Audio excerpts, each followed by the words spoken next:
Labrīt, Anita. Vai tu vēlējies ko teikt, vai vienkārši atstāja mikrofonu ieslēgt? Sveiki, Jūze. Labrīt.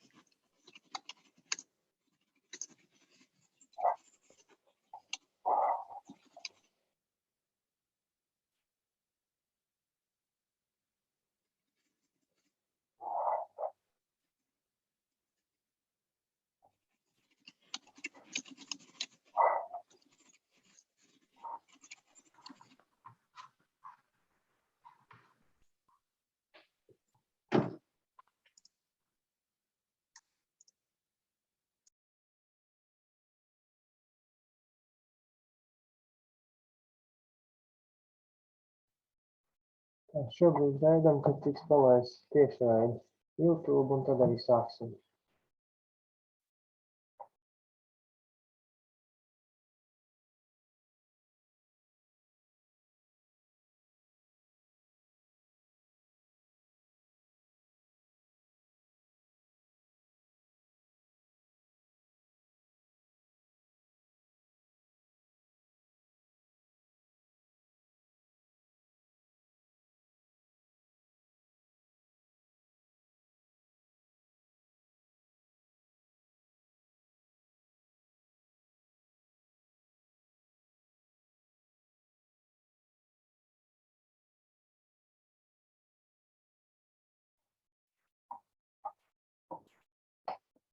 Nu tad tā, šodien sāksim mūsu konferences. Pirmajā dienā būs 2 valodās. Ievaddaļā mēģināšu pieteikt runātājus gan latviski, gan angliski. Un prieks jūs visus redzēt, kā vienmēr Valmieras muzeja un Latvijas vēstures institūta rīkotajā konferencē. Good morning and welcome to our conference. I'm very happy to see not only Latvian researchers, but our, I would like to say friends from Estonia and Lithuania. And today, as you all already know, we have the sessions in both in English and in Latvian. But first, we start with the welcome speeches, and I give the virtual floor to our Valmiera representative, so Ričards Gailums, Valmiera Municipality Council Deputy, Chairman for Development, Cooperation and Social Affairs. Tātad dod vārdu Ričardam Gailumam, mūsu Valmieras novada pašvaldības priekšsēdētāja vietniekam, attīstības un sadarbības un sociālajos jautājumos. Lūdzu, Ričard. Labrīt, konferences dalībnieki, rīkotāji, klausītāji. Šīs 2 dienas vēstures profesionāļiem, entuziastiem ir īsti svētki, jo tā ir iespēja uzzināt par jauniekiem pētījumiem, aptverot visdažādākās tēmas.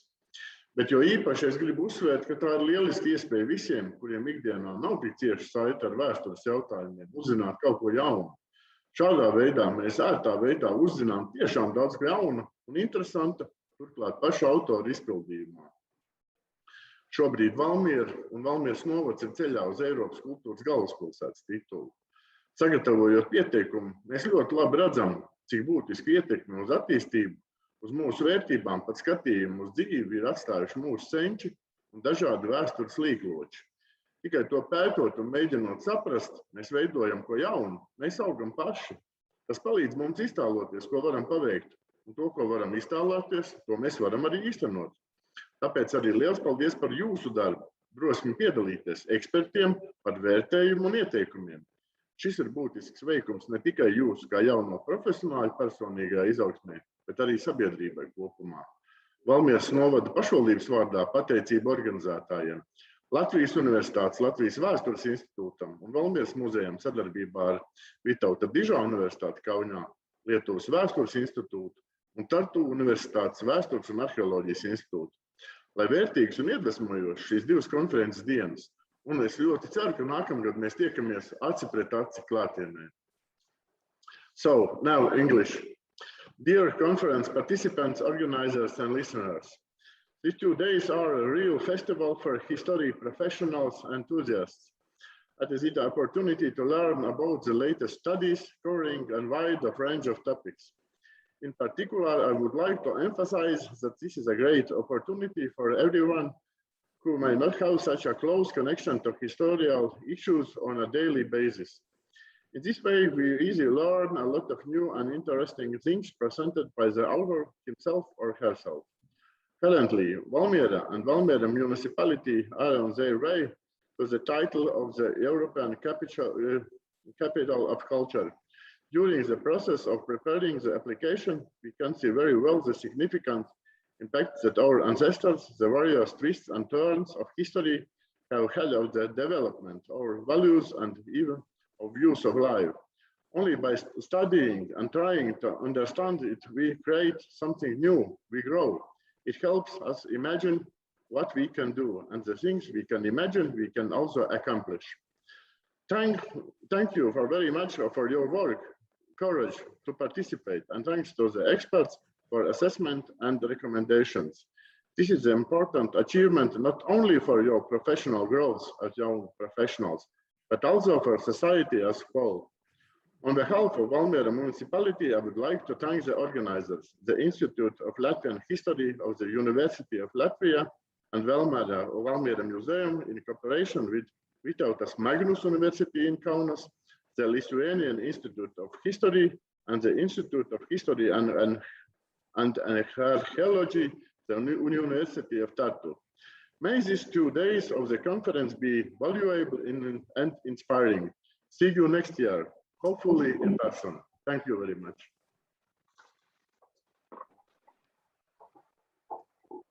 Paldies, Ričard. Turpinājumā secināšu teikt uzrunu mūsu sadarbības partneriem. Šajā gadījumā profesors Gvido Straubes personā, kurš ir arī Latvijas Universitātes Latvijas vēstures institūta direktors. So now I kindly ask to give a welcome speech our colleague, Professor Gvido Straube, Director of the Institute of Latvian History, University of Latvia. Jā, labrīt, dāmas un kungi, kolēģi, un dabiski, ka īpaši jāuzrunā būtu jaunie vēsturnieki. Jā, šī ir jau 7. konference, kuru organizē jaunie vēsturnieki, un līdz ar to ir ļoti liels prieks, ka šādi pasākumi pakāpeniski kļūst par tādu ļoti labu tradīciju, kurā tad jaunie pētnieki, jaunie vēsturnieki var izmēģināt savas spējas, savu varējumu, var krāt pieredzi, var pārbaudīt izvēlētos ceļus, ko tie ir nosprauduši, mērķus, ko tie nosprauduši savā pētniecībā. Un tas ir ļoti svarīgi, jo dabiski, lai augtu, ir regulāri sevi jāpārbauda, ir jāsaņem sitieni, brīžiem arī varbūt nežēlīgi no malas, un tādas konferences ir ļoti noderīga lieta. Diemžēl mēs šobrīd vēl tiekamies attālināti, bet man ir ļoti liela cerība, ka iespējams, ka nākošā 8. konference jau notiks klātienē un joprojām Valmierā, līdz ar to mums visiem būs iespēja atkal tikties šajā jaukajā, skaistajā pilsētā. Turklāt mani tā īpaši saista ar daudzām lietām, tā skaitā ar Valmieras Rakstu muzeju, kas atrodas vietā, kur sāk savas izglītības pirmās gaitas, līdz ar to tas ir patiesi prieks, ka tas viss tā attīstās un turpinās. Un nobeigumā, kā vienmēr, tādi novēlējumi, tādi uzmundrinājumi, lai šīs 2 dienas ir pilnas ar bagātiem, interesantiem referātiem, lai ir jaunas atziņas, lai ir jauna pieredze, un dabiski noslēgumā laikam arī ļoti noderīgs novēlējums, lai mums visiem ir laba veselība, lai mēs tiekam pāri visām šīm problēmām un varam turpināt mierīgu, ierasto dzīvi. Ladies and gentlemen, young historians, colleagues, I am delighted to be present at the opening of this conference, which is already the 7th International Conference, Scholarly Readings of Young Historians. That's becoming a tradition. Great pleasure that these readings take place in Valmiera. It is a great opportunity for young researchers to check the topicality of the research topics, the chosen methods, the set goals. They are a great opportunity to make new contacts, which in the future can lead to interesting interregional and international projects. It's also an opportunity to get yourself in the atmosphere of a scientific conference, presenting the results of your research, responding to a recognized specialist, discussing and defending your opinion. We are still meeting remote today, but I hope that we will be able to meet in person again soon. And finally, I wish you to have an interesting, intense and fruitful discussion and a fruitful exchange of ideas. Thank you.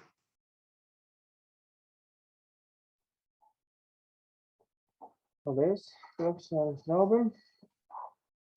Tālāk es gribētu pieteikt Kristīne Beķere, PhD Kristīne Beķere, kura bija mūsu pagājušā gada jauno vēsturnieku zinātnisko rakstu krājumu redaktori, zinātniskā redaktori, un es patiesībā neapskaužu viņu šajā darbā, bet vienlaiks es ļoti lepojos un priecājos, ka viņi to ir darījusi. Un tālākajās minūtēs viņi izstāstīs par šo darbu un arī par turpmākajām iecerēm. So for this moment, I give the virtual floor to Kristīne Beķere, PhD Kristīne Beķere, who was the scientific editor of our collection of articles of the previous year's conference called the Scholarly Readings to the Young Historians 6. So, Kristīne, the floor is yours. Jā, paldies.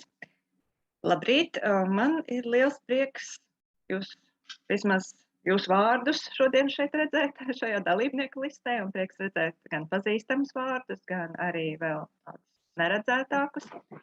Un es pāriešu uz angļu valodu, lai man nav viss jāatkārto, un mēs labāk visu saprotam. So I'm very happy to greet you all here today, although again, for the second year in a row, we meet in this way, not in the Valmiera Museum, but by our screens at home. But this fact is also a good sign, actually, because that means that this wonderful tradition, the scientific readings of young historians, has conquered all the challenges offered by this whole pandemic situation. So even more, we have not only survived, we have even grown. For the second year in a row, this conference is international. And also for this year, we have very many participants. We have 2 full days of presentations, which is also great. But my main task today is to remind you of another great tradition, namely the collection of articles which we prepare after each conference. And this year is also not an exception. I will try to show you how it looks.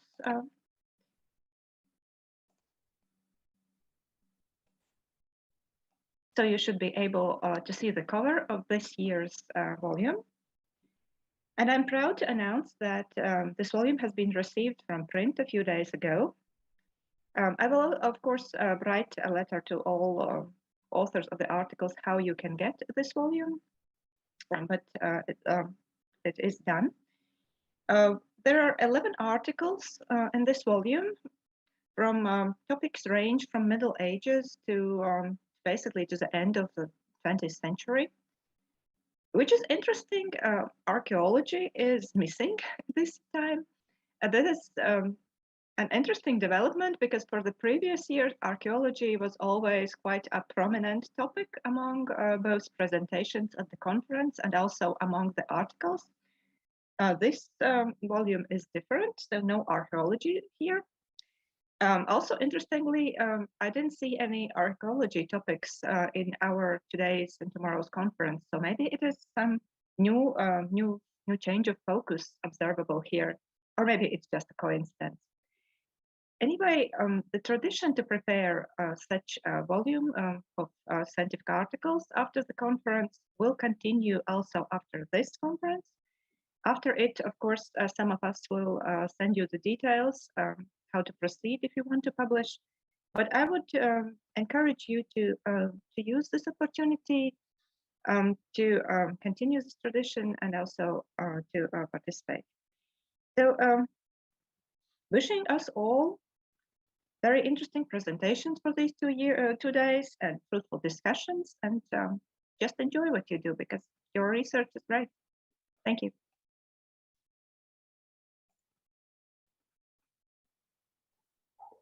Paldies, Kristīne.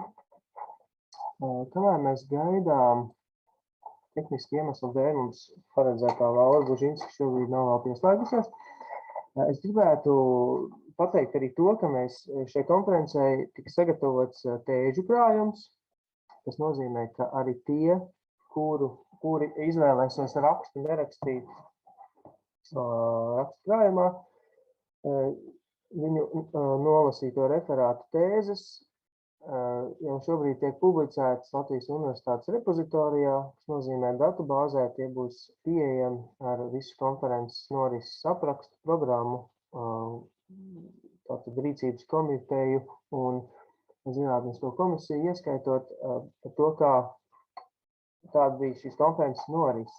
Un par to lielā mērā jāpasakās Latvijas Universitātes Latvijas vēstures institūta zinātniskajai sekretārei Gintai Beķerei, kas ieguldīja lielu darbu, lai visu to izdarītu. Tātad šo tēžu krājumu jūs varat apskatīt Latvijas Universitātes repozitorijā.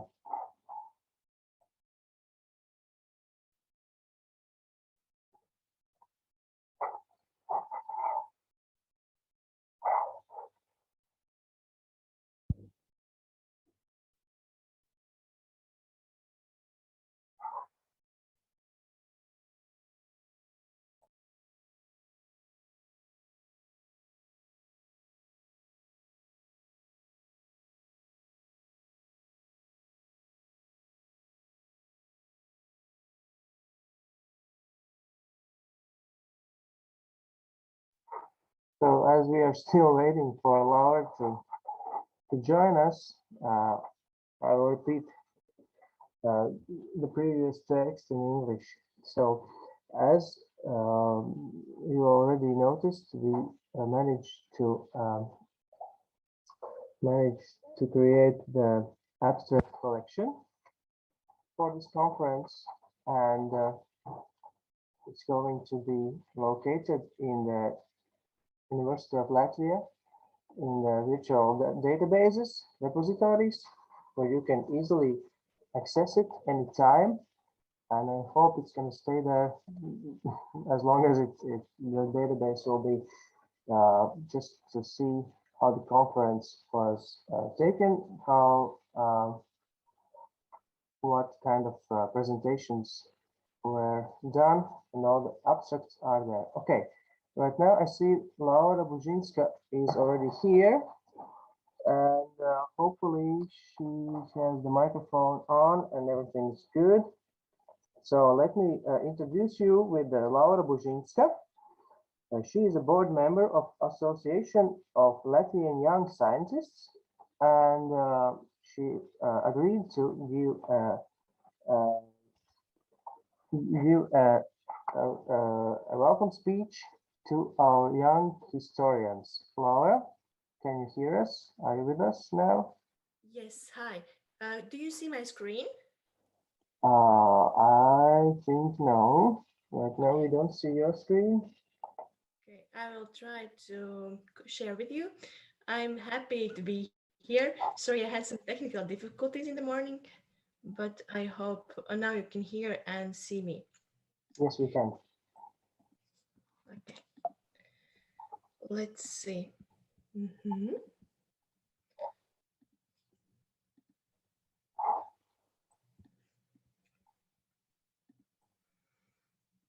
you see my screen?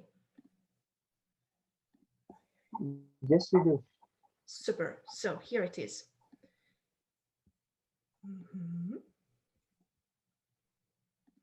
So dear all, I'm very honored to be here. I'm Laura Bužinska, and I'm here for you today to share some thoughts about what is there, what kind of roadmap is there for new scientists to be better and become better. So here's some thoughts about my side, and I hope it will help, because for sure there's many different roadmaps for that. So at first I will start to explore more about what is Association of Latvian Young Scientists. And we are there since 2005, and now we have more than 160 active members. And since the beginning, we had more than 400 active members in our timeline. And then we are active not only in Latvian level, but also in European level as well. So here you can see also organizations which we are in. And our members, and something what I like to consider with you, that you should check them out and see what kind of activities they are doing, because actually they are making awareness about different topics which are important for all young scientists, and that is very important if you want to see the vibe of what is happening there. And then something what is important, and what I wanted also to address in this speech, is something what is there out there what you should follow as a young scientist, because then it will be easier for you to understand what is happening around.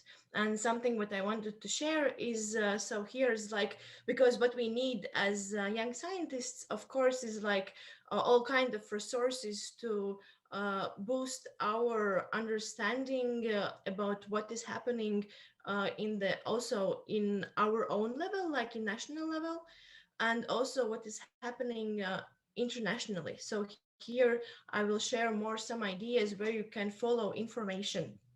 And then one thing for sure, which is like the big framework in European Union level, is Horizon Europe, which is the biggest program for science and innovation. And what is important, that it's not only like programs there for big huge projects, which is like somehow considered top down, but there's also like two programs which you can apply like top up. So idea is that here I ask you to check out these, because here you can follow and apply for grants top bottom according to the your ideas. And here I can share that, for example, European Research Council, it's like best of the best in the world. And here you can apply when you're a really established scholar. But what you can do as a newcomer in the field, each year they are publishing people who are applying and who have received the grant. So what has happened, you can follow the best of the best, and maybe you can apply for their research team. And for example, now in Latvia, there's already 2 people who have done like that in field of anthropology and in field of biology. And there's like opportunity to be part of these great groups which are working like in world level science. And for Maria Sklodowska-Curie actions, there is an idea that you can also not only you can be part of different networks, and where you can do it and where you can see like what has these projects been doing. There's this CORDIS, which is Community Research Development Information Service, where you can find all kinds of materials about different and previous projects which are being there shown. And then where you can find opportunities which are like posted in these projects, it's Euraccess. And that's also something which is like European level. So it's you can really check out what is there happening. And then something what is really important, because lately there's big discussions about importance of science. And then what I want to say is that communication matters for you as a young researcher, because you should make your CV available in English and in your language countries on your institution's homepage. You should participate in networks and exchange with ideas, because you never know who would be your next project partner. And also with the and when you are having projects, it's very important also to let our society know, because nowadays something that is very valued also in project applications is this science impact, and how do you improve science impact. And that's something that is important, because knowing that what is happening now is that there's this thought around that science is happening not only for scientists, but also for wider society. So the things you are researching, and also I saw that today you are having very interesting ideas to discuss. I hope that you will share also this opportunity to meet each other and to see wider connections. Because something what is important, and maybe like a funny question, is what makes young researchers happy? And young researchers, as other people, are also humans. And actually there's like research is about, which is one of the longest in the world, that from Robert Waldingen, is that good relationships makes people happy and healthier. And something what we can take out of it is that we are the ones who are responsible to have good relationships for us as researchers and in our also communities. And something that also what we started to do as young association is we in 2017 we made a group for PhD students, and we are happy that now there's like more than 400 people who are also asking for advice and sharing stuff, because from one side a researcher's journey is very lonely, but in the same time we are the ones who also can find colleagues and new friends, and we never know who can be our next project partner. But something what is also important is not only relationships, but also work environments. And something what I encourage to do is something like become an involved scientist also in your way how you make your work environment. And something as example is here Nordic Baltic statement for gender equality in academia, because it's like only like one example is how you can improve work environment, what is important. But the idea is that there's like many issues which you will face, because for example there's also, for example, Wellcome Foundation research about that actually academia as itself can be a place where it can really what has huge obstacles in the sense of like stress environment and other things. And something what you is equally important to have a good relationships with your colleagues, and but also like we are the ones who have hands-on situations and knowledge how to improve this around us. And something what I want to say in the end, that despite that the journey can be sometimes really down the hill or around the corner, knowing that there's like all kinds of obstacles, I wish that we all can have this glimpse of fun with it, because something what is important is also that we are doing this to explore and to give impact for in our field and in wider society. And something important is also to enjoy while we do it. So thank you very much for your time, and I hope you will have a wonderful day today. Thank you, Laura. Paldies, Laura, par interesanto ideju rosinājumu. Tagad mēs droši vien varam pāriet tieši laikā uz mūsu šīs dienas pirmo vēstures sekciju, ko vadīs mums vēstures doktora Eva Eichmann. So now on, we can move forward to our first session of this day, and I give the virtual floor to our host and expert for the first session, Eva Eichmann. Good morning. Can you hear me? Yes, we can. Ladies and gentlemen, dear colleagues, welcome to this first session of the Young Scholarly Readings. This session really illustrates that the conference has become an international endeavor, and this in turn asserts that it is very important to study the history of the Baltic states in a broader context, and some aspects can be really understood only in such a context, and some aspects in fact are shared by its neighbors, and this papers in this session will clearly illustrate that. Before we start, let me remind you that each speaker will have 15 minutes at her disposal, and the questions can be asked after all the speakers at this session, namely in the discussion part. And you can ask the questions in two ways, either by raising your hand virtually, or by asking your question, by writing your question beforehand in the chat. The questions can be asked either in Latvian or in English, or if that is too difficult, probably also we can translate together from Lithuanian or Estonian. So the first speaker will be Beate Orlova. She is a master's student at the Faculty of Theology at the University of Latvia, and she holds a master's degree in history, and she works at the National Library of Latvia. She is a chief bibliographer at the Center of Latvian and Baltic Studies. Her paper is entitled Interpretation of the Livonian War as God's Punishment in Balthazar Rusov's Chronika der Provinz Livland. The floor is yours, Beate. Thank you for the introduction. I'll just share my screen. There, I hope you can see that.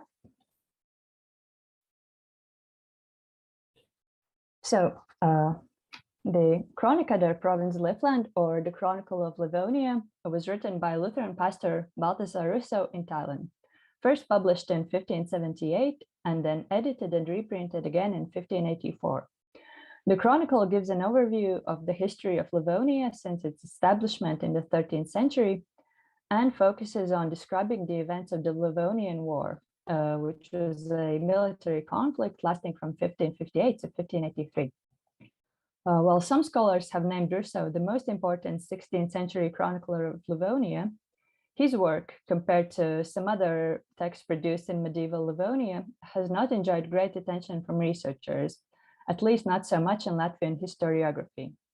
Most often it has been used as a source for facts about the Livonian War, disregarding the religious layers of the text as something that obstructs the real history.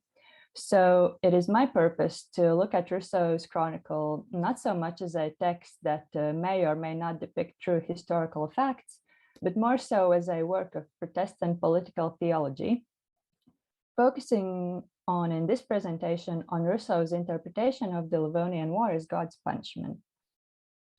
In my presentation, I will be looking at three aspects: Russo's concept of God's punishment, and his ideas in both a Livonian and a European context.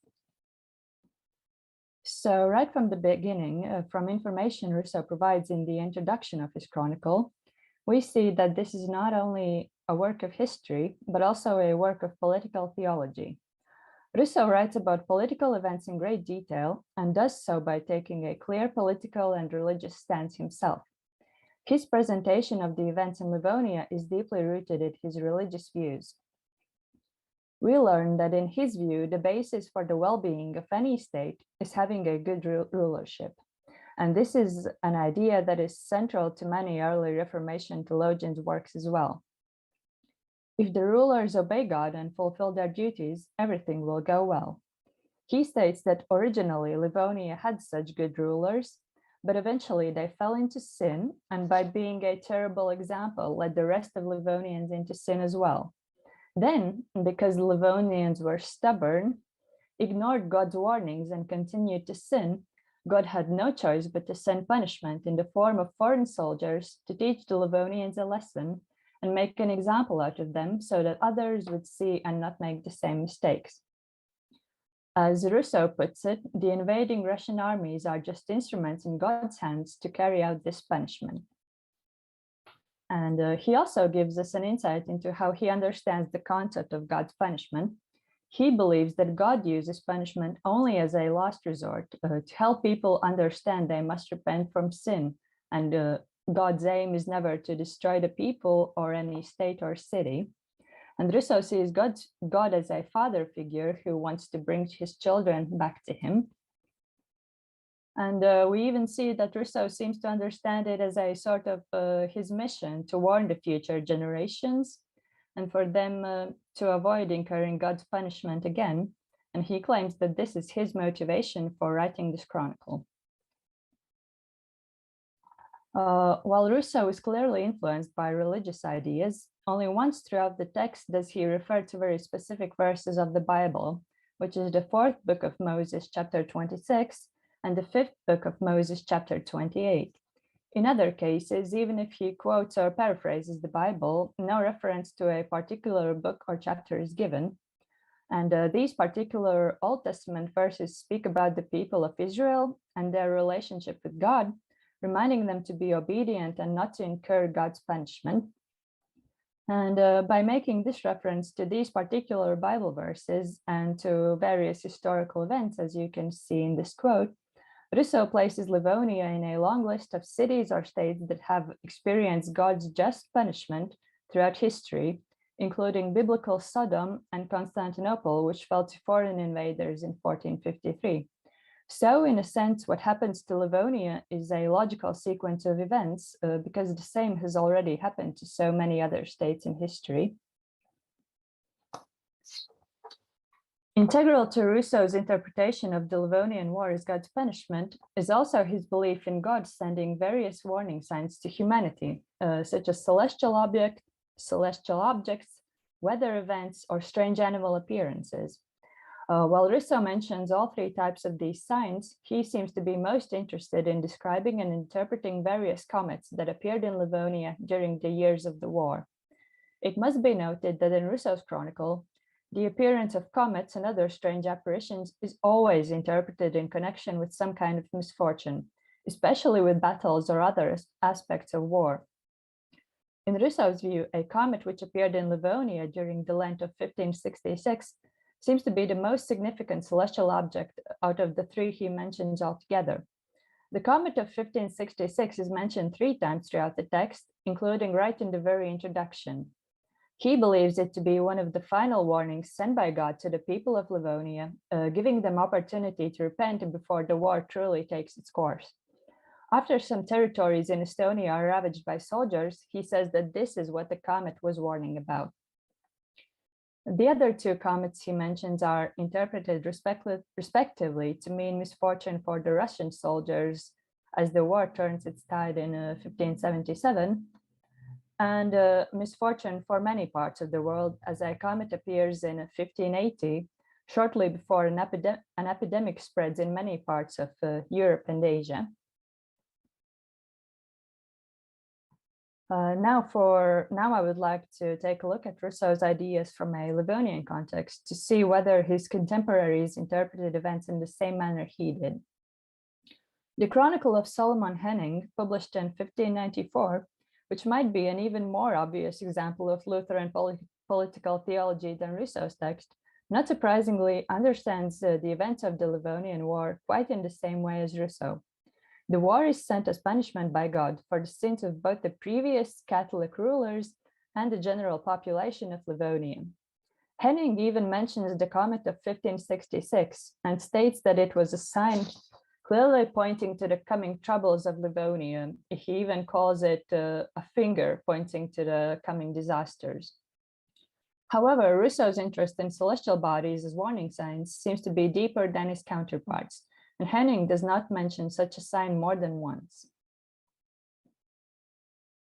By further comparing Rousseau's text to his near contemporary Catholic chronicler Dionysius Fabricius, who is thought to have heavily relied upon Rousseau's chronicle as a source for his own history of Livonia, Rousseau's particular interest in describing celestial objects starts to seem more like his own fascination with the subject rather than a characteristic of all Livonian chroniclers of his time. Again, Fabricius mentions a comet once, more so in passing than with any interest in it. Fabricius, however, is keener on describing the events in the animal world and interpreting them as symbols for current political events. For example, the chronicler speaks of a crow and a stork fighting over a nest for a month. The crow was thought to represent the Germans who had ruled over Livonia for a long time, while the stork was interpreted as a symbol for the Poles who previously had not ruled over Livonia, but were now taking over the Germans. Fabricius also speaks of the Livonian War as God's punishment. However, he believes that Livonians are being punished for rejecting Catholicism and accepting the Lutheran faith, which he as a Catholic considers to be a heresy. Similar ideas of mysterious and strange apparitions serving as warning signs for Livonia are expressed in other 16th century texts published in the region. For example, a poem by humanist thinker Daniel Herman, published in Riga in 1596, tells of deformed, monstrous children being born during times of political upheaval in Livonia, including the Livonian War, interpreting them as warning signs and political symbols as well. So these ideas, as we see, are quite prevalent in Livonia during this time. As for placing Rousseau's ideas in a wider context, we must first take a look at what the founder of the Lutheran faith, to which Rousseau belonged, Martin Luther, had to say about the ideas of war as punishment by God. Obviously, the corpus of Luther's work is immense, and it would take a very long time to analyze it thoroughly. So now I will be looking at only one particular tract by Luther, which I believe he wrote in a similar situation to Rousseau's. In his tract on war against the Turk, published in 1528, Luther speaks of the impending threat of the Ottoman Empire to Europe. We see the idea of interpreting the invasion of foreign, even barbaric armies as God's punishment for sins of the Christians who have forgotten God. This is certainly very similar to how Rousseau describes the situation in Livonia. Even further, Luther actually expresses the idea that pastors have to be the ones to call their people to repentance. He refers to the necessity to speak about examples from the Old Testament, about Sodom and Gomorrah, and the fate of the Israelite people, to warn people to turn away from their sin. And this, as we have seen, is exactly what Rousseau does. Of course, it would be quite difficult to say which, if any, of Luther's works Rousseau had actually read and drawn inspiration from, but the parallels are certainly there. For one last example, I found it particularly interesting to come across this pamphlet published in London in 1580, which speaks about the comets seen in that same year in various parts in Europe, which, as we saw, is mentioned by Rousseau as well. The author, Francis Shackleton, implores his contemporaries to repent for their sins in order to avoid God's punishment. He refers to the New Testament, where Jesus speaks of the times of judgment and the second coming, which would be preceded by various signs, including celestial objects. And so I believe this English pamphlet gives us great insight into how Christian faith was connected to belief in comets and similar events as warning signs. While Rousseau does not explicitly refer to the New Testament, it is easy to imagine how the violent times of the Livonian War could have led him to see celestial events as signs similar to those of the biblical end times. And for the conclusions, viewing Rousseau's chronicle from the perspective of political theology brings into discussion aspects of the text that may have previously been neglected in scholarship. Instead of dismissing the religious aspects as something that it just obscures true history, they can be placed in a wider discussion of the history of ideas in Europe. By comparing Rousseau's chronicle to the works of early reformers, such as Martin Luther, we see that he uses many elements that are common in Lutheran political theology. Just as Luther recommends for pastors to do, Rousseau draws upon stories from the Old Testament, ancient and European medieval history to place Livonia in the context of a long line of historical cities and states that have brought God's punishment upon themselves by becoming and remaining sinful. Interpretation of the Livonian War as God's punishment as a core element of the text is found also in Catholic chronicles of the 15th and 16th centuries. The details of the interpretation, however, depend on confessional identity. Lutherans, for example, Rousseau and Solomon Henning, see it as punishment for the Catholic ruler's sins, while the Catholics, such as Fabricius, see it as punishment for accepting the Lutheran heresy. And belief in the possibility of natural objects and animals serving as warning signs or symbols is also consistent in most chronicles of this time as well. However, their interest in describing these events varies.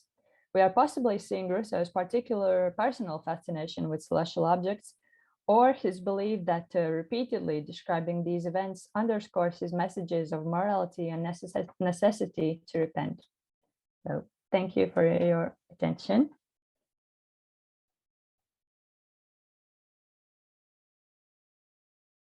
Thank you, Beate, for a very well structured and very interesting presentation, and you are just in time, which is not always easy. We appreciate that.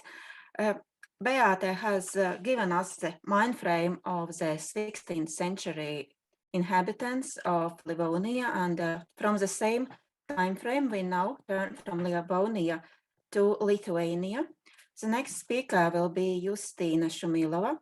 She holds a master's degree in practical philosophy and is currently a master's student at Vytautas Magnus University and Erasmus student at Adam Mickiewicz University in Poznan. She will acquaint us with church and society in Vilkie parish from the second half of the 16th century to the end of the 17th century. Justīna, I'm sorry if I mispronounce your name. Justīna, the floor is yours. Justīna, are you here? I'm afraid we don't see her here in the list. Let me check.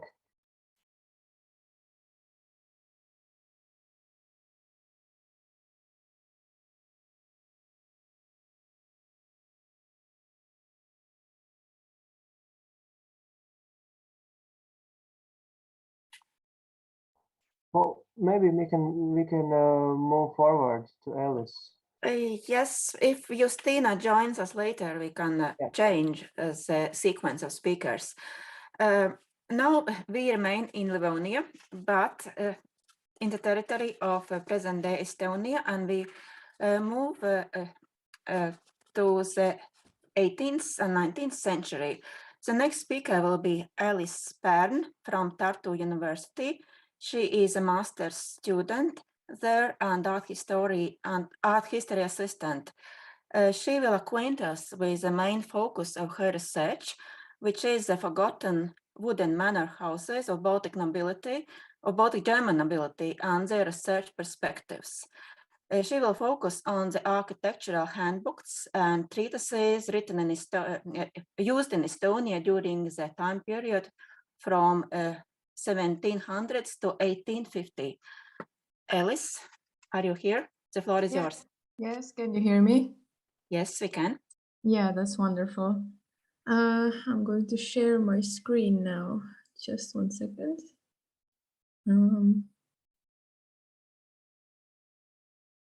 Okay, wonderful. Thank you very much for the short introduction. It really is a pity that I am the only one representing Estonia this year, but nevertheless, I'm very excited to be here, and I'm very excited to talk about my research topic. It was about 5 years ago when I started my studies at the University of Tartu, and I accidentally stumbled upon the topic of wooden manor houses. I quickly realized that the only monograph on the topic had been published 50 years ago, and it only covered the buildings of Baltic German nobility that dated back to the Swedish era. It soon became clear that the first and the most necessary step was to create a database that would advance all further research. And in collaboration with my fellow student, we worked through massive amounts of materials from different archives, mostly from the archives of Estonia and Germany, which led us to the conclusion that wood as a building material made up almost half of the still standing manor houses in the borders of Estonia at the beginning of the previous century. And based on our data, we also presented the first complete historical overview of the changes that took place, both inside and outside of the buildings. And we answered the question, was wood somehow connected to the wealth of the Baltic German landlords? After a brief look into the economic information, it all most likely came down to the values and personal taste, although the general mistrust and conservatism certainly played a part. And another, and maybe the most important aspect is that Baltics is an area that is covered with forests, and therefore the choice of wood cannot be that much of a surprise. But yeah, due to the lack of research into the architectural heritage of the 18th and 19th centuries, it is very clear that this topic has many possible research perspectives.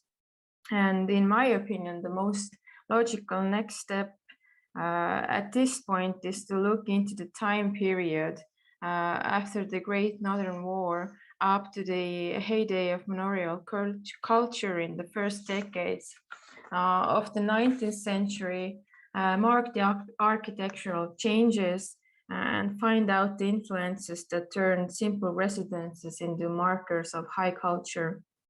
And since wooden architecture in this period is still associated with anonymous authors, it is very likely that a large number of landlords do the ground plan for the residences themselves with the help of architectural handbooks that were either bought on travels or studies abroad. My claim is further supported by a commentary from the local pastor August Wilhelm Hupel, who wrote back in 1787 that among the nobility here have risen men who, devoting themselves to the beautiful art of architecture, have tried to delve carefully into its rules. And even though not all of the landlords back then were patrons of the arts, the general interest in the building practice was most definitely strengthened by the Masonic movement. And not to be forgotten, most of the Baltic German landlords worked as officials or were employed in the army, which meant that most of them had gotten a proper education on how to draw fortifications. And after retiring from service, their skills could also be successfully used in civil engineering. The literature that reached the hands of Baltic German nobility during this time period really did range from theories of art to handbooks that shared the secrets of gardening. But looking through the libraries here in Estonia has shown me that 3 German authors were more commonly used than all others. All of them shared the idea that building practices should be understandable to everyone, and they explained their ideas in great detail, which is why they have been sometimes called the classics of German architectural theory. The first author that we can see here, Nicholas Goldman, really was true classic because he combined the architectural theories of Italy with the interests of northern countries, and he made it into an updated form for the next generations. And even though he has been praised by covering the whole field from civil to military architecture, his main focus was on city houses and really just grand palaces. This next one is Friedrich Christian Schmidt, who also wrote a lot about architecture in the city, but he did include manor houses into his works as well. His writings were praised mostly due to the fact that he had over hundreds of illustrations in all of his handbooks. And one interesting fact that I want to point out is that even though he talked a lot about wooden architecture, he did mention that all of the wooden houses should be covered with clay so they would get a more noble appearance. And in the context of manorial architecture, David Gilly is the most important author out of all 3 because he was the first one who specifically focused on the building process in the countryside. It is not really surprising because his most known work was born out of the need to create handbooks for Prussia's colonization building program. However, compared to Schmidt, Gill's design plans paid little attention to the manor house itself, and his main interest belonged to the other buildings in the manor courtyard. Now the question still remains, how widely were the architectural handbooks used by the nobility? The answer is, it is very hard to say, because it was very common to take several ideas from different books and combine them all together. Yet their usage in the building of wooden manor houses cannot still be discarded. And obviously a big, if not a bigger impact to the architecture was the immigration wave of workers from Russia and Germany, who not only helped to build manors, but also taught local peasant workers new skills. And because of that, even the poorest landlords ended up with a manor house that was different from the Swedish era. And that itself is already a big change. And lastly, it is only proper to say a few words about manorial architecture in the borders of modern-day Latvia as well. Based on the literature available to me here, I can say that the overall appearance was similar to what I have shown you. But what has come as a surprise is the fact that architectural influences were stronger, and direct influences were stronger. And historians in Latvia have associated quite a few of them with well-known architects. For example, it has been pointed out that both Haberlands, Johann Andreas, and also his son, Christoph Haberland, have drawn designs to several manor houses that were built from wood. The authorship is obviously still open to debate, yet the examples resemble both of the architects' architectural language. But the bigger question that is still up to date is the manor that belonged to Otto Hermann von Wietinghoff. His manor house is not really related to any of the local prototypes, and architectural historians have proposed the idea that it was most likely drawn by someone who worked in St. Petersburg, but who this architect was is still unknown. And to conclude my little overview, I would like to say that it is very clear that wooden manorial architecture deserves more attention, because it would not only help us understand the architectural heritage of the Baltic Germans, but the architectural history of the Baltic region as a whole so much better. Yeah, thank you for listening. Thank you, Alice, for your very interesting presentation, which clearly illustrates that aspects of Baltic history should be studied together, and that our history, in fact, is shared. And also, thank you very much for meeting the time frame. I saw that Justina is here, and probably now, if she's ready, we can give the floor to Justina. Justina is a master's student at Vytautas Magnus University and Erasmus student at Adam Mickiewicz University in Poznan, and she holds a master's degree in practical philosophy. Justina's presentation will focus on church and society in Vilkie parish from the second half of the 16th century to the end of the 17th century. Justina, the floor is yours. Hi, thank you for the introduction, and sorry for being late. I had problems with the internet, but I'm quite happy that now I can be here with you. So, so I will just introduce myself shortly. I am Justina Shumilova, and at the moment I study practical philosophy at Vytautas Magnus University. However, I graduated history at the same university a few years ago. And today I am going to present you my research paper, which is called Church and Society in Vilkie Parish from the second half of 16th century to the end of 17th century. My work is actually really big. It actually consists of almost 70 pages, and therefore it's a challenge to put something that big into 15 minutes. Therefore, I will be quite brief.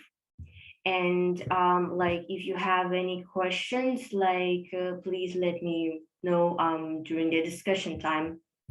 So firstly, I will just describe the research object and the chronology.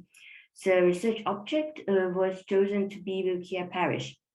It was chosen because this is a border parish in Samogitia, and it was also a local trade center, and which means that there was a big movement and change of people. So like, it allows to see like a vibrant living society and its changes. And the second half of 16th century was chosen as a starting point due to the Catholic Church Reformation, paganism, rise of Protestantism, well, in general, because of the religious pluralism in the Grand Duchy of Lithuania. And like, it's important to mention that like, in the Grand Duchy of Lithuania, in its ethnic lands, it was possible to see some communities of Orthodox or some signs of orthodoxy. It's also a very interesting phenomenon, which is not that much discovered in Lithuania. And the end of the 17th century was chosen as an ending point because of the Catholic Church Reformation period has ended, and as well the religious pluralism. So like, this span of almost 150 years allows to see the changes in people's mentality and relationship with various denominations. Here, I also have, I wanted to speak about some sources, but I'm not sure if I have plenty of time, so I will just shortly mention 4 main sets of sources. So the first one was Catholic visitation of Samogitian diocese in 1579. It's actually a very rich and very interesting source because like you can get a lot of information about the priests who are working in the parish and the parishioners themselves, about their opinion about the church, about other denominations in the society. While the other 2 sources that are visitation acts in 17th century, they have a very different structure, and they are not as rich as the first source. And the 4th set of historical sources are inventories and various other documents about Valmiera parish, Valmiera town, and villages and other places in Valmiera parish. So the main research goal of my investigation is, of course, to investigate the relationship between church and local society. And I have divided this big goal into smaller fragments. I have also decided to investigate structural and social changes of Valmiera parish from the second half of 16th century to the end of 17th century to see what was the society like. And I have also analyzed Valmiera parish churches and their teachers over time, the clergy in Valmiera parish, and also investigated Valmiera parish school, spital or sanctuary, and fraternity. And these are actually really important institutions that show the relationship between the society and the religion, and how these institutions change and shape the mentality of the local people. And last but not least is, of course, the analysis of Valmiera parish religious practices and their change over time, which actually shows what was the relationship between the church and society, and how did the church change the society. The research methods of my work were 2, but the main one was microhistory. And like, the main point of microhistory is to try to let the facts speak for themselves, and it's also based on Clifford Geertz's fig description method. And this method is trying to interpret the object under study to find its meaning and context. I have also used a new Durkheim sociology of religion. It was used in a way that it provided concepts for religiosity, sanctity, symbols, and social and moral density. And here I will start to briefly speak about my research. So, like Valmiera parish consisted of Valmiera town, more than 8 manors and 19 villages. But I would like to point out about the word manor. Even if it is correct, and there is no better word to describe it, but a manor in the Grand Duchy of Lithuania and also in Poland, it would be, I would say, a building, an economical unit, which belongs to noblemen, and there are people who have to go to work, to the fields belonging to that manor, etc., etc. So I just want to point out that this is not some kind of a fancy palace, because these manors could have been quite poor as well. So, and in the context of Samogitia, Valmiera parish and Valmiera was strong economically, because Valmiera parish was next to the river, and it was possible to travel and sell products to such places like Gdańsk or Königsberg. And here I will also mention that Valmiera parish and Valmiera Volosť, they covered almost the same territory. Volosť is an administrative unit in the Grand Duchy of Lithuania.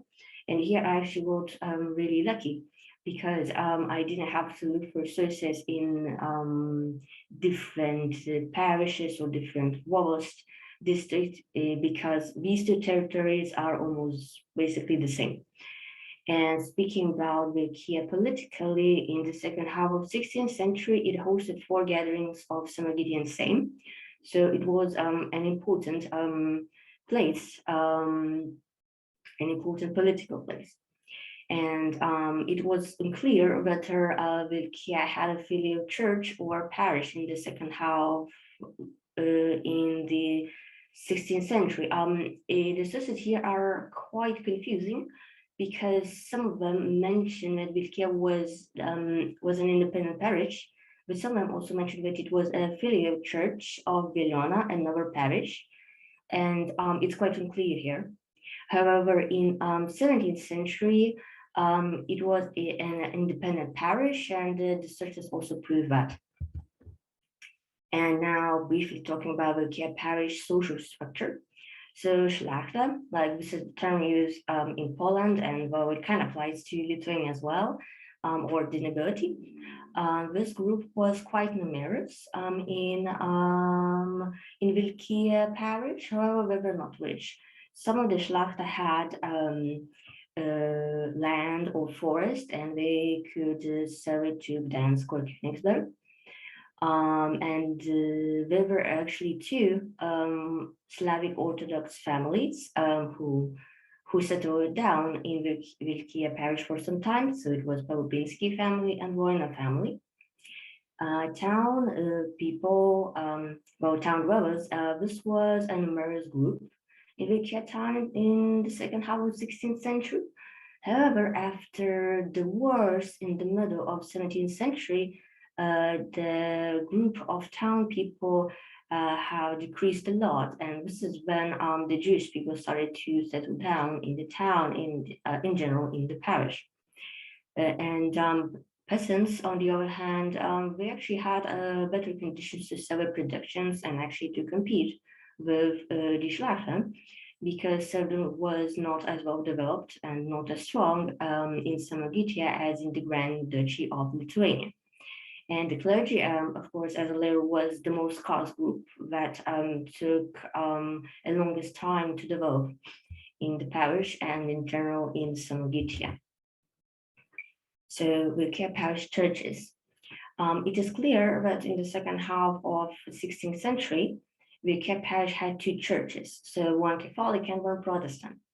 And there are some sources stating that there might have been an Orthodox church as well, but it's really unclear.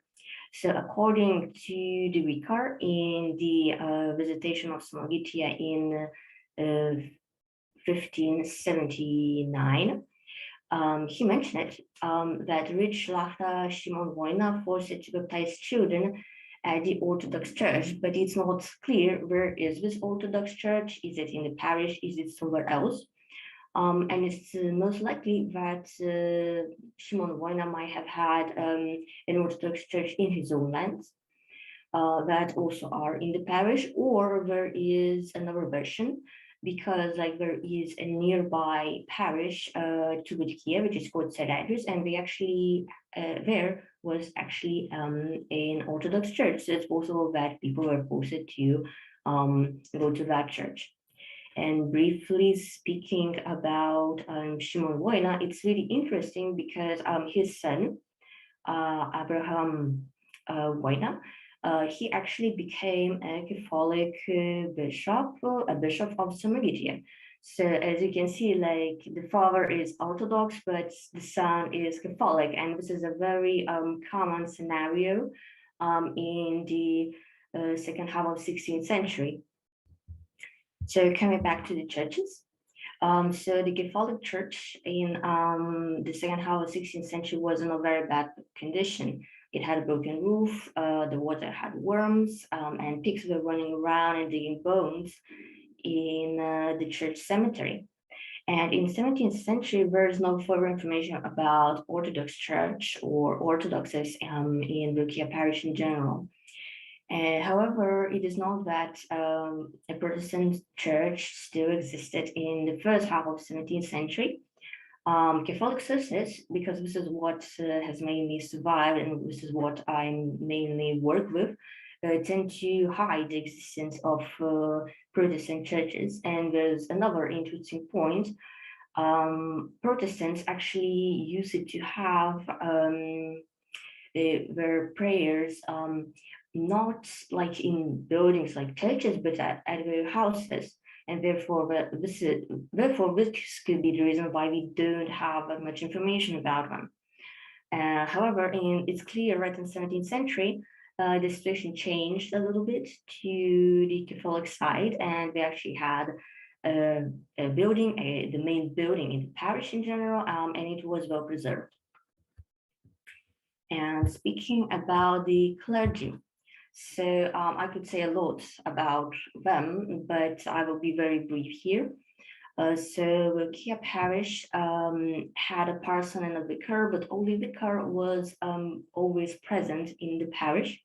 However, both of them did not fill the council grant requirements, and their relationships with the local community were not good in the second half of the 16th century. In 17th century, Rukia Parish had priests with slightly bit better education. Actually, most of them were locals. So this was very helpful because we knew the local language and the local customs. But there were some exceptions as well. Like, for example, in the second half of 16th century, Rukia had an unnamed priest who was actually an alcoholic. And in the first half of 17th century, Rukia also had a priest who he was actually famous for beating people. So there are always exceptions. And however, there is no information about Protestant and Orthodox clergymen, no information nor in the second half of 16th century, and sadly nothing in 17th century as well. But from the second half of 16th century, specifically from the vicar, there is information about the magicians and wizards. And he stated that they simply exist in the parish. So this is quite interesting because it shows that paganism was still alive in the parish. And these magicians or wizards, they function at mostly in private space, and they went to be postclasses to clean them from bad spirits, or they predicted the future. But eventually they transformed from these type of religious leaders to local doctors. And now I will discuss school, spital, and fraternity. So the parish was actually the only parish in Samogitian diocese that did not have a school in the second half of 16th century. However, in 17th century, Valmiera already had a school and it was quite stable.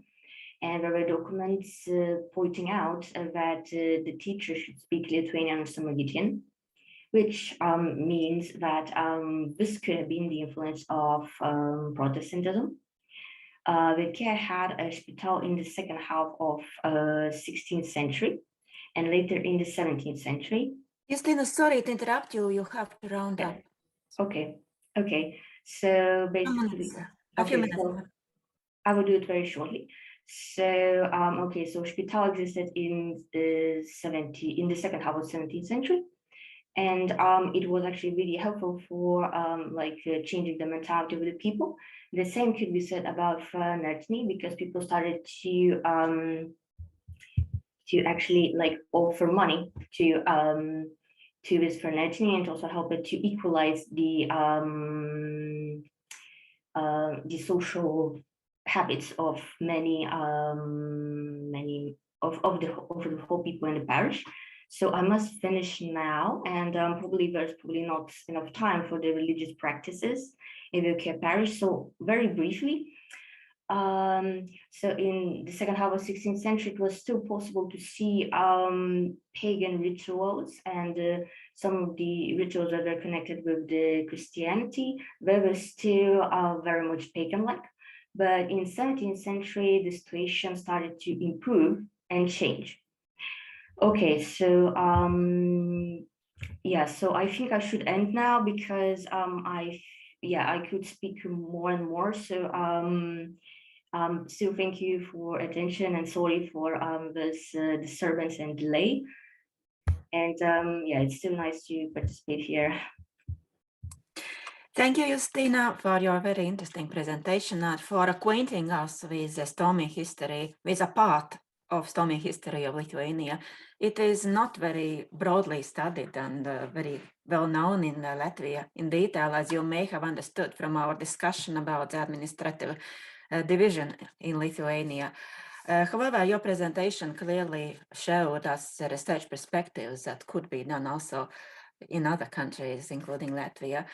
And now we still remain in Lithuania, but the research that will be presented could also be done in other countries, and is topical and also in the territory of Baltic states, and not only.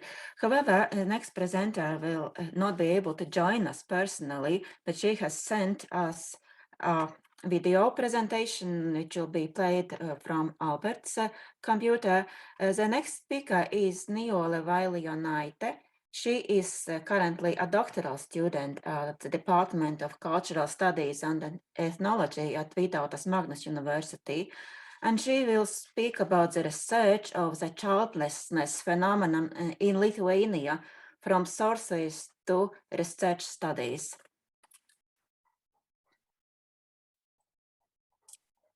But you will not be able to ask her questions. Yeah, I'm afraid not. She's on a flight today, so she sent in her video presentation, what I'm going to share with you now.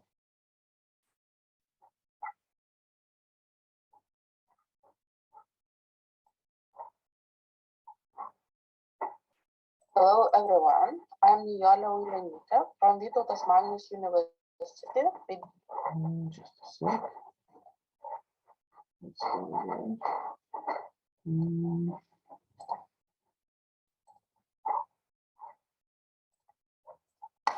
Oops.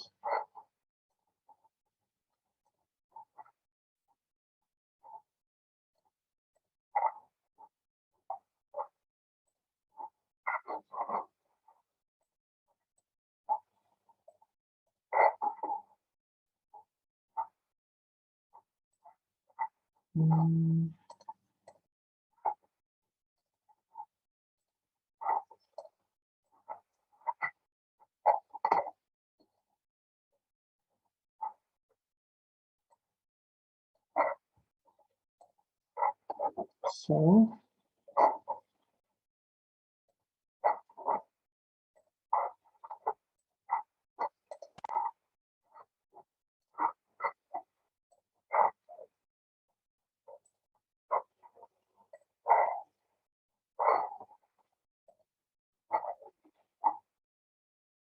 Student and to okay, let's go. hello everyone, I'm Nijolė Uilionytė from Vytautas Magnus University, PhD student, and today my topic is childlessness phenomenon, research in Lithuania from sources to scientific studies. The goal of this report is to review and analyze sources and research related to the childlessness phenomenon in Lithuania. And this task has said, analyze Lithuanian ethnological sources which reveal traditional Lithuanian rural communities' outlook on childless individuals, review ethnological research related to the childlessness phenomenon in Lithuania, analyze the data of sociological and demographic research from the perspective of how social science perceive the childlessness phenomenon. The research analysis method is used. Also, the comparative method is used, which helps reveal not only the specific of the sources and research, but also the change in the outlook on infertility in society, interdisciplinarity, and the growing relevance of research. While analyzing childlessness and the outlook on childless families in a traditional rural community, ethnographic resources become very useful. The analysis of these resources allows claiming that in traditional rural community, a woman's role and identity is linked with motherhood, which is perceived as a normal and indisputable thing. Little girls were prepared for the function very early on. The upbringing differs from boys. A young girl is being accustomed to become a mother since early years and taught how to play with baby dolls. Also, spells and traditional medicine can be analyzed as separate source group related to the childlessness. They were used for prevention, fertility prediction, and treatment. The first one are spells that reflect the importance of fertility. Magic and curse can be used to explain infertility. For example, old women would often get blamed for infertility. It's useful to know that some people also would use spells as means of sabotage. If the mother-in-law does not want her daughter-in-law to have children, then while on the way to the room, she would put 2 sticks in the form of a cross on a doorstep. If the daughter-in-law steps over them, there will be no children. Another tool to help with infertility would be fortune tellers, gypsies. Sources also reveal instances that confirm people believing in health of the saints. In traditional medicine, the most important factor when trying for a baby is considered to be gender convergence. People would have special teas and meals which would be served to men too. Asking for doctor's help would be quite uncommon, but some women would claim to be able to help with infertility. Major attention was brought to soundness to women of all age. To conclude, it can be said that spells and their popularity reveal not only the importance of fertility, it might have been almost the only preventative tool that the rural community members could access. Spells were an expression of caring for the future, and individuals engaging them would feel like they had tried everything to have any offspring. If this tool did not help, magic would be used to explain the possible reasons for infertility. Infertile people who did not have access to a doctor could only blame themselves or others who might have wished the bad upon them. Spells, believings in the help of gypsies and fortune tellers, magic rituals showed determination to try every possible tool to battle infertility. Another different type of sources that reflects the role of childless women in the rural community are customary law. It's not the same for man and woman. And after one of the childless spouses, the time when the couple started living together becomes important. The childlessness phenomenon in Lithuanian ethnology research has not been studied directly yet. However, it is possible to find relevant information whilst against research dedicated to family traditions. A big part of Lithuanian ethnology research related to the topic of childlessness is dedicated to family in traditional rural community. In this research, the community's outlook on childless married women is described, and the most popular infertility treatments are mentioned. Attention is brought to the customs for the child birth to family planning, marriage and death. Although childless families is not mentioned there, these studies are important while forming the understanding of the traditional family, as well as the essential steps of community's members' lives. Also, an analysis of customs related to the fertility is presented. While researching the woman's situation in traditional Lithuanian culture, attention is brought to the birth of the baby, the behavior of expectant mothers.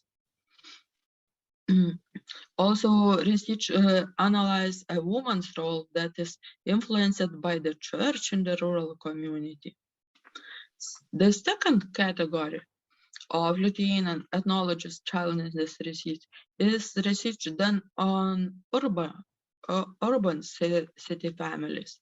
First studies in the city were concentrated on the analysis of material culture and comparison with the culture of the rural community, while also focused on families of workers. In these studies, the decrease of working family size is analyzed. The research focused not only on the lowering birth rates, but also on the reasons that determine such demographic change. Using sociology and demographic literature, this occurrence seems to be common in Lithuania. High levels of economic and cultural development, which demanded women to become included in manual and communal work, in a growing number of divorces, and etc. It's also noted that birth rate might depend on historical events and situations, such as war, high infant death rates, and so on. This analysis focused on the historical outlook while trying to find the roots of tendency and development. Also based on statistical and demographic data, the authors draw a conclusion that the number of children among urban families decreased not only due to material condition, but also due to psychological and lifestyle situation. Maybe they want to have more free time.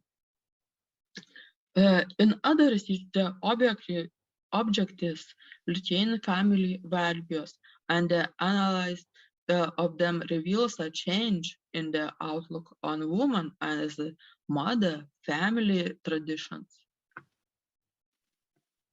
The childless phenomenon in the 21st century, and this research is starting to gain more and more attention from scientists in any research area.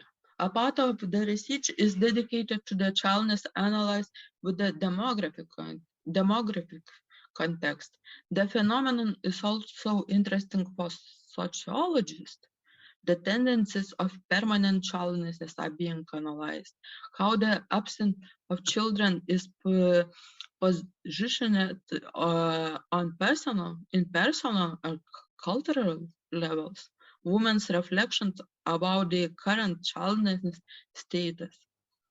The imaging of childless women in the media links between social gender and voluntary childlessness, how different genders looks on media.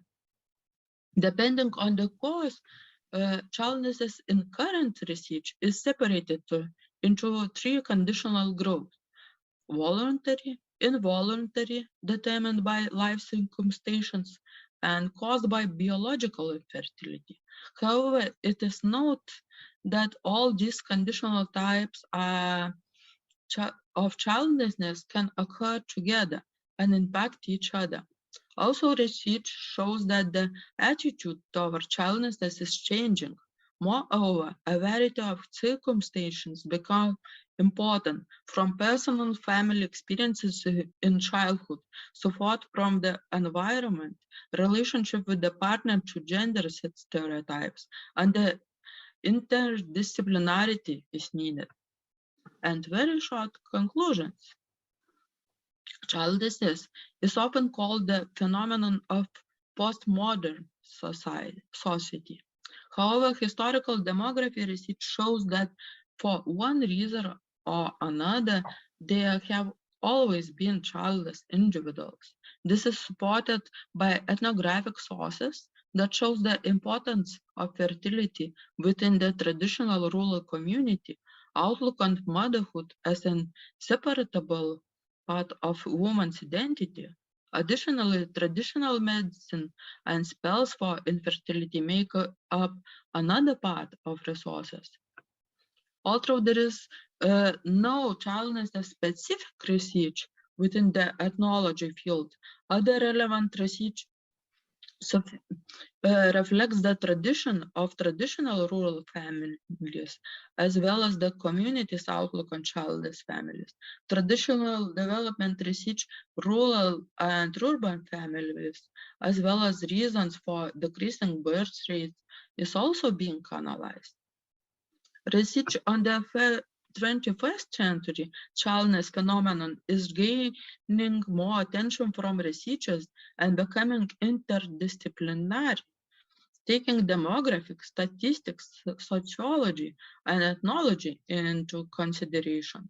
It is now emphasized that the childlessness phenomenon covers a variety of aspects, from ever-changing society outlook on family and children to economic and social circumstances that determine the demographic change in Lithuania. Also, there are some references. And thank you very much for attention. I hope everything will be okay with my recording. Thank you, Albert, and we are grateful to Niole. However, if there is not the possibility to ask her direct questions, however, if there are urgent questions, probably you can write them or send them by email to Albert, and he will forward your question to Niole. And now there is time for discussion. If you would like to ask a question, please raise your hand under reactions in Zoom. Just press your virtual hand or write your question in the chat. I don't see any questions in Zoom chat. Are there any from YouTube viewers? No, there is not. No questions in YouTube. That is highly strange. I'm sure there are plenty of questions that you would like to ask. While we are preparing and while questions are still being written, I would like to ask Beate. While listening to your presentation, I had the impression that the view represented by Balthazar Russo was shared by a broad population, because in other sources too there was similar perception of natural disasters, and the present day situation really shows that this mind frame is deeply embedded in human mind and probably still alive. in spite of our scientific approach. Is that your impression too, that this was a worldview of a broad population, not only of preachers and pastors? Yes, I think so. There are many quotes from Rousseau's text which would lead us to think that this was a very broad idea in Livonia at this time. He speaks about this very destructive storm that takes place during the war, and he speaks about how the local peasants and the soldiers all spread rumors about things, the mysterious things that they have seen during the storm. So such belief in strange events and signs and symbols, it definitely is very prevalent.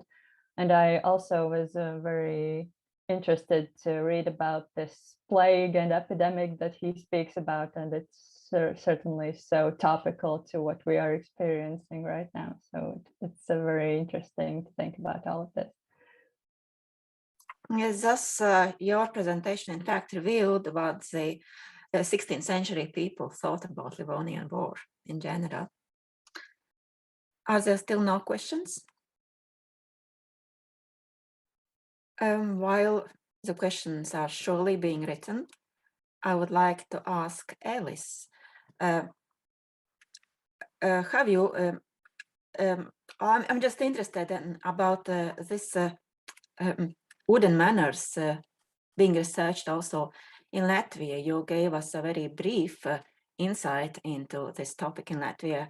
Have you considered any kind of cooperation with some Latvian historians, or have you considered doing a kind of more detailed and a broader study of and comparison of manners, wooden manners in Latvia and Estonia, because it's very interesting, really. Yeah, I think it would be very wonderful, but I think someone as well needs to take up this topic, because I am really the first one that is looking at so thoroughly. So if I would like to compare manners in Latvia, I would also have to make a list of manners first, find everything, and then I could see what I can find. Probably you can cooperate with some Latvian historians. And yeah, so this is a new topic. Who's up for it? Please join us. Yeah, many possibilities. Yeah, very perspective field of research. Still no questions, comments? I have one question sent in for Beate. The main source was Rousseau's chronicle, but people are asking what else sources did you use to compare, to check, I don't know, the facts, what Rousseau is trying to describe, or so. So what other sources are you using here?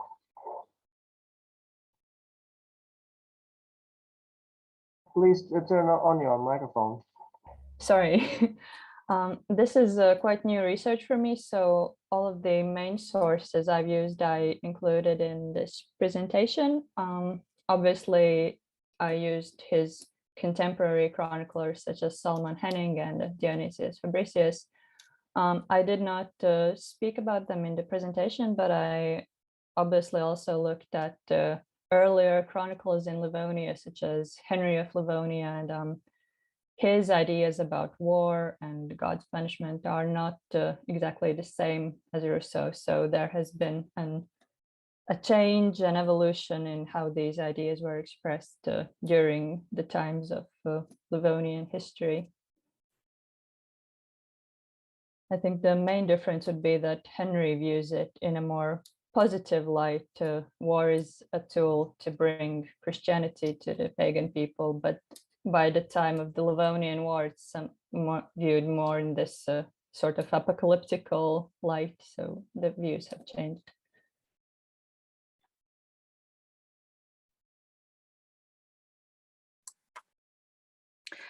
If there are still no questions from the audience, probably Justina could I ask you a question? How unique is Vilkie parish in the context of Lithuania, or how typical? In other words, is it a unique situation there, or is it a typical parish? What do you think? Well, it's quite hard to tell because like every microhistorian does not try to like serve to this big image of history, that is to speak about a small, let's say, parish and generalize that this is how people lived in all our parishes, etc., etc. So what I have been trying to look for in this parish, it is uniqueness, it's life. So like speaking about this question, I would say that the parish was unique because it had its own unique people, its own unique Schlachta, its own unique priests that served in this parish. So it was unique from this point of view because it had its own people, and therefore I could tell their story. And speaking about, let's say, more general point of view, similar processes were going on in other parishes as well. So yeah, for me, it's a bit hard to like answer this question because like right now I'm actually thinking about like some philosophical things, and I can like tell you that microhistory as a research method, it is a very different narrative from what we are used to have. That is like if you usually have a narrative with the construction like they are bad, they are wrong, and this is where we don't have the space for ethics and for rethinking like these categories, which is great. While microhistory is just trying to speak, though it's not trying to speak, as I said, it tries to make the facts and like the people, like the priests, for example, to speak for themselves. Of course, it is a limited research because my research is in the past, so I cannot like come back in time and like investigate what those people were like 400 years ago. But microhistory actually allows us to see the huge narrative without giving specific meanings to a certain things. Like, for example, I speak about paganism, Catholicism, Protestantism, and Orthodoxy. However, I treat all these denominations, well, three denominations and one separate religion quite, I would say, equally, because they're like equally important. And I'm trying to see like which denomination is receiving more power over time, which is of course Catholicism. So this is a really broad reply to your question. Thank you very much, and thank you for explaining us, for giving us more details about microhistory. I'm sure that there are many questions that are kind of still in the audience's minds. So if any question comes up in the afternoon, probably you can still write it in the chat, and if the speakers are still there, they will be able probably to answer them in chat. While still there are no questions, I would like to remind you that there will be an opportunity, I hope, to publish your presentations in the collection of papers. And I would like to urge you to use this opportunity because training to write scholarly papers is a very important part of your becoming acknowledged historians. I'm sure that you already have some experience, but still more experience will never harm you. If there are still no questions, I would like to end this session, and there will be a half an hour break, but please come back at 11:30 for an equally exciting session that will cover equally broad chronological framework and equally diverse set of topics. Thank you for participating and for listening.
So, and we are back right now to the second session of this day, and I give the virtual floor to our moderator, host, and expert, PhD Kristīne Beķere.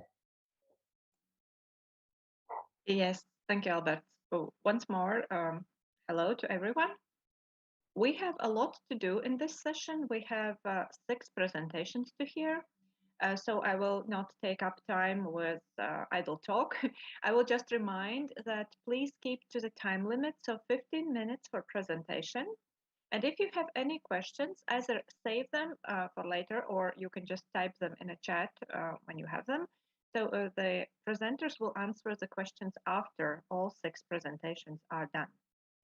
So without further taking up your time, as first, I would like to ask for their presentation our colleagues from Lithuania, Dominikas Juskus and Rasa Zozaite from Vytautas Magnus University, to show us a comparative analysis of the Declaration of Independence of Lithuania and Belarus. Please.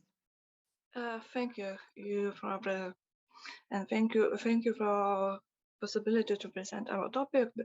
Unfortunately, Dominikas is not couldn't join us, but I think it's not an issue. So today, okay, I think you can see my screen. Okay. So, oops. Okay. So I think it seems that our topic is relevant in the light of recent events near Poland, Belarus, and Lithuanian borders. But in order to understand this process and what happens nowadays, one must look into history and go back to the roots of statehood. We choose this topic because we noticed the lack of comparison between both states seeking to understand the larger role of certain conditions that allowed to preserve independence, therefore had a long-lasting impact on development of modern these states. Because of that, this presentation aimed to compare conditions and steps towards independence in both states. We analyze present Russian and German languages, archival materials like official state documents. Over time, of course, questions arise in this case. What condition led that Belarus and Lithuania declared of independence almost at the same time, and how these 2 countries managed to achieve independence while being under different conditions, or maybe not so different, or maybe it was the same circumstances. Since it is a broad topic, we choose to compress and present a short story as much as possible and try to answer these questions. So first, Belarus, before 1918. Belarus, in a geographical sense, is quite similar state to Lithuania. Both neighboring states had their share of common history under Commonwealth. Even after the partitioning of Commonwealth, both Lithuanians and Belarusians lived under Russian Empire, meaning that their historical paths were shaped by similar experiences.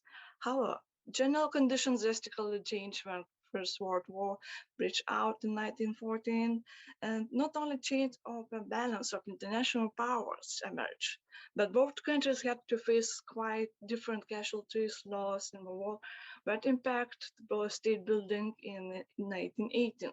So in order to determine what kind of preconditions of an eve of dependence have been in Belarus and how it might have affected Belarusian National Republic existence, certain crucial state building events and developments such as declaration of dependence, institutional and public service must be discussed in order to understand how new state emerged and what kind of obstacles have to be dealt with. State building efforts were quite different available at the time for both of these nations. In Belarusian ethnic lands, ideas of nationalhood started to take shape in 1917 summer, particularly due to political instability in Russia. Political parties did not have unanimous opinion about majority of issues. However, there were common factors such as language, history, theoretical and religious similarities that were uniting in some sense. Situation in Belarus was disastrous. Exodus of Belarusian population during First World War, divided lands by the First World War from of great powers between Russia and Germany, because part of the Belarus was garden municipality belonged to Germany, and the rest of Belarus belonged to Russia. Famine destroyed cities and villages and widespread development, with such condition it was difficult to mobilize people in the ethnic lands of Belarus. Famine destroyed cities and villages and widespread development, with such condition it was difficult to mobilize. Seems that something is okay. Cities and villages. It seems that someone that doesn't disconnect the microphone. If you can, please. Okay, thank you. However, common denominator and condition for Belarusian statehood was to stay out of First World War. Still, there have been many versions circulating about what kind of statehood would be possible for Belarus. For example, Lukashenko brothers, leaders of Belarusian National Committee organized news, were waiting some options, but if Germany and Austria-Hungary were victorious in the war, the Polish, Belarusian, Lithuanian, and Baltic lands would be detached from Russia and form either a number of disparate political units or a single political entity and negotiated in some form with the central victorious powers. But October Revolution even more encouraged national organization of Belarus on both eastern and western side to act in order to decide on Belarus' future. On 18 December, all Belarusian Congress started its first session with yet majority of representatives of various political organizations has very different understanding of the Belarusian future, either to become province of Russia, to gain autonomy with self-governance, autonomy with close tie to Russia, or complete union with Russia. The issue was that all delegates were not managing the future without Russia. Nevertheless, due to geopolitical changes, while Bolsheviks were withdrawn from back to Russia, Belarusian organizations from the eastern and western ethnic lands had an opportunity to cooperate.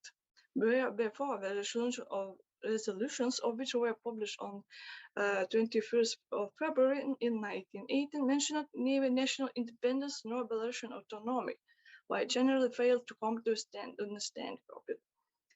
On the 25th of February, the Germans took control of Minsk, so Germany occupied the whole Belarusian. So what happened in March? On the 3rd March of 1918, Soviet Russia signed a peace treaty with Germany and its allies, where territories claimed by the Belarusian government were partitioned. The northeastern part of policy fell to Germany, which was to decide the future destiny of these territories. The central and eastern parts of Belarus, all the way beyond the Dnieper River, were to hand it back to Soviet Russia, but only after reparations have been paid. For the time being, the Bolsheviks retained. On March 1918, the Executive Committee of the First All Belarusian Congress announced the Second Kramota, in which it proclaimed the establishment of the Belarusian People's Republic. This was a opportunity of the creation of the Belarusian statehood, although Germany treated the Belarusian People's Republic authorities as cautiously, the structures were expanding rapidly. People of the various milieu were dreaming, such as Litzkevich brothers, of creating a Polish, Lithuanian, Belarusian confederation. Well, actually, we try to create something like that, like Litbel in 1919. But under the Great Dashim, which were applying to the included in the Belarusian People's Republic Committee.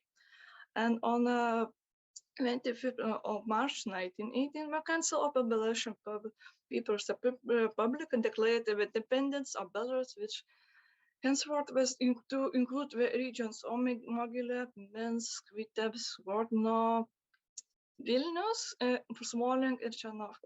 A month later, the council authorities sent a telegram to German Emperor Wilhelm II expressing gratitude for the liberation of Belarus. Unfortunately, the Belarusian didn't receive an answer from Wilhelm II. And in the light of that events, The telegram remained unanswered, while previously associated with the Bolsheviks or orientated towards Russia, the choice of a pro-German orientation was unacceptable. The Germans, for their part, feared with the concession and lost the world war at the same time. The council found itself in a vacuum. The new Prime Minister, Anton Lutzkevich, sent diplomatic missions to the Entente States, to Warsaw and Kiev, and he was also conducting talks with Lenin in Moscow. However, no one wanted to unequivocally support the new state. Therefore, there is no common opinion or just specific reason or why Belarusian National Republic could not manage to maintain its independence. Many conditions, for example, like exodus of population, wartime experience, huge opposition of pro-Bolshevik movements, including propaganda, had enormous effect on Belarusian Democratic Republic. The collapse of the government was also in some affected due to the lack of fundamental institutions for a nation state, not clearly defined and controlled borders, army, police force, constitution, or rule of law. Of course, internally, society had a weak desire or at least understanding of nation-state principles, where only elites were pushing such ideas. Working class and peasants were more prone to socialist and Bolshevik ideas, which were more oriented towards structural economic issues, and in short, the orientation was more towards the east than to the west. How about Lithuania before 1918? The situation was kind of a little bit different and in some sense kind of similar, let's say, because, well, the territory of Lithuania was occupied in 1915 when Kaunas fell to German military army, and the political situation itself had changed a little since then German occupation. And by 1970, Germany realized that we will not be able to continue the war on several fronts, that we will have to deal with inbuilt resources, and we were called Oberost or Eastern Question must to be dealt. The annexation of occupied former Russian territories was not an option, so annexation of the territories appeared to be most, let's say, legally acceptable option in the eyes of international countries, which will draw up upon submit declarations. So we decided to create some kind like national councils in Lithuania and Kurland, also, which were called Landesrat in German. And in July of 1917, a meeting of representatives of German authorities took place in Bingen, Germany. And during this meeting, positions and policies on Kurland and Lithuania were agreed. And two councils it was said that two councils should be presented with German legislative, but all nations are entitled to fundamental rights. In response, both the Kurland and Lithuanian councils should submit their own reply agreeing first with the German authorities asking for German support and affiliation. At the time, the question of Belarus was not so pressing, given how little territory was in the German sphere of influence. However, the situation began to change dramatically in both occupied territories already in the second half of 1917. In September 1917, the Lithuanian Conference took place, during which a resolution was drafted stating that Lithuania should be independent, democratically organized state in ethnographic lens, and the final coordination of the state and its relations with neighboring states will be determined by a community constituent assembly. And in the December of 1917, new draft with the German authorities was created, which stated that Lithuania should be independent state, but with quite tight ties with Germany. And it was said that it was mentioned about the conventions, military, custom, transport, military unions. Although the document was signed and Lithuania did not see German recognition of its independence. And meanwhile, the Lithuanian Council was increasing aware of its importance and was moving in a radical direction. And so we had in February, the Council of Lithuania declared the independence of Lithuania. And but interesting that the text of Declaration of Independence wasn't published. It was banned by censorship. However,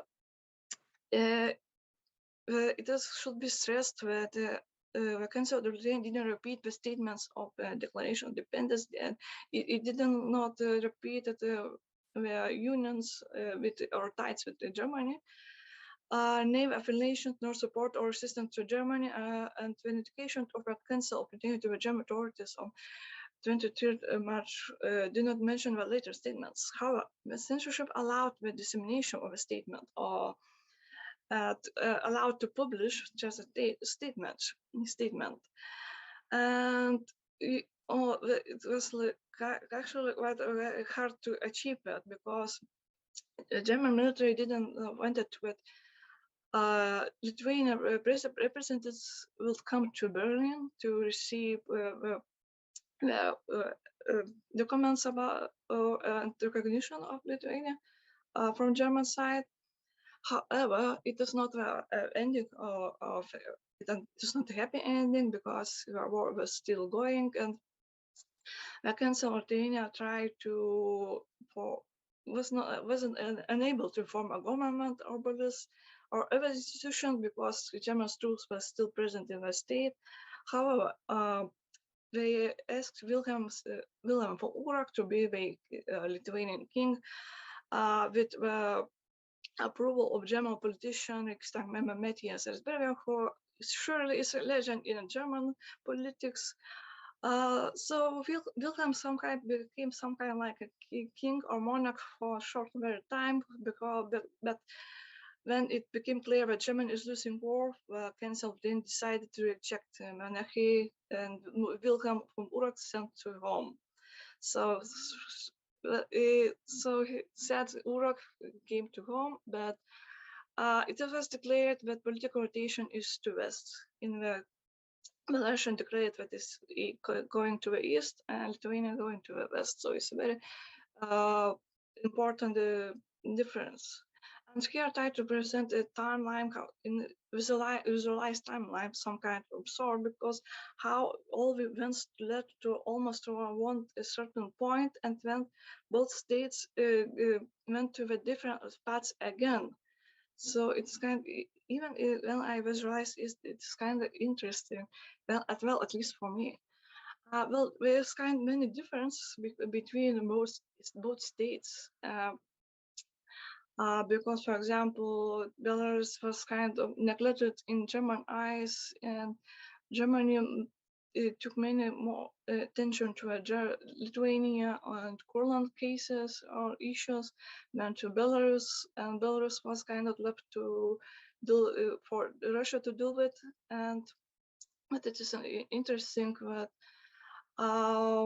Bolsheviks from Moscow had a way lesser influence for political groups in Lithuania, but much more influence in Belarus. And of course, both states have had a sense of policy, army, or something like that. It seems that my time is going short, and so I'm going to go conclusions. It's very short conclusions. I try to keep it short as possible, but well, both states, Lithuania and Belarus, shared the same goal of becoming independent states. Favorable circumstances led to both countries declaring independence in March 1918. But Lithuania and Belarus had similar goals in achieving independence, of course. However, one of the most important aspects of why the Lithuania and Belarus have followed different paths after March in 1918, after declaring independence, is different political orientations. Lithuania sought Western support, forging links with Western politicians, and in the case of Belarus, we are support of the East, if to say it in short. And thank you. I think I'm just in time. Thank you. Yes, you are almost a minute. Thank you Thank you very much for this excellent example. To the principle we always stress that we should look over the borders of our national countries, but well, let's be honest, we always agree on that, but we rarely do that. So thank you. Yes. Questions will be after all the presentations. Okay. So as the next, I invite our host, the organizer of these readings from the very beginning, Alberts Rokvelnis, who is also a PhD student PhD student at the Jāzeps Vītols Latvian Academy of Music. So, Albert, the impact of the Great Depression on hit music publishers in Riga. Thank you, Kristīne. So, as the time is short, let's not waste it.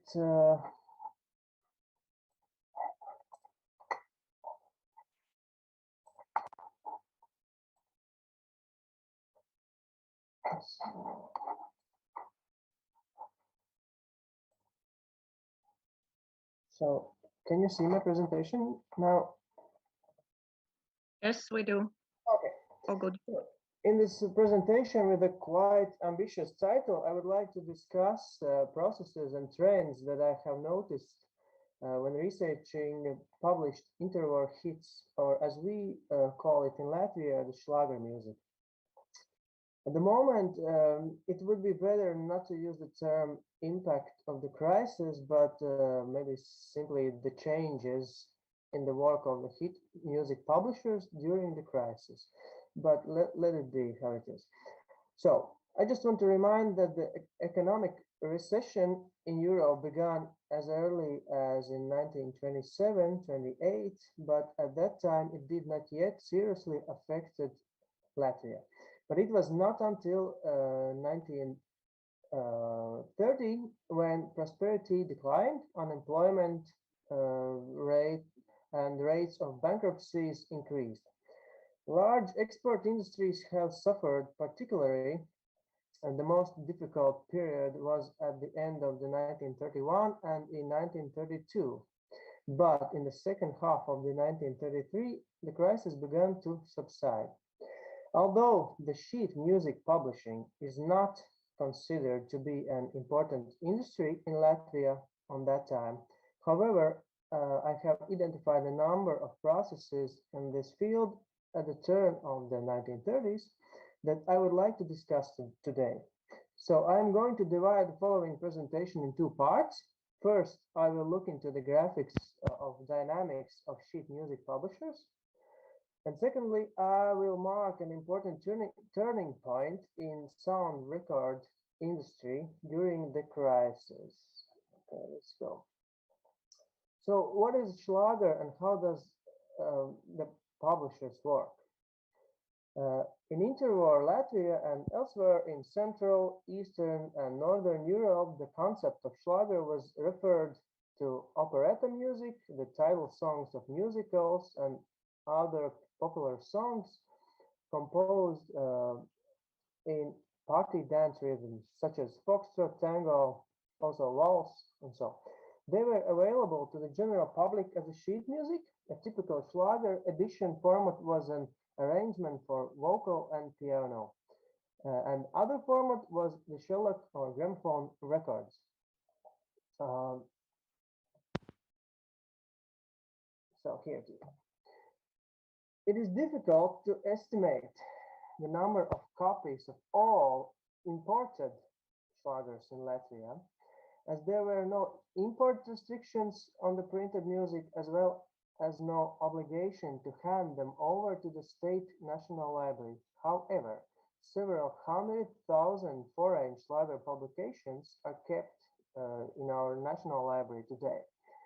In my opinion, this shows that there was quite a big public interest in this field. But some of the foreign hits were also published in Riga. And this particular visualization summarizes data from 1,470 hits for the voice and piano printed in Riga. Various editions, both the singles and the Schlager albums. So in the 90s, at the time when radio and records were becoming increasingly important, sheet music publishing and trading became increasingly unprofitable. Therefore, the issue of Schlagers made some compensation for the economic losses caused by the scores of classical music. Well, basically, there was an interest in Schlager and sheet music, not as much in the classical music.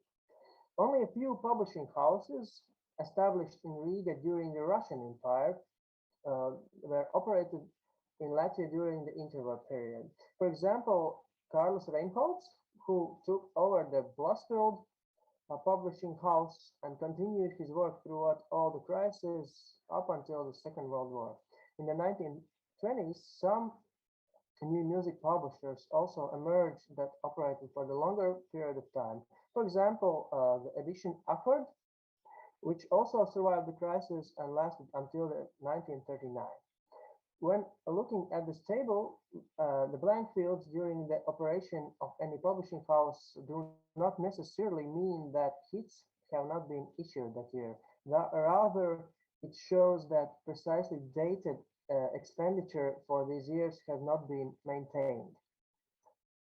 The data collected here show that the most different publishing houses or other trademarks and a series of publications which were created for quick profit and existed for a short time. They were created by local musicians and music merchants to release foreign hits for local audience. The audience, of course, requested an adopted, translated repertoire in Latvian. The editions of the publishers shown in the table are editions of popular Schlager composers in original language, mostly German English, or, as I mentioned, translated in Latvian or with a Latvian modified text, changed lyrics. In the 1920s, it was cheaper and easier just to distribute material imported from abroad, translated and distributed without, in many cases, without copyrights. And these scores may have been distributed in only one music store, particularly.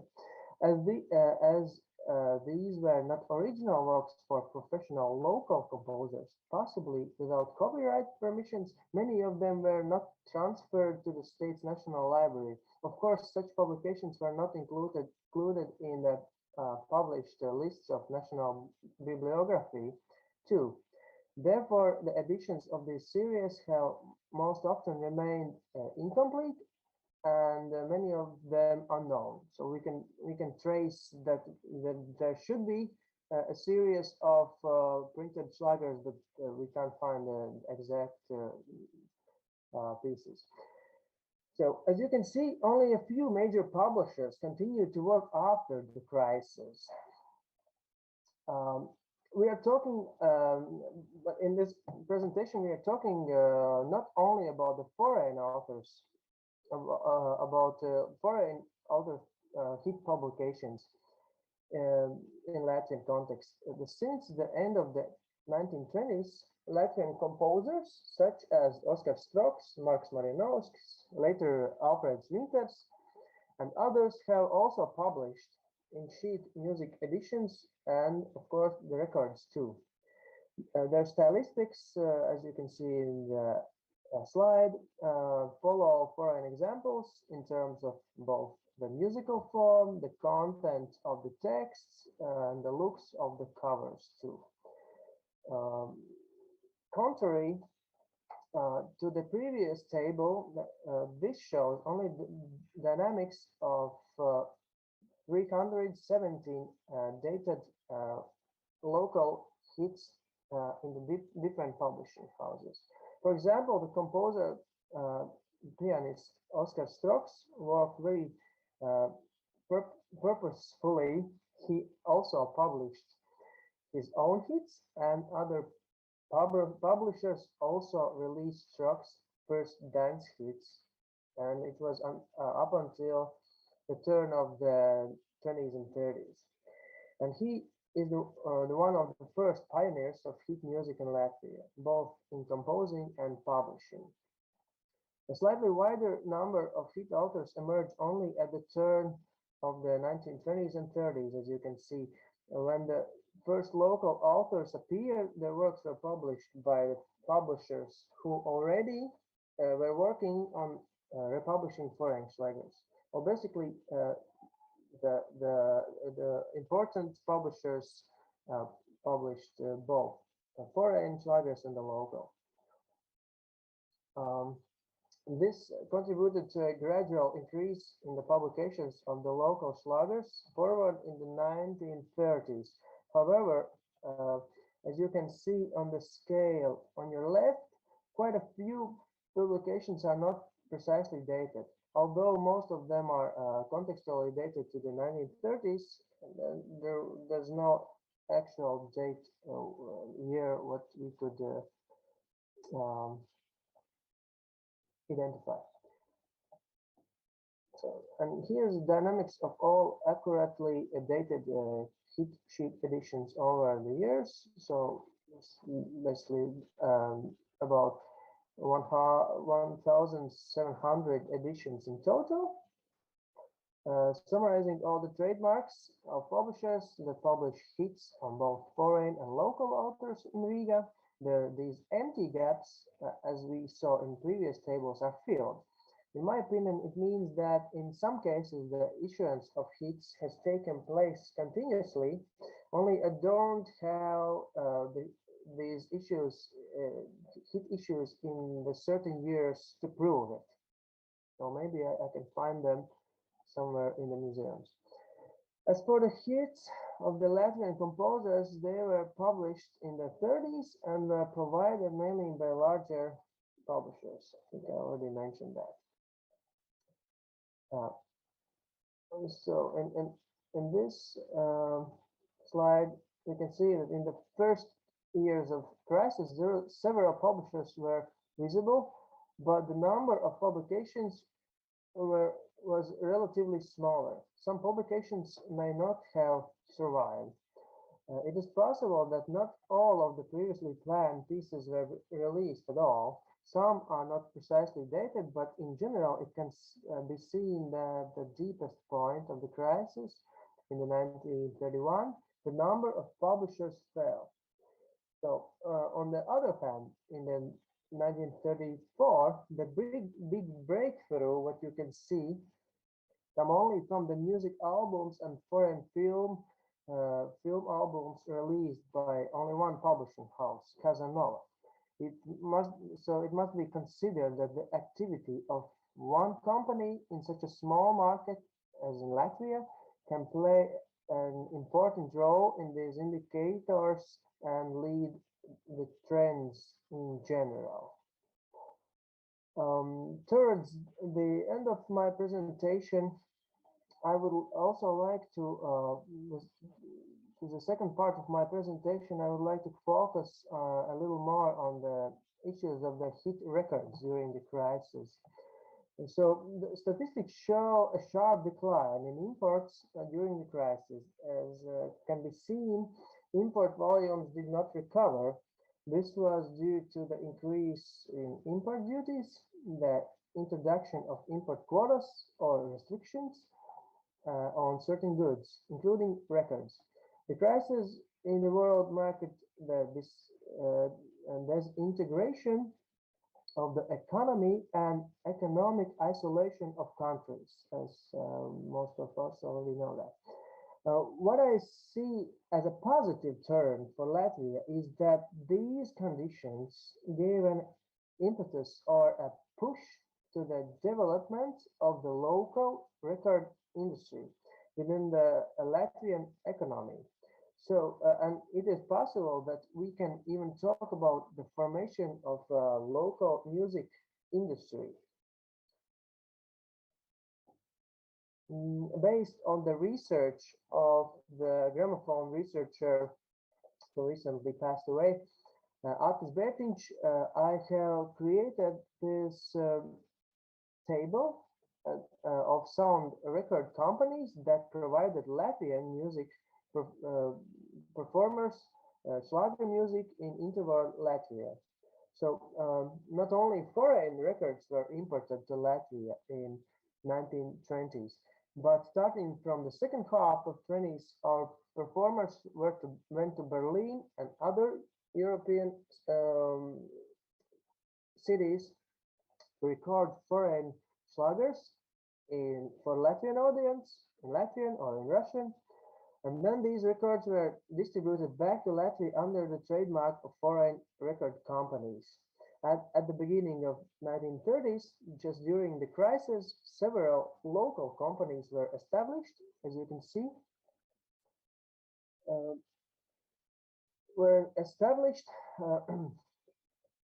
which also started producing records in Riga. This coincided with the appearance of a number of local hit composers whose music could not be released not only in print, but also on record. In this way, after 1931, when Belhard started working, the recording, production, and sale of records took place here in Latvia. So local music industry was basically created. In this case, what I mean with the concept of music industry is as an organized group of actors performing all stages as local hit. So we have local hit composers, performers, we have sound recording infrastructure, sheet music printing, distribution, and realization. So everything can happen here. To sum up, in conclusions, the changes during the crisis, which I have identified, is the rapid growth of foreign hit publishers in Riga, but some of them operate temporarily, possibly trying to earn money, to make fast money by distributing popular foreign hits in Latvian. The second, at the deepest point of the crisis in 1931, there was a relative decline in the number of publishers, trademarks, as well as sheet music itself. So this means that the sector has also been negatively affected. So this music field was negatively affected by the economic crisis. But out of the crisis, only the strongest publishers continued to work, mainly those that publish not only slagers, but did other printing too. In the early 1930s, the number of local Schlager publications increased, and publications of foreign authors in Riga continued and even increased relatively. During the crisis, there was an almost complete transition to record local Schlagers only in Riga. After the crisis, companies like Belhard strengthened its monopoly position via some marginal publishers.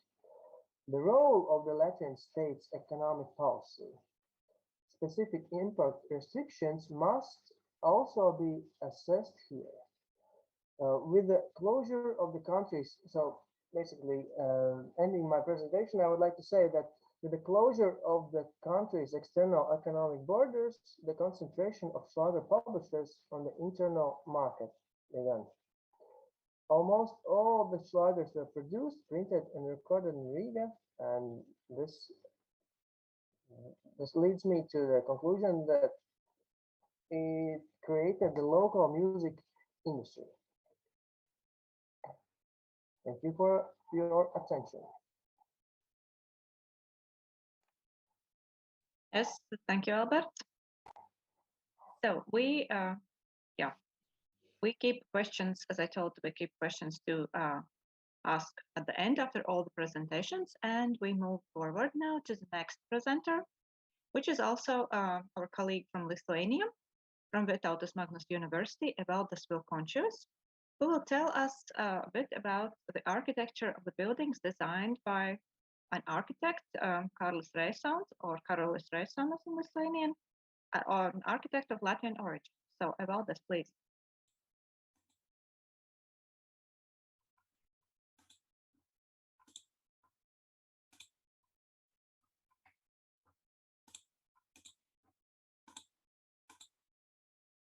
So Karolis Reisonas was a Lithuanian architect engineer of Latvian origin. In 1922, he arrived in Lithuania, where he in 1932 received Lithuanian citizenship and worked there as an engineer architect until the 1940s. Despite being a foreigner, he had a prolific career in the field of architecture in Lithuania at the time, where he designed dozens of buildings in various cities and towns. Some of the buildings designed by him, mainly in Kaunas, are considered to be the most famous buildings of the period of independent Lithuania. After Lithuania became an independent state, there was a lack of local architectural specialists. Therefore, there have been many cases when foreign people of German, Polish, Russian, and Latvian nationality were welcomed in Lithuania and were allowed to design various public buildings. It is known that Karolis Reisonas was not the only Latvian-born architectural specialist who worked in Lithuania at the time, but among them, he became the most successful. After arriving in Lithuania in 1922, he was appointed to the position of the municipal engineer of the second largest city of Lithuania at the time, Šiauliai, which he held until the early 1930s. As a result, he had a significant influence on the architecture of the city at the time because, among other responsibilities, he had to design various public buildings, residential, industrial, and so on. These buildings were most in need of the city at the time, as it was badly destroyed during the First World War. It can be said that at the time, the architecture of the buildings designed by him was dominated by the aesthetics of old styles, typical of all Lithuanian architecture. It was mainly based on the classicism because at the time, most of the country's architects had graduated from the Russian Empire, where such styles were common. Such stylistics prevailed not only for the representative public buildings, but also for the residential and industrial buildings. The fact that Reisonas worked as an engineer in Šiauliai for 8 years was a significant event for the city because thanks to the engineer, many new buildings appeared in the city, which reflected its progress. Reisonas worked in Šiauliai until the summer of 1930s, when he was invited to hold the position of Kaunas city engineer. He worked there until 1938. In this period is the most important of his biography because it was then that he designed his most important buildings for which he became famous. At that time, he also began to promote modernism in his design. This was probably determined by the influence of modernism in the architecture of Kaunas at the time and by the interest in foreign architecture, as it is known that he repeatedly went abroad to get acquainted with the latest architectural trends. However, despite the influence of modernism on his designs in the early 1930s, he did not reject classicism and other old styles, and in designing other buildings, often sought to mix different styles, designing buildings with both modern and classical looks. Although during the period between 1931 and 1938, his main activity was in Kaunas, but at the time he also received many commissions to design various buildings elsewhere in Lithuania. This proves that he was liked in Lithuania and was invited to design buildings even in small towns. One of the early works in the 1930s was the design of a museum building in Šiauliai, which he designed in 1931. In the architecture of the building, he sought to apply the style of modernism, which had just begun to influence Lithuanian architecture at that time. An asymmetrical, freely treated composition of the facade, smooth surfaces of the walls, the rhythmic composition of the windows, and the absence of the decor shows the influence of modernism. Another interesting project of his is the municipal hospital in Tauragė, which was designed in 1931. The building had a conservative appearance and the elements of classical architecture, such as simplified pilasters, profiled cornices, have appeared on its exterior, which indicates that even in the 1930s, Karolis Reisonas was still influenced by the aesthetics of classical architecture. Nevertheless, the exterior of the building hid an advanced medical facility inside. The building had an irregular, functionally divided layout, had balconies for the convenience of the patients. Also, the inside of the building incorporated many innovations that were new in such buildings in Lithuania at the time. The building had elevators, modern operating room, heating systems, and the latest treatment equipment. At the time, it was one of the most modern hospital buildings in Lithuania, which influenced the evolution of such buildings. Similar aesthetic has another building, which he designed in 1933, a commercial school in Pasvalys. The building has a modern, functionally divided layout in which the classrooms are orientated to the southwest direction, thus ensuring good natural lighting. The exterior of the building is simple and modern, but there are also elements of classical architecture, such as pilasters incorporated in the facade.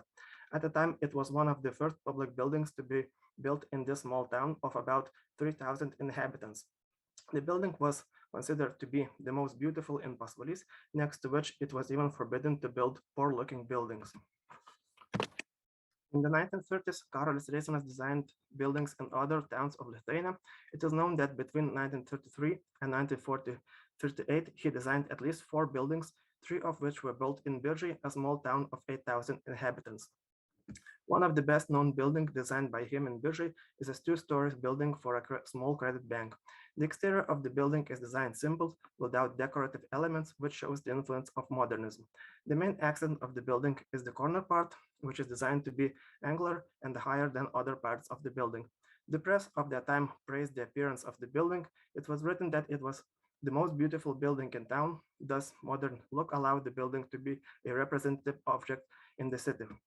There are 2 other buildings designed by him in Biržai, private houses. Both have a fairly modern appearance, and in contrast to his early public buildings, no longer have elements of classical architecture and reflect the aesthetics of modernism.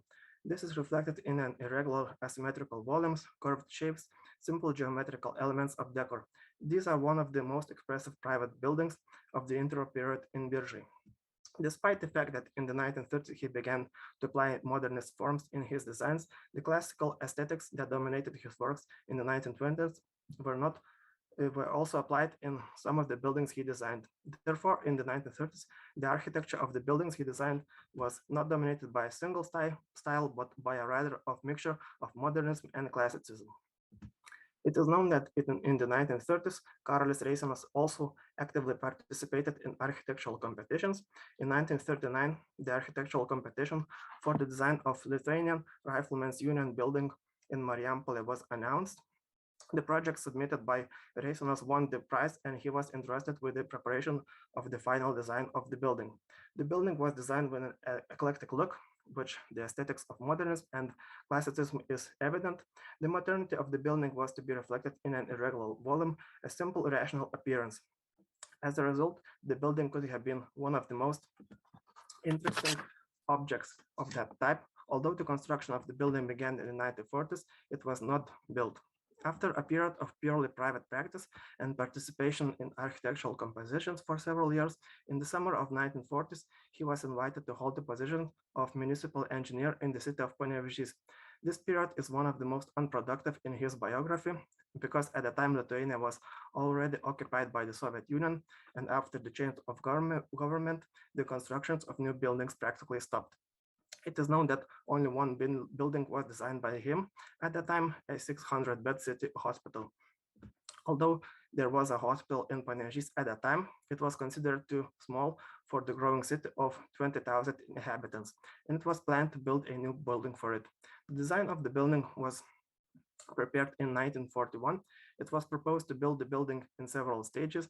The main building, which had to be built first, was designed with symmetrical shape and had the appearance of modernized classicism. However, the building was not built, and this is considered to be one of the last that Karolis Reisonas prepared in Lithuania. In 1942, he ceased to hold the position of Panevėžys city engineer, and until 1944 served as the mayor of the city. In 1944, like many Lithuanians, he emigrated to the West, from where in 1949 he moved to Australia. He lived there until his death in 1981.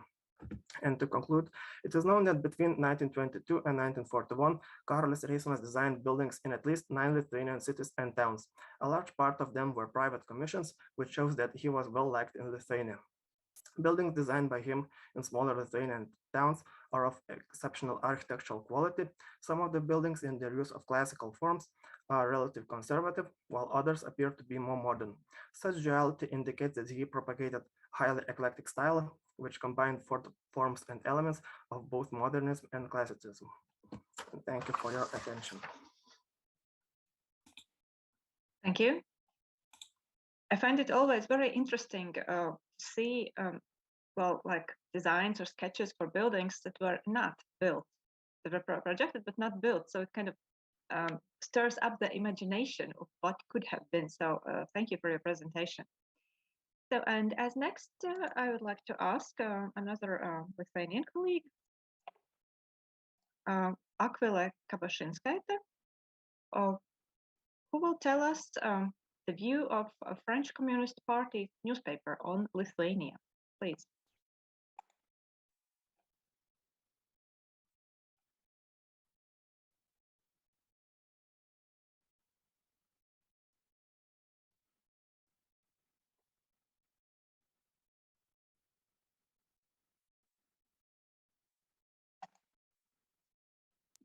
Hello, everyone.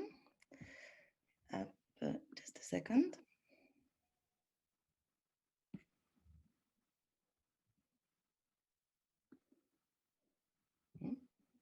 Yes, Can you hear me? Yeah. Hello. So today I will talk about the position of the French Communist Party's newspaper L'Humanité on Lithuania. Although historians are well aware of the popularity of the French Communist Party after the Second World War, today I hope to provide more details not only on the position of the party, but also on its influence on Lithuanian history, on the relations between Lithuania and France, by talking about the attitude of their newspaper towards Lithuania at the height of the party's popularity in 1944-1948.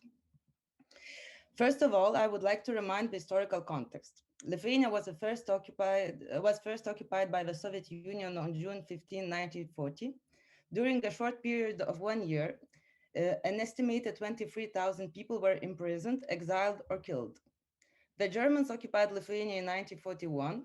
The Soviets returned in 1944. During the second occupation, Lithuanians had no illusions and a resistance began immediately, both inside and outside the country. As expected, Stalin's regime immediately started to oppress the population. Meanwhile, France was also partially occupied by the Germans during the Second World War, and once liberated, the public tended to support the force fighting the Nazis, the Soviet Union.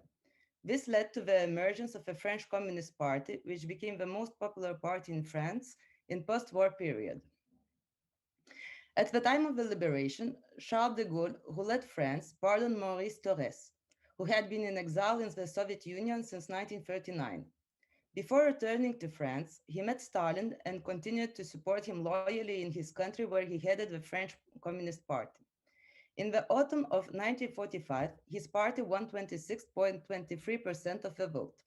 This gave them an important place in power, shared with General de Gaulle, who remained in a strong position. In addition, the Communist Party controlled almost 25% of the national press. The party's daily newspaper, L'Humanité, sold 360,000 copies a day in the spring of 1945. It is this newspaper's reports on Lithuania that I mainly analyze in this presentation to reveal the party's position.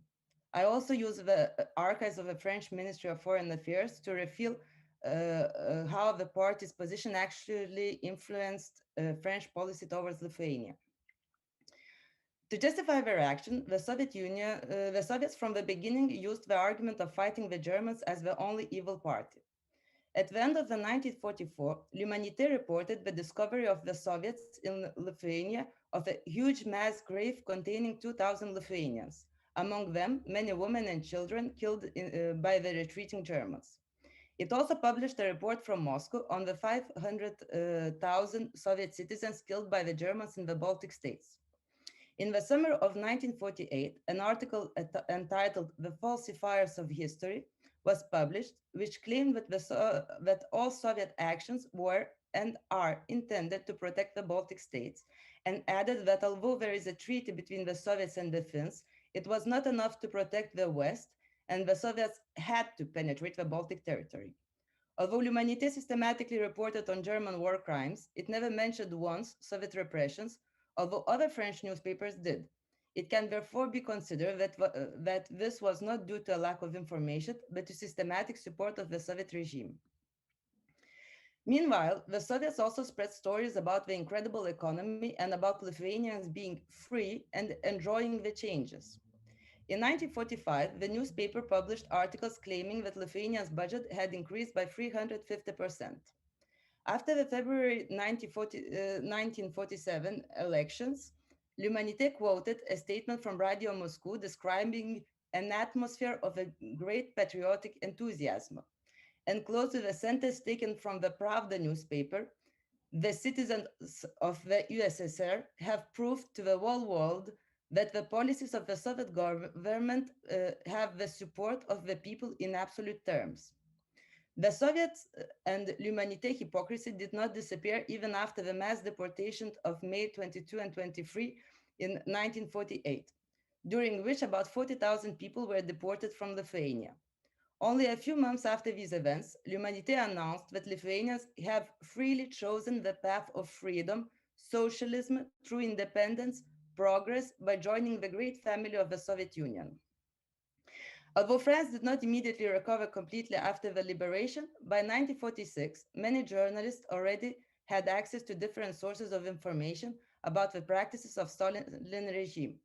This made it more difficult for Soviet propaganda to spread freely, and a strategy of attack was therefore necessary. When the 1946 elections took place in the Soviet Union, many newspapers were skeptical about the results, but L'Humanité did the opposite. We were delighted. In the article on the elections, it stated that 91.78% of the participants voted in Lithuania.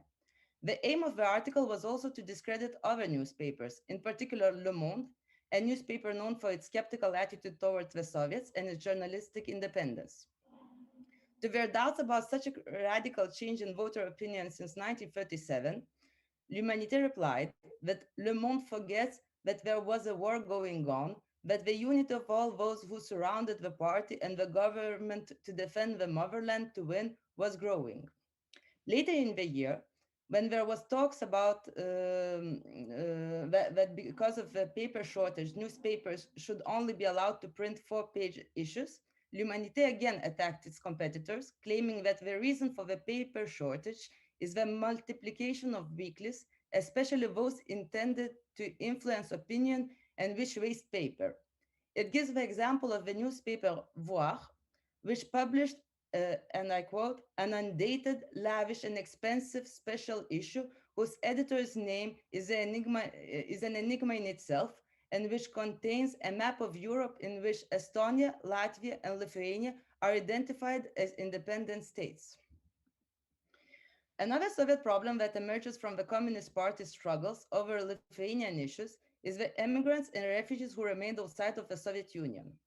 Since September 1945, L'Humanité has been publishing articles about Soviet citizens from the Baltic states who are still in camps in the British and American zones, and claimed that these camps are still run by men who served in the German army. The newspaper uses headlines such as "French authorities in Germany oppose repatriation of Soviet citizens," and portrays Lithuanians who want to return to the Soviet Union but are prevented from doing so. We also attack the American position as ridiculous and embarrassing because it does not recognize the Baltic states as part of the Soviet Union. Despite this constant propaganda, French diplomatic record shows that politics were little or not influenced by this information, and we were well aware of the position of the Lithuanians. As early as June 1945, the Lithuanian ambassador to France before war, Stasys Bačkys, as well as the ministers of Latvia and Estonia, drafted a memorandum asking not to hand over their compatriots to the Soviets, and we received a positive response from the French authorities on condition that they would not speak about it in public. In addition, the French ambassador to the United States sent a letter to the French Prime Minister Georges Bidault describing the resistance of Lithuanians to the Soviets in the United States. He mentioned the support we received from the Catholic Church and most importantly, the request made to the French authorities not to recognize the Balts as Soviets in order to protect the refugees from returning to the occupied territories. As a result, an official confidential document was established for the French army, indicating that, although during the Nazi occupation, attempts had been made to integrate Lithuania into the German army, they were strongly resisted. And that although the Germans had succeeded in integrating a few thousand Lithuanians, there was no Lithuanian battalion, and that all of them were in favor of Western policy. The document ends by recalling that Lithuania had always had good relations with France, and that more Lithuanians died for France than there were prisoners of war. This particular situation perfectly reflects the efforts and possibilities of the diaspora to reach the French political organs and highlights the reason why they were attacked. It also explains the strong attempts to reduce the number of Lithuanians outside of the Soviet Union at all costs. Since the Soviet, so as conclusions, I would say that, since the Soviets were fundamentally opposed to any form of religion, when we occupied Lithuania, which was largely Catholic, we quickly began persecuting them. The church immediately began to defend its faithful to the indignation of the Soviets and their representatives in France. On April 17, in 1945, an article was published in L'Humanité expressing dissatisfaction with the attitude of the Catholics. Its authors asked how, after Togliatti's speech to the Italian Communist Party Congress, in which he asked the leaders to the Catholic Church to stop meddling in politics, the Vatican dared to say that its activities were aimed only at diverting souls. The author is also irritated by the fact that at the same time, a dispatch from the United States was sent by the American Catholic bishops who interfere in politics and even describe it as the worst kind of politics. To him, the statement about the Baltic countries, which the bishops are concerned that the countries that seem to have been absorbed have not been able to express their opinion, is simply striking, and wonders whether the bishops have not gone too far to hear the citizens from the Baltic countries who were very happy to have joined the Soviet Union. As one of the proofs of the happiness of Christians in the Soviet Union, in March 1947, the newspaper announced that the Archbishop of Vilnius, Attīstības, on behalf of the Baltic states, had thanked the Soviet authorities for the help given after the liberation. Although the Vatican did not immediately respond to this information, in May 1948, a French newspaper directly dependent on the Vatican, La Croix, published a statement denying another propaganda report by the TASS agency on the full functioning of 700 churches and convents in Lithuania, announced by the Archbishop of Vilnius, Edmond Basius. La Croix points out that the only person in this position is Romualdas Jalbžykovskis, but he is not on Lithuanian territory. La Croix wonders whether he is not one of the Kremlin's bishops whose aim is to create Catholic Church separated from Rome. This allows me to suggest that you were already used to the various names of the fake bishops of Vilnius. L'Humanité attacked the church institutions and spread Soviet propaganda about the excellent living conditions of Catholics, but it seems that the church had a much stronger position, if not on the information front, at least on the political one. So as conclusions, I would like to say that the newspaper L'Humanité reflects the position of the Communist Party, which is clearly pro-Soviet, and its newspaper is a propaganda tool. As far as Lithuania is concerned, it describes Lithuanians as happy to be integrated into the Soviet Union and attacks all those who say otherwise. So it's the organs of the Catholic Church, the diaspora, the French press, and others. It relies exclusively on Moscow's propaganda tools, TASS, Kremlin reports, Pravda, etc. While it is clear that the Communist Party, at the height of its popularity, had influence on society, the political documents do not reflect their weight on the country's foreign policy. Thank you. Yes, thank you. This was really interesting for me personally, as it kind of gives some background for my my research topic, political activities of diaspora. So thank you very much. So, and we move on.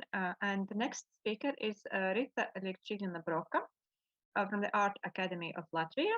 And from the communists and propaganda, we move to textile arts. Please, Rita. Thank you very much for introducing and this opportunity. I'm gonna share my screen.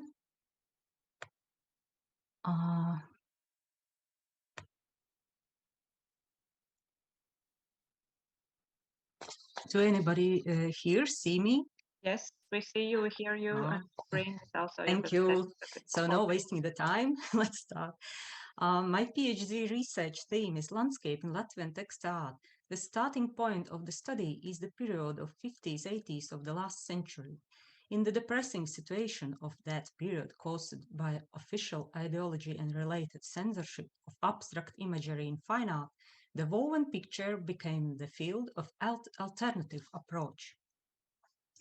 The report aims to provide insight into development of Baltic textile art by emphasizing the role of professional education and leading textile artists in creating unifying features of national schools. Analyzing the available visual data, it is possible to conclude that the landscape and nature imagery in textile art in the reviewed period is represented in all Baltic countries. In my PhD thesis, the main problem is to generate the appropriate theoretical framework and methodology to defend the presence of landscape in non-traditional medium. There are numerous research done about landscape in fine art, but I'm asking what happened when landscape is represented in textile fiber. when it is not a conventional, picturesque view. The presence of narrative image in textile art reflects the tapestry's long relations with painting and impact of events in post-war period. This period in art history is marked by the global movement wider known as post-war tapestry revival. The key figure of this movement was French tapestry designer Jean Lirsa. He accented the necessity of medium-specific imagery and promoted tapestry as independent revelation of modern art. The dramatic shift to the new expression in textile art was caused by Lausanne Tapestry Biennales. This exhibition was established by Jean Lirsa and Swiss curator Pierre Pauli to promote the tapestry weaving tradition. The selection of participants was made by jury under special requirements, including tapestry size, no less than 12 square meters. After the first biennale in 1962 became clear that the new tapestry is born in Poland. Eastern Bloc countries represented the principal difference from French tradition in tapestry weaving. The crucial point was the realization of tapestry. All creative process, including yarn dyeing and weaving itself, was done by artists. From the Soviet Union side, visual art shows became the effective propaganda tool, but in the same time, place for exchange with innovations. Massive all-union exhibitions were organized during 60s, 80s in Moscow's Manege. Annually organized applied art exhibitions contributed considerably to the development of textile art. Frequently was organized thematical exhibitions such as USSR, Homeland, Glory of Work, Sport in Art, and other. The exhibitions were reviewed by prominent Soviet art critics on a regular basis. The special journal Decorative Arts of the USSR, oriented to applied art, was established by Soviet Art Union in 1957. Beginning from the end of the 60s, the reviews about textile art became increasingly popular. In 1969, after the recent annual show, Varvara Savitska, in her review named Nomad Walls, after the Corbusier statement, analyzes the development of textile art in Baltic states. Particularly, she accented the contribution of artists Rudolf Heimrats and Lacy Erm, concluding that the new national school's birth is witnessed, and described it as a Baltic textile art school. I have to agree that in the diverse multinational society of the Soviet Union, textile art of Baltic countries could be perceived as a monolith phenomenon that, despite the arguable differences between authors and technical execution, can be unified in an original way of handling textile material. All textile art schools were rooted in national folk art tradition. The core of the similar approach is the concise language of color and form, and the ability to express ideas through limited resources. Furthermore, professional academic education formed the specific national identity and features of these schools. In contemporary textile objects, these differences were slightly blurred by the commonly used tapestry technique. However, the impact of the academic curriculum and preferences of leading personalities of teaching staff still can be noticed. The Vilnius Academy of Art is a unique institution of higher education in Lithuania, which traces its academic tradition back to the 1793. Education in textile art was enrolled since 1922. However, the real prosperity of this medium was gained only during the 60s of last century. In 1951, Jozas Balčikonis was appointed to lead textile art department. Today, it can be argued that the most significant pedagogical, organizational, and creative events in the 20th century in Lithuanian textile art were related with him. And here is an illustrative example. 3 textile landscapes, where the first one, executed in killing technique, depicts ornamentally organized construction site, and 2 other are tapestries. As we see in these tapestries, landscape appears in 3 notional abstract forms, bringing to the fore not the similarity with portrait nature, but a tonal spectrum of experienced impression. These rhythmical melting forms of fast tone colors and poetic melodicity are recognized as the typical feature of Lithuanian textile art school.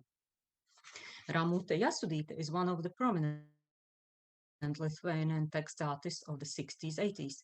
Her textiles can be qualified as typical samples of Lithuanian textile art school in combination of plain tapestry weaving, conditional forms and limited colors of natural undyed sheep wool are realized majority of her artwork. Latvian textile art school development is closely related with artist Rudolfs Heimrāds. He was permanently leading the textile art department at the Art Academy of Latvia for more than 30 years. Heimrāds is the author of the first contemporary tapestry in Latvian art. The wall hanging to the Song Festival marked the massive shift to the art of woven picture in Latvia. The narrative tapestry became the highly valued field of relative artistic freedom till the beginning of 90s. Heimrāds established his original educational model based on combination of deep understanding of Latvian culture heritage and knowledge of modern art. Heimrāds' unique personality, creative interest, and set goals influenced Latvian textile art development for several decades. Textile artists who had acquired education under the leadership of Rudolfs Heimrāds created their special contribution to Latvian textile art known as Heimrāds School. One of the unifying features of Heimrāds School became the predominance of landscape theme in artists' work. Here you can see journal page from the 1978, where is quite clearly demonstrated the overall direction of Latvian textile art. Highlighted works were classified as decorative images of indigenous nature.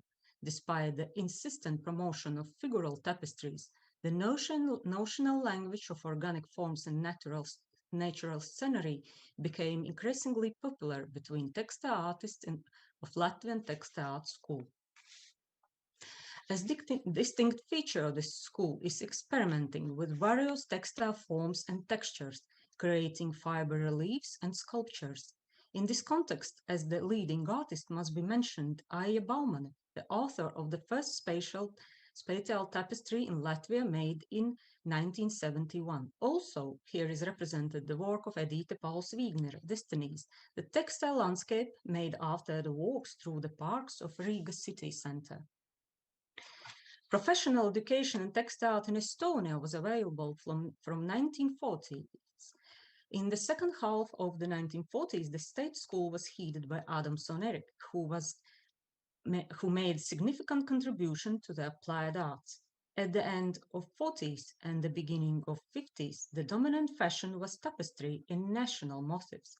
Pictorial weavings was aimed to demonstrate special events of Stalinist regime.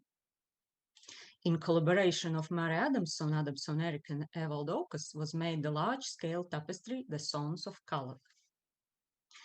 In the 1960s, in Nordic countries inspired the renewed utilization of the RIA technique. This technique allowed lively surface treatments and intensified searches for accentuating expressiveness in texture. Tapestry began to occupy a more prominent place in the composition of interior decoration.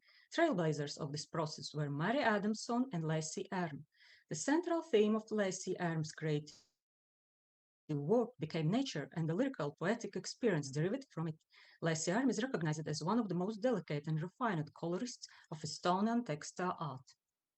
Malta Tomberg's tapestries are prominent in the 70s. Her 7-part tapestry, One at Tallinn, is considered a magnum opus of tapestry art.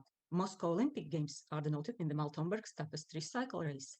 Her tapestries homeland create a poetic and integrated picture of Estonian nature. Under the direction of interior architect Bruno Tomberg, in 1966, the Art Institute initiated the teaching of industrial art as a specialization. He started the constructivist geometric direction in Estonian applied art. Bruno Tomberg's promulgation of new theoretical stances gave Estonian form and design art a new vision. In that period, Peter Kutma appeared as a cultivator of a consistently constructivist approach in Estonian tapestry art. Together interior decorators, he has been active in creating textiles for many ordinary domestic rooms as well as for his historic chambers. His tapestries retained his fundamental austerity of composition and precise geometry. Even these tapestries are characterized by strong connection to the mood of nature. If comparing Baltic textile school in terms of landscape representation, there can be concluded that there are a significant amount of artworks depicting natural scenery in every country. There also can be noticed that widely practiced tapestry weaving played an important role in the generation of common features. Also, in these mutual achievements, the similar materiality cannot be underestimated. They were mainly wool, linen, and sisal. However, in the context of landscape variations and used techniques, there is possible to distinguish differences. For instance, Latvian textile art school was tended to be more experimental, and simultaneously it was the only one where classical figural weavings achieved a remarkable amount. Among types of landscape common for all national schools must be accented cityscapes and images of the capitals, which appear as the particular theme of the cityscape. If I compare the analyzed data, there can be stated that Latvia has only few depictions of Riga cityscape. In contrast, Vilnius and especially Tallinn are portrayed more often. Here are just some tapestries with images of Vilnius. And here are some examples of Tallinn. As we can notice, Tallinn cityscape is treated much diverse, starting from Mary Adamson's carpet Tallinn and finishing with constructive but poetic tapestries by Peter Kutma. There also must be mentioned Mary Adamson's cycle From My Window, where images of Tallinn are realized in textile during the several years.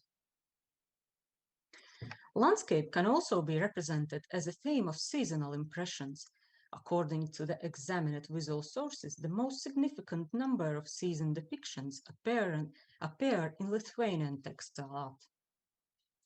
Searching for landscape images in Baltic textile art revealed an interesting fact regarding the representation of waters. For example, sea as one of the dominant themes in textile landscapes was identified only in Latvian textile art. Also, there were no extensive depictions of rivers and lakes in Lithuanian and Estonian tapestries. And concluding, although the term Baltic textile art school refers to the late socialism period and can be interpreted as an example of unification, the similarities in the textile art of Baltic countries are identifiable. Contrary to the assumptions of Soviet scholars who mainly accented Baltic artists' high color culture and technical skills, I conclude that the most perceptible is the common ability to reliably express the ideas through metaphors and various landscape motifs, successfully avoiding outright socialist content. Thank you very much for your attention. Yes, thank you. And we have now come to the last presentation of this session. From the beauty of textile arts, we now move to the very, serious question of women's roles in armed conflicts. And I ask our Lithuanian colleague, Migle Lapinaite, to present this topic, please. Hello, everyone. I will share my screen.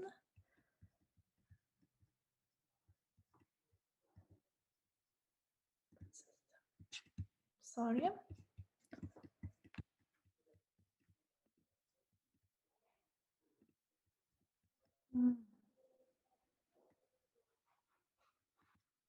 Sorry, there's some technical.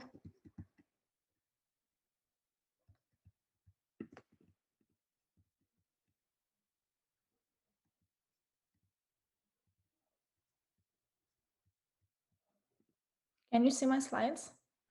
Yes, we do. Okay.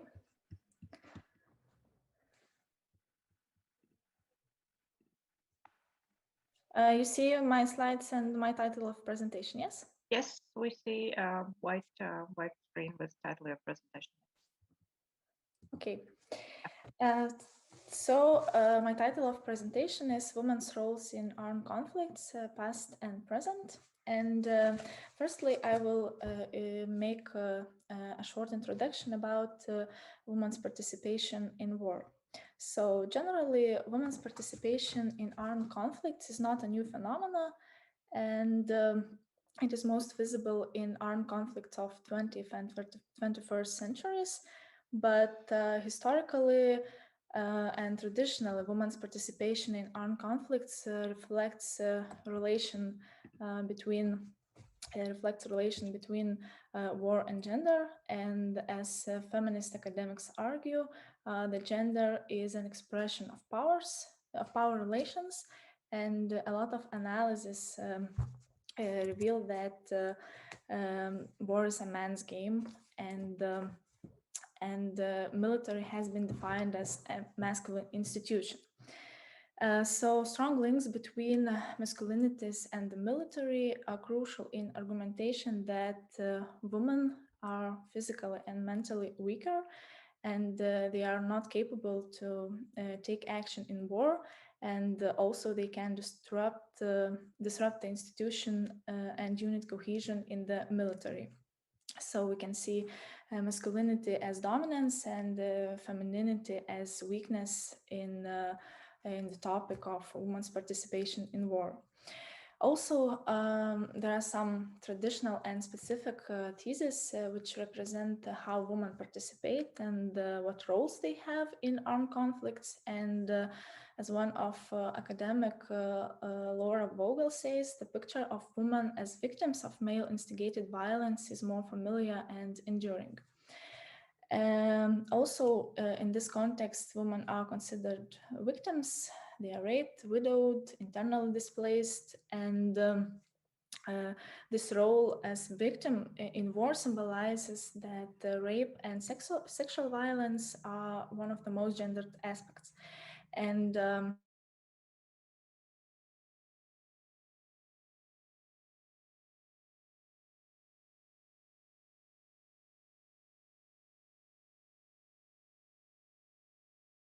of women as victims of violence, world wars, so it forms on the other hand, there are a lot of academic analysis which provide an opportunity to make some generalizations about women's roles in armed conflicts, and to show that they can be not only passive players, but to play in some broader contexts. So women can be fighters, trainers, intelligence officers, spies, weapon specialists, snipers, nurses, medics, technicians, terrorists, and etc.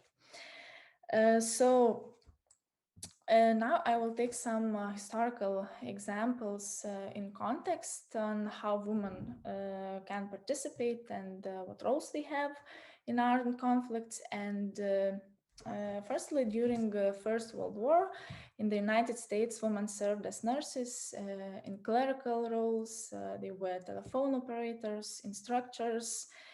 During Second World War, women served as reservists in combatant service, mechanics, gunnery instructors, but all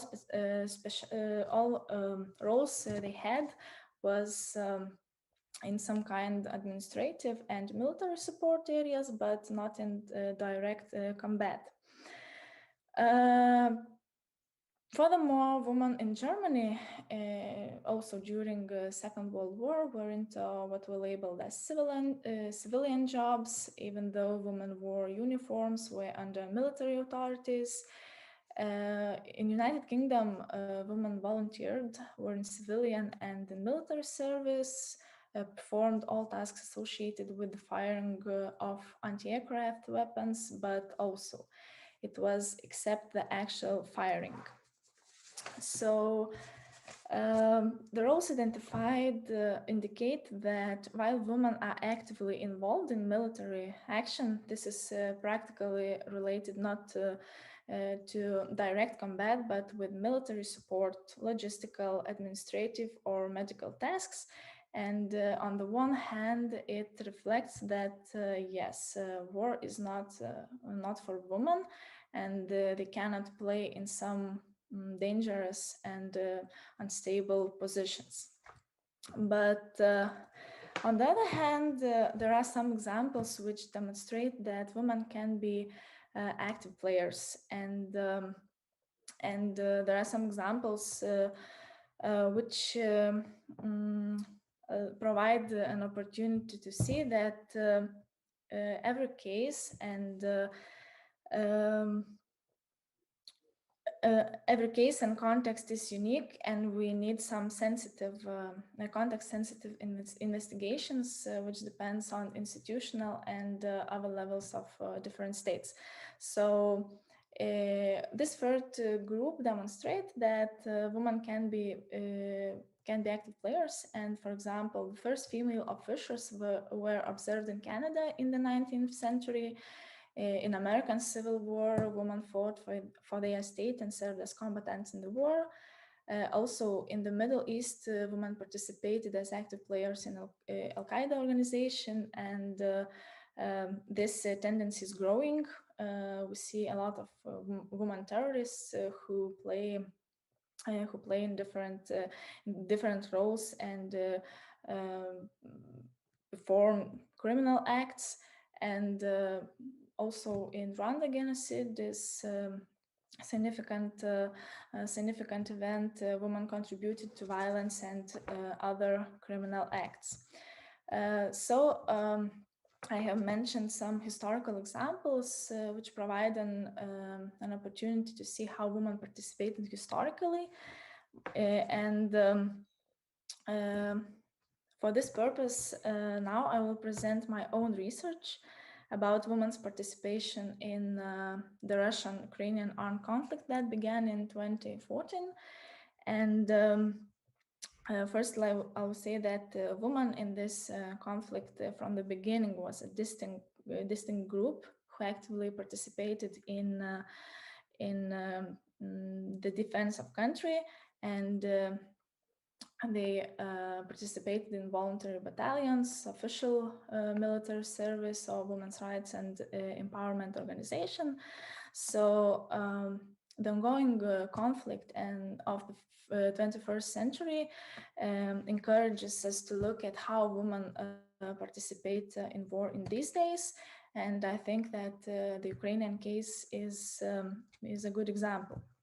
So the aim of this research was to show what roles women play in war and how they perform it.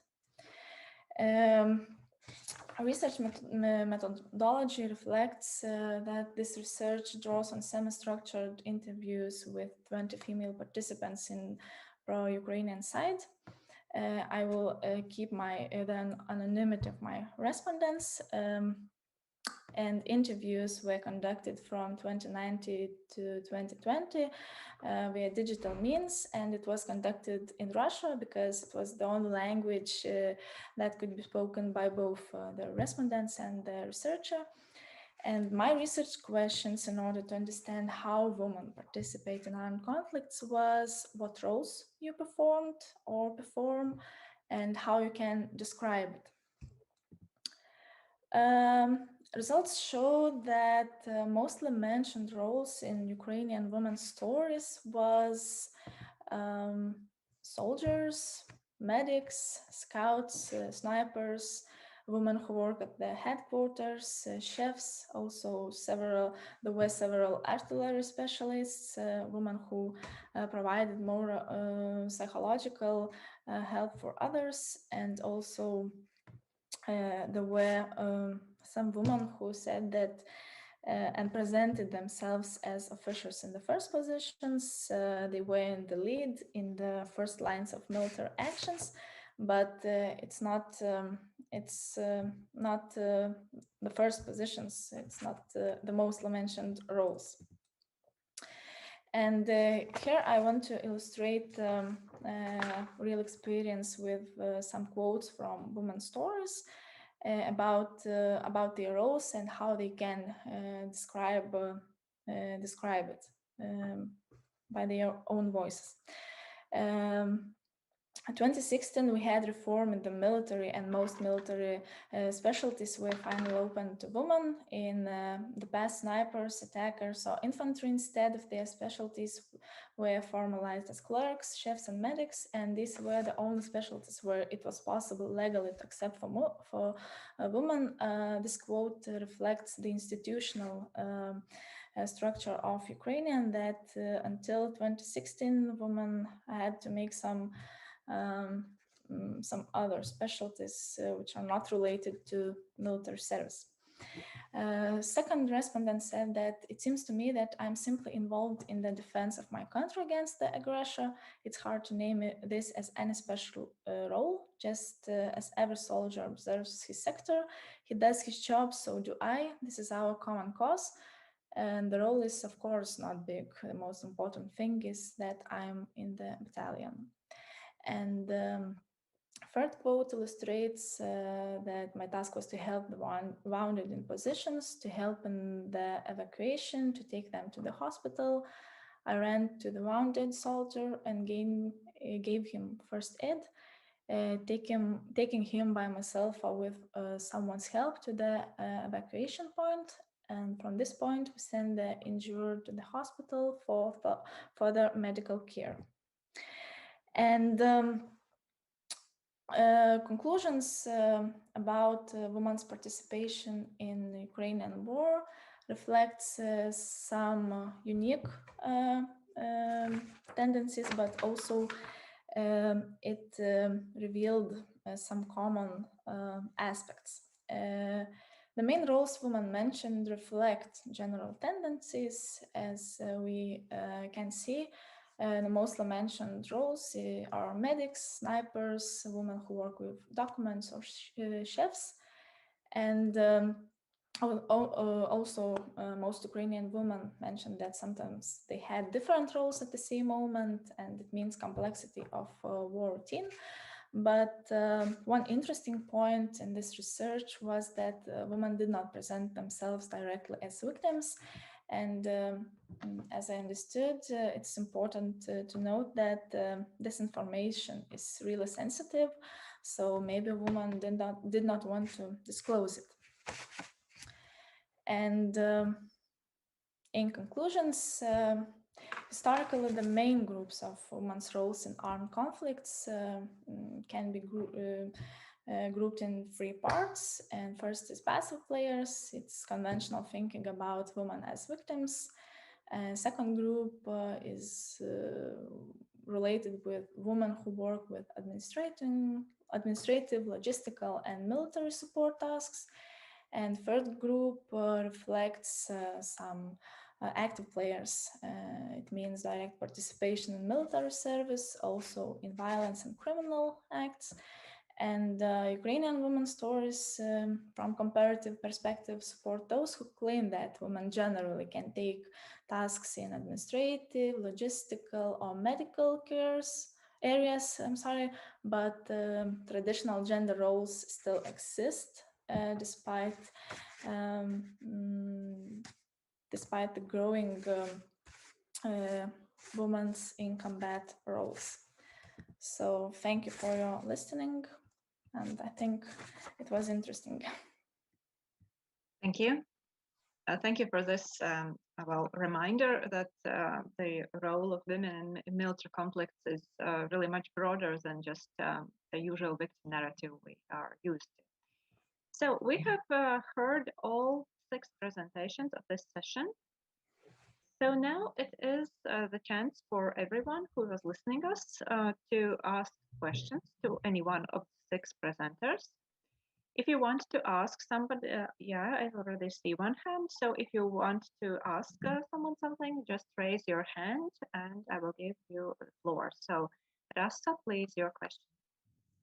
Okay, so I have several questions to several presenters. Well, I'll start with Albert. Did music sheet published did VVS published music sheet before 1922? Because I noticed to choose that particular date as a big starting point. Why? And I'm curious, does the music sheet from this publishers digitalized? Thank you for the question. So the chronology of these processes, well, I didn't have much time to explain everything, how it started and what really happened on these 2 decades. But the idea is that it takes time after the war, when the social and economical life, the merchandise and everything goes back to the normal life, and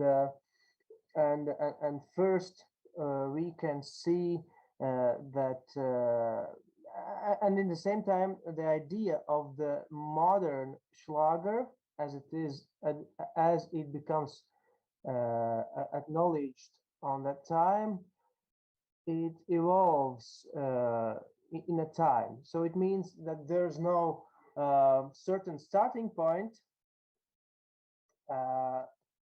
well, only military and political starting points, what we use in history periodization. But in this case, we can see that these few years after war are quite fragile, fragmented. There's no real sources, and actually there's no real activity. For instance, the paper for publishing is too expensive. The people are too poor. There's no interest in. And imagine if you are. Let's speak about the local composers, either Schlager or classical music composers. You can't really make money giving out, printing the sheet music because no one, or so little interest in that you can't really sell them. So what I'm trying to say here is that it is a slow process that goes through the 20s, and only on the second half of the decade, when prosperity in Baltics, for instance in Latvia, is getting higher, then these processes are going faster. So that's, I hope I could answer. Yeah. Did I answer your question? Yeah, thank you. Yes, did you have more questions, Rasta, please? Yes, I have more questions. Please. I have another question for Evaldas, but I don't see him here. Well, I will ask to Migla, because I liked very much Migla's presentation, and I'm very curious, because it's a very sensitive topic, as you mentioned, and how you, as a researcher, distance yourself from becoming too emotional,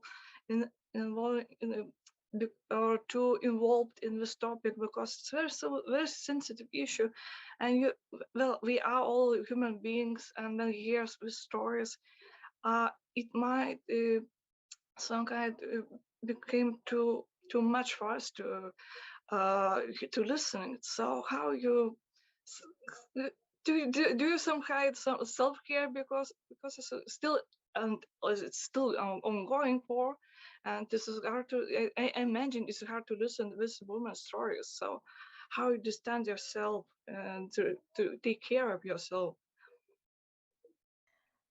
Thank you for a question. Yes, it's really a sensitive topic, and I made this research in my for my master's thesis, and then I decided to do this research. I did not think about it because it was really interesting for me, and I wanted to get some information, but in the process of interview, it was really emotionally difficult to listen, because there were some respondents who really had some psychological problems, who disclosed a lot of information about the emotional state after participation. And yes, it was really difficult after conversation to do something and not think about it, but I tried to understand and to say for myself that this is research and this topic is really important, and I have some knowledge, and I'm really interested in war and conflict analysis. So I tried to, how to say, not be neutral, but to understand that this is research, and I have to make it, because this is my goal, to understand and to make research which I think was really interesting. And now I'm trying to prepare my my broader research, not only with women but with other participants. And I think these questions will be really important, because emotionally it's really sensitive, and after conversations you realize that that we live really good because we have no war, and we need to it's difficult to speak. Yes. Yeah, I understand. So, and do you intend to repeat interviews with those same women, for example, after 1 year or 2 years?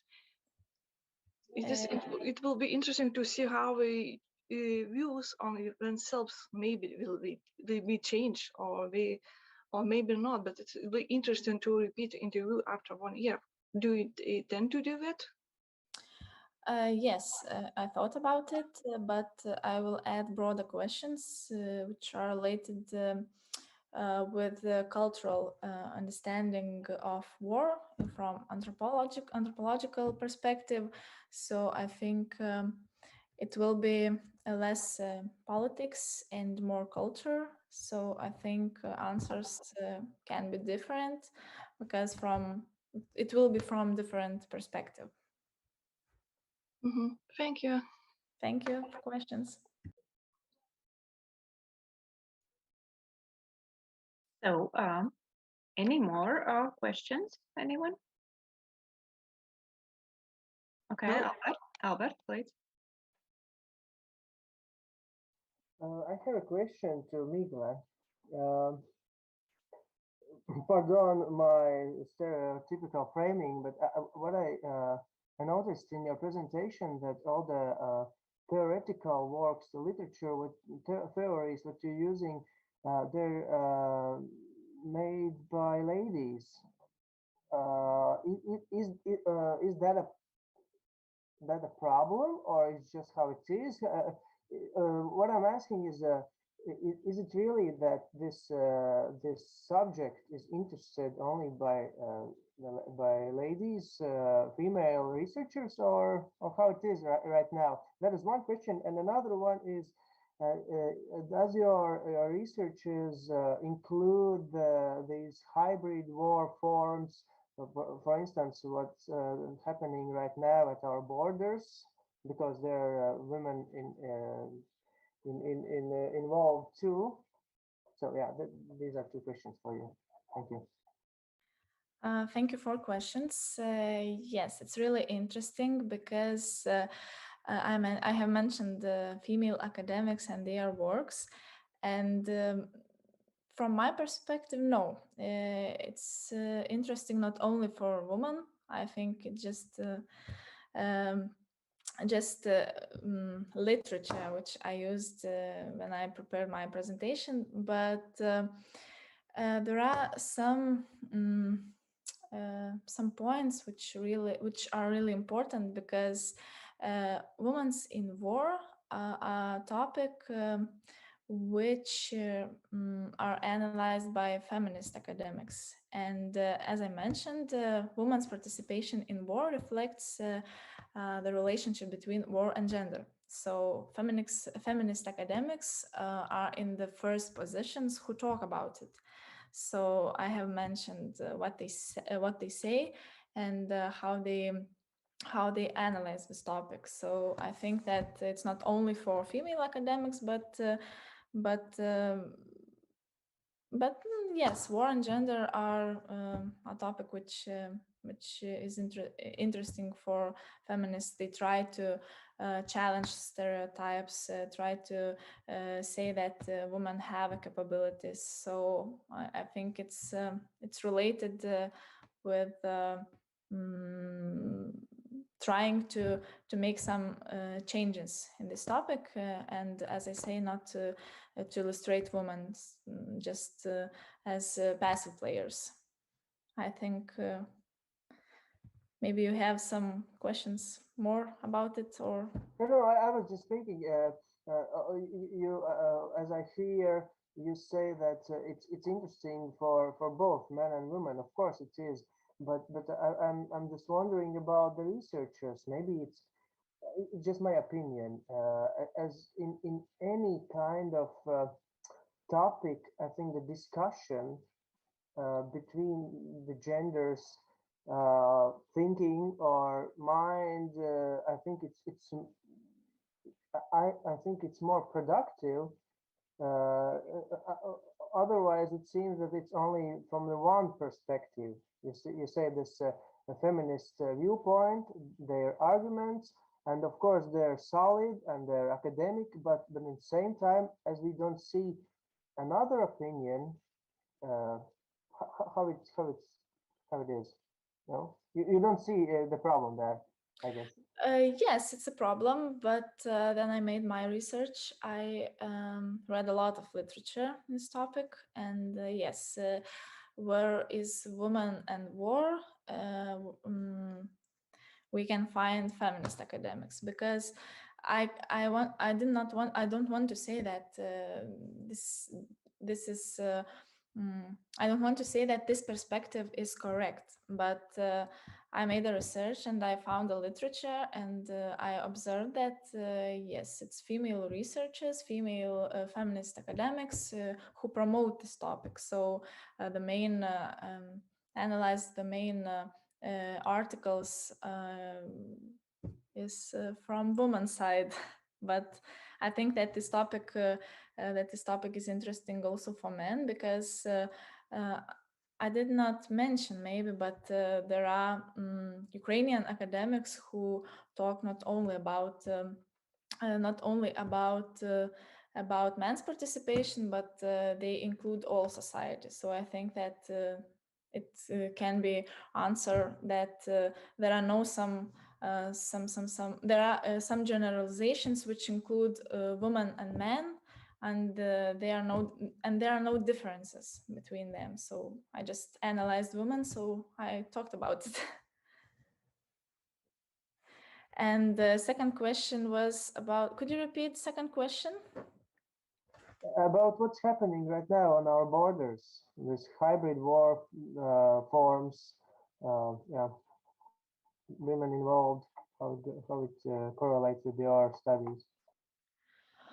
I think that what's now happening is related with traditional conventional thinking that women are victims, because in media we can see that there are some women with children who have some harsh conditions, and it's difficult to live and to be near borders. So I think that we can return to traditional thinking that yes, in this hybrid war we have women who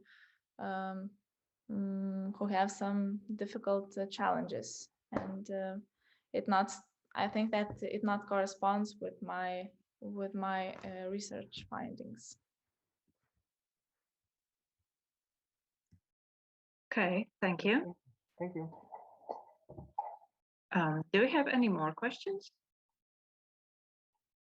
Okay, while you are thinking, I have one for Rita about the textile arts. You said that the water representation, like seascapes and all that, is typical only for Latvian textile arts. And it struck me as really strange, because one would think that the water is kind of the most beautiful thing you have, and the most beautiful color changes, and you can just perfect material for textile arts. Do you have any speculation why it is so? Why it's not typical like everywhere? Thank you very much for this question. That was the one of the most exciting findings during this research, because yes, I was involved only in Latvian situation and searching and defending these landscapes that they are and like that. But as we know, we need to see, research the international situation, and of course the first of all is what's around in Baltic countries, and yes, and that was very productive. I shoot two rabbits with this, because I need to investigate. I have to investigate the situation, and also I think that was the good topic for this conference, and I chose for it. And yes, these landscapes mostly they are also not only Latvia, but yes, they are represented in Estonian text art and Lithuanian, but really it was the point what I fixed, that yes, there are some tapestries mentioned the sea, like some allegoric in Lithuania, for example, but sea as the main subject matter of tapestry, yes, only in Latvian text art. Also lakes and rivers, Daugava, and the symbol of a river, only in Latvian text art I found. Yes. How can I explain that? I think that anyway, we have the longest seashore. Maybe some from geographical department can help, yes. And I think that yes, the sea is more close probably to us, and these feelings, because the text art not just vision, it is also this haptic perception, and through material, through color, because the color is material, not from what is constructing the image, and these textures and this field of blue water and blue color, and this feeling of dunes, of sand, of these textures in growing in there. They are, yes, fruitful subject for Latvian text artists, yes. Okay, that's really interesting. Thank you.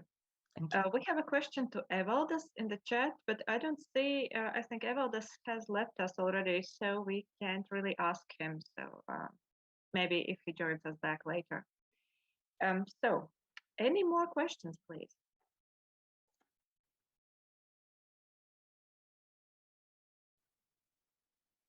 Okay, so I don't see any at the moment, so I have one more for Albert.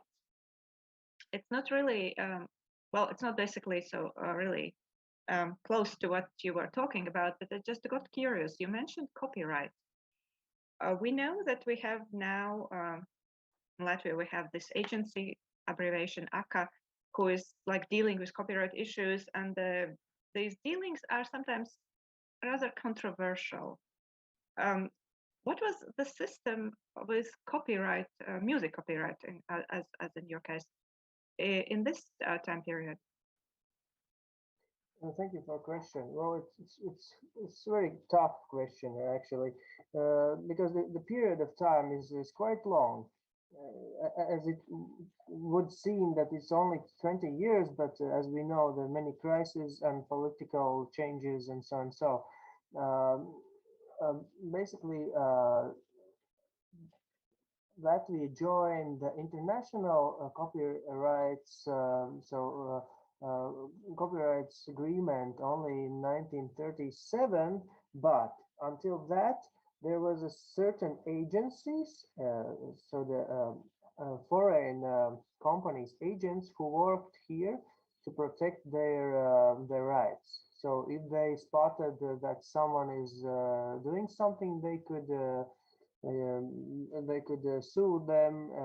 So we have some trials and from the foreign companies, accusations. So so the system was not properly working, but it was the same with Latvian professional composers in other countries. So they were quite protected here in Latvia because we have a very small market, local composers, professionals, but they weren't as safe in other countries. For instance, we couldn't really detect all the places where someone is just copying the scores or something. So yeah, trying to answer your question shortly is that there are several trends or tendencies how it's been done, but it's very fragmented, and it depends on the situation on each how to say on each publisher, because we had those publishers, Schlager publishers, and all kind of music publishers who had agreements with certain foreign companies, and it's written on their printed music that the copyrights are owned by the blah blah blah someone in Berlin, and the only publisher in Latvia is K. Reinholds or someone. So yeah, there are many different situations, but this is very interesting topic. Okay, thank you. So last chance for everyone to ask a question. Okay, I don't see any more raised hands. So thank you once more to all presenters. Thank you for those who were listening to us. We now close this section and make a small lunch break. And please be back at 2 o'clock for the next session. Next sessions will all be held in Latvian language. So thank you. Thank you, everyone. Thank you very much. Thank you. Thank you.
Dāmas un kungi, pēc mana pulksteņa vēl 1 minūte, bet es domāju, tūlīt arī sāksim, skatāmies, ja kāds vēl nāk iekšā.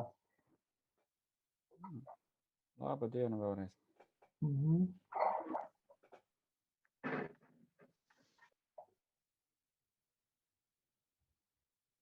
Tātad visiem, kas pieslēdz, sveicināti vēlreiz jauno vēsturnieku zinātniskajos lasījumos. Mēs esam nonākuši pie mūsu šīs dienas 3. sekcijas, kurai ar nolūku nav norādīts, tā teikt, beigšanās laiks. Tas nozīmē, ka diskusijas drīkst turpināties līdz rīta gaismai, ja kādam ir spēka. Un es ar prieku un lepnumu nododu šīs sekcijas vadību 2, es teiktu, prāta milžu rokās, Vēstures un filozofijas fakultātes mācību spēki, 2 doktori, Mārtiņš Mintaurs, Andris Levāns, tā teikt, virtuālā skatuve ir jūsu, lūdzu. Liels paldies! Es varbūt atļaušos ķerties pie vārda. Un gribētu teikt, ka es jūtos pagodināts, jo esmu šeit kaut attālināt, un paldies liels Albert jums un visiem organizatoriem šī pasākuma par uzaicinājumu un par to, ka uzticaties un uzticat man un mums, jo mans pārinieks un kolēģis un mans dārgais draugs Mārtiņš Mintaurs, ar kur man arī ir lepnums un gods būt šeit un tagad, jā, tas vārds ir tāds dīvains, ko sauc par moderēšanu, ja, bet laikam jau par moderāciju. Šis pienākums ir nodot mūsu rokās, un es varbūt visam īsi gribētu teikt, ka tēmu loks vai tēmu bloks, kas ir 3. šīs konferences sekcijā iekļauts, manuprāt, ir orientēts vai fokusēts uz, es gribētu teikt, Baltijas kultūras vēsturi. Manuprāt, tādiem ļoti nozīmīgiem, ļoti būtiskiem punktiem, sākot ar pilsētu kultūru, kā mēs to spējam rekonstruēt, un vai mēs to spējam rekonstruēt atbilstoši, vai mēs saucam par autentisko realitāti, vai tie ir citi iekšstati, kas šādas realitātes rekonstruējot pagājušu pagātni, tomēr dekonstruē un pārmaina to, ko mēs iedomājamies par pagātni. Sarežģīti izteicos, dāmas un kungi, es ceru, ka jūs man to neņemsiet ļaunā. Un tālāk uz muzeja kultūru, kur mēs mēģinām vizualizēt, stāstos pārvērst to, ko mēs domājam, ka zinām, taču izrādās beigu galā, ka tas, ko mēs publiskajā telpā uzzinām par pagātni, vienmēr atbilst tam, kas ir ieraugāms un izlasāms rūpīgi interpretējot vēstures avotus. Šī konflikta situācija starp akadēmisko pasauli un muzeju un publisko telpu zināšanām un komunikāciju, acīm redzot, ir normāla parādība. Taču ar šo realitāti saskaroties, mums jādomā, kā mazināt šo konfliktu situāciju vai šo konfliktu potenciālu. Un tad arī kāda, manuprāt, ļoti interesanta tēma, kas mūs atkal aizved jau citā mazliet, teiksim tā, citā īstenībā, un proti tā ir ikdienas dzīve. Ja tā nav tā ikdienas dzīve, kas mums, acīm redzot, šķiet pierasti aiz loga vai krīzes apstākļos esam, bet tā ir ikdienas dzīve, kuru fiksēja kāds ļoti rūpīgs vērotājs. Julijus Dērings, par viņu mēs arī uzzināsim šodienas kādā stāstījumā. Un visbeidzot, dāmas un kungi, man šķiet, ka sīkumi un detaļas, tam skanoši sīkumi un detaļas, kas liek mums pasauli uztvert citādi, proti kokle. Manuprāt, nav nekā brīnišķīgāk par šo ļoti dīvaino un, es teiktu, tāpat teiksmaino mūzikas instrumentu. Šīm 4 tēmām, es ceru, mums šodien būs ļoti interesanti, esmu pārliecināts, būs ļoti interesanti referāti. Es gribu sveikt arī visas 4 dāmas šeit un tagad, un tālākajiem vārdiem un tālākajiem ieteikumam es gribu dot vārdu manam kolēģim un draugam Mārtiņam Mintauram. Lūdzu, Mārtiņ. Paldies, Andri, paldies konferences organizētājiem, rīkotājiem un veidotājiem par to, ka mēs esam iesaistīti šodien abi divi šīs sekcijas vadībā. Arī man ir patiesas prieks piedalīties konferencē, kaut arī tas notiek attālināti, un man arī bija ļoti interesanti uzzināt par to, par kādām tēmām būs runa šajā sekcijā. Un pie tā, ko Andris Levāns jau teica, es varu piebilst tikai to, ka, manuprāt, sekcija būs interesanta arī tādēļ, ka visi referāti, kurus mēs šodien dzirdēsim, būs saistīti ar identitātes jautājumu tādā vai citā aspektā, kas mums, protams, varbūt vispirms asociējās tieši ar sekcijas pēdējo referātu, ar kokli, kā ar tādu latviešu kultūras, etniskās kultūras simbolu, un tāpēc būs ļoti interesanti uzzināt, kā tas ir attīstījies, kā ir veidojusies šī simbola izpratne un arī praktiskais pielietojums, bet arī tajos referātos, kas skar pilsētas ikdienas dzīvi, kā attiecībā par Juliusu Dēringu un Jelgavu, referātā, kuru mēs dzirdēsim kā pirmo šajā sekcijā, tad par arhitektas Ritas Zandbergas pētījumiem, un, protams, arī referātā par Hanzas atspoguļojumu Latvijas muzeju ekspozīcijās. Mēs visur nonāksim pie jautājuma, kas tad ir tā identitāte, kuru mēs mēģinām veidot ar vēstures palīdzību, ar vēstures starpniecību, izmantojot gan zināmus vēstures avotus un zināmus vēstures stāstus, gan mēģinot konstruēt un mēģinot veidot jaunas, agrāk nezināmas liecības un no šīm liecībām iegūt arī jaunus priekšstats. Tāpēc es domāju un esmu pārliecināts, ka šajā sekcijā iekļautie referāti, kad tie pārveidosies par akadēmiskām publikācijām, mēs iegūsim patiešām būtisku papildinājumu tam, kas ir jau līdz šim zināms par Latvijas pilsētu vēsturi un par to, kā mēs visi zinām, nav zināms daudz. Un mēs iegūsim arī jaunas atziņas citās tēmās, kas ir saistīts ar Latvijas vēsturi un ne tikai ar Latvijas vēsturi, jo būtībā gan Hanzas gadījumā, gan pilsētu apbūves un pilsētu ikdienas dzīves vēstures gadījumā, gan arī stāstā par etnisko simbolu un tautas mūzikas instrumentiem mēs, es domāju, dzirdēsim jau šodien referātos un publikācijās to būs iespējams izvērst arī plašāk. Mēs redzēsim, kādas ir šīs tematikas saiknes ar reģiona vēsturi, ar Baltijas jūras reģiona vēsturi un ar plašākiem vēsturiskiem procesiem, kas skar Eiropu un varbūt pat vēl plašākā mērogā nekā tikai Eiropā notiekošos procesus.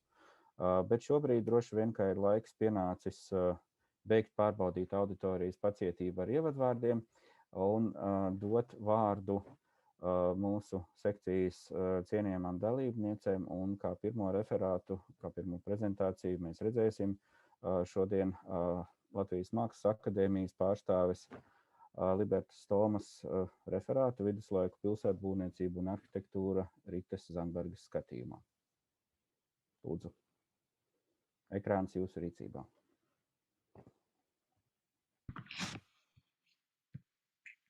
Labdien! Jā, tātad mani sauc Libertas Toma.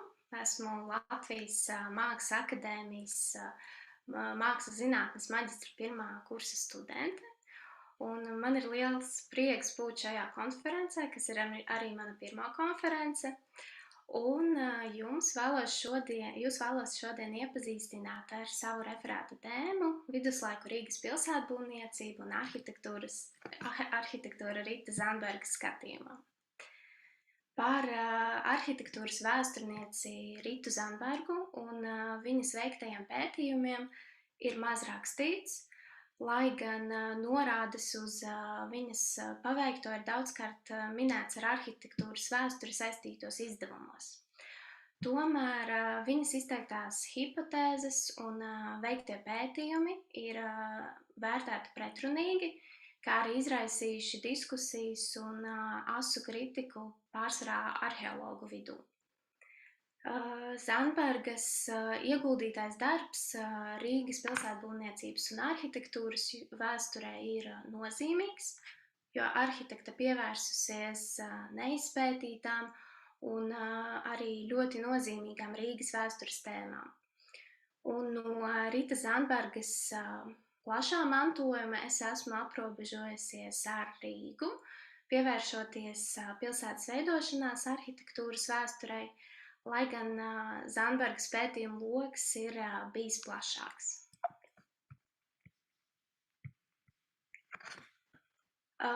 Jā, un tēmas izvēles pamatā izmantoti materiāli par Zandbergas dzīvi, kas ir nodoti arhitektūras muzejā, kur tie ir sakārtoti atbilstoši muzeoloģijas standartiem.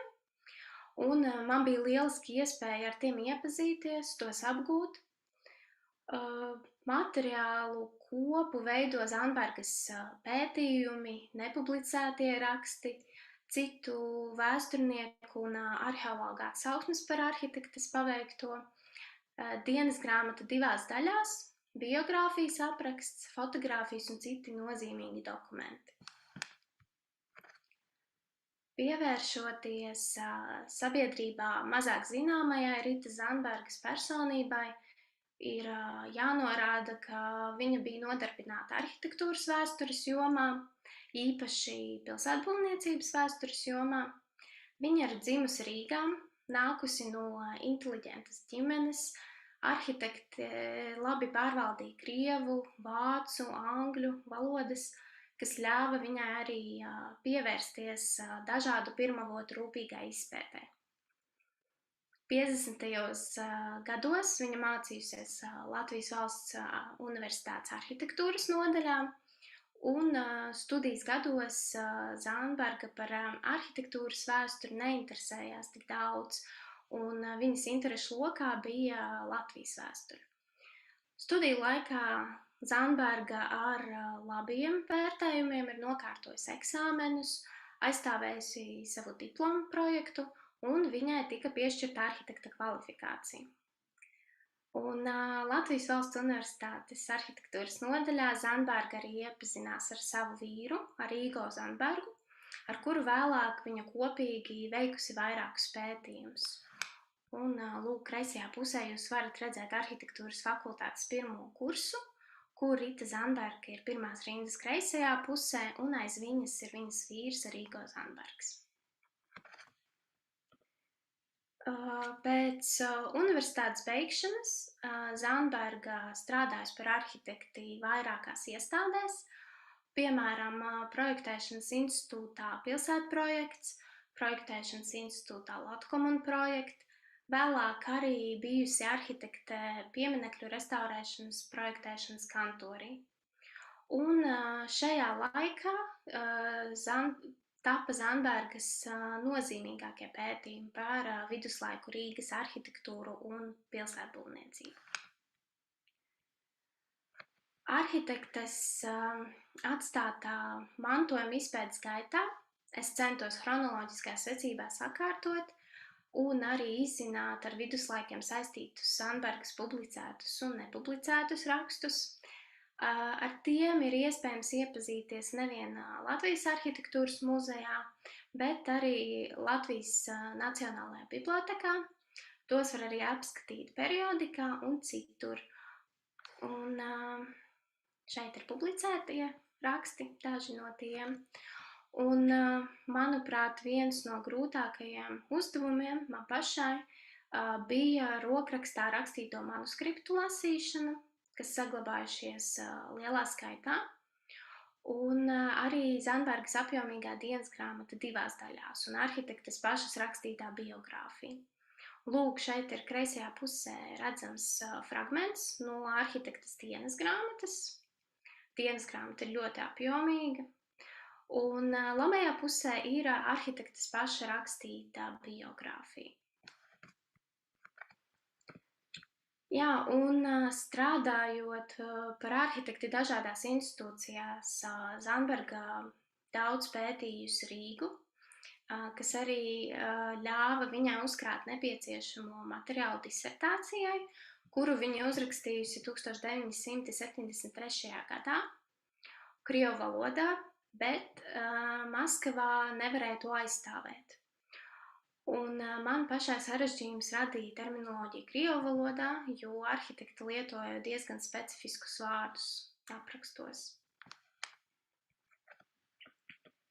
Pie nozīmīgākajiem Zandbergas pētījumiem pieder Svētā Pāvila baznīcas atrašanās vietas meklējumi, un arhitekti tās vietu noteica pilsētvidē Doma, blakus Doma baznīcai, pamatojot to ar vietas norādi, kas bija minēta Rīgas pilsētas 1. mantojuma grāmatā un 2. ienākumu grāmatā. Un arhitekta pētot uz vietas Jauniels 14. pagrabus, zem vienas sienas apakšējās daļas atrastais viduslaiku mūra fragments, pēc viņas domām ir uzskatāms par Svētā Pāvila baznīcas pamata konstrukciju. Un tā izpēta bija nozīmīga ne tikai atklājuma datēšanai, bet arī Rīgas pilsētas tapšanas vēstures skaidrojuma. Un labajā pusē jums ir iespējams iepazīties ar Vilhelma Neimeņa veidoto Rīgas plānu, kur Pāvila baznīcu viņš iezīmē citā vietā, tas ir Doma ziemeļpusē. Tomēr Zandbergas pētījuma rezultāti tā liekas ir ticamāka versija, ka baznīca varētu būt dienvidpusē, ko arī ir apstiprinājis Rietumvācijas vēsturnieks Friedrichs Benninghofens. Un vēl viens no nozīmīgiem Zandbergas veikumiem bija Rīgas 1293. gada būvnoteikumu tekstu tulkojums no viduslejas vācu valodas. Šo būvnoteikumu teksta analīze un 13. gadsimta beigu Rīgas dzīvojamās ambūves raksturojums. 1293. gada būvnoteikuma pieņemšana ir saistīta ar lielo ugunsgrēku Rīgā, un šo noteikumu mērķis bija novērst līdzīgus nelaimes notikumus nākotnē. Un būvnoteikumi paredzēja arī, ka par Rīgas pilsētas iedzīvotāju pienākumu kļuva tolaik izstrādātie normatīvie akti, normatīvie noteikumi, kas turpmāk ļāva būvēt tikai akmens dzīvojamās celtnes. Un agrāk minētie noteikumi nebija pietiekami izzināti, un to nozīme Rīgas arhitektūras vēsturē bija novērtēta par zemu, un līdz ar to Zandbergas izpēta ir arī saistīta ar tā laika dzīvojamo ēku struktūras izzināšanu, un arī šī laika dzīvojamās ēkas tipu noteikšanu.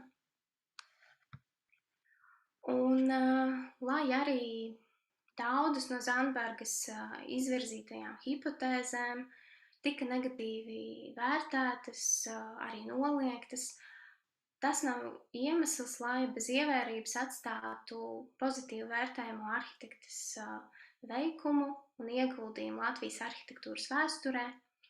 Un Zandbergas pētījumi deva jaunus impulsus, jaunus virzienus tālākai viduslaiku Rīgas pilsētplānošanas un arhitektūras vēstures pētniecībai, jo ceļš līdz patiesības noskaidrošanai ir sarežģīts un grūts, un profesionāļu vērtējumi un kritika ļauj arī apzināties, ka viduslaiku Rīgas pilsētbūvniecības un arhitektūras vēsture turpina joprojām attīstīties, un interese par to ir pieauguša.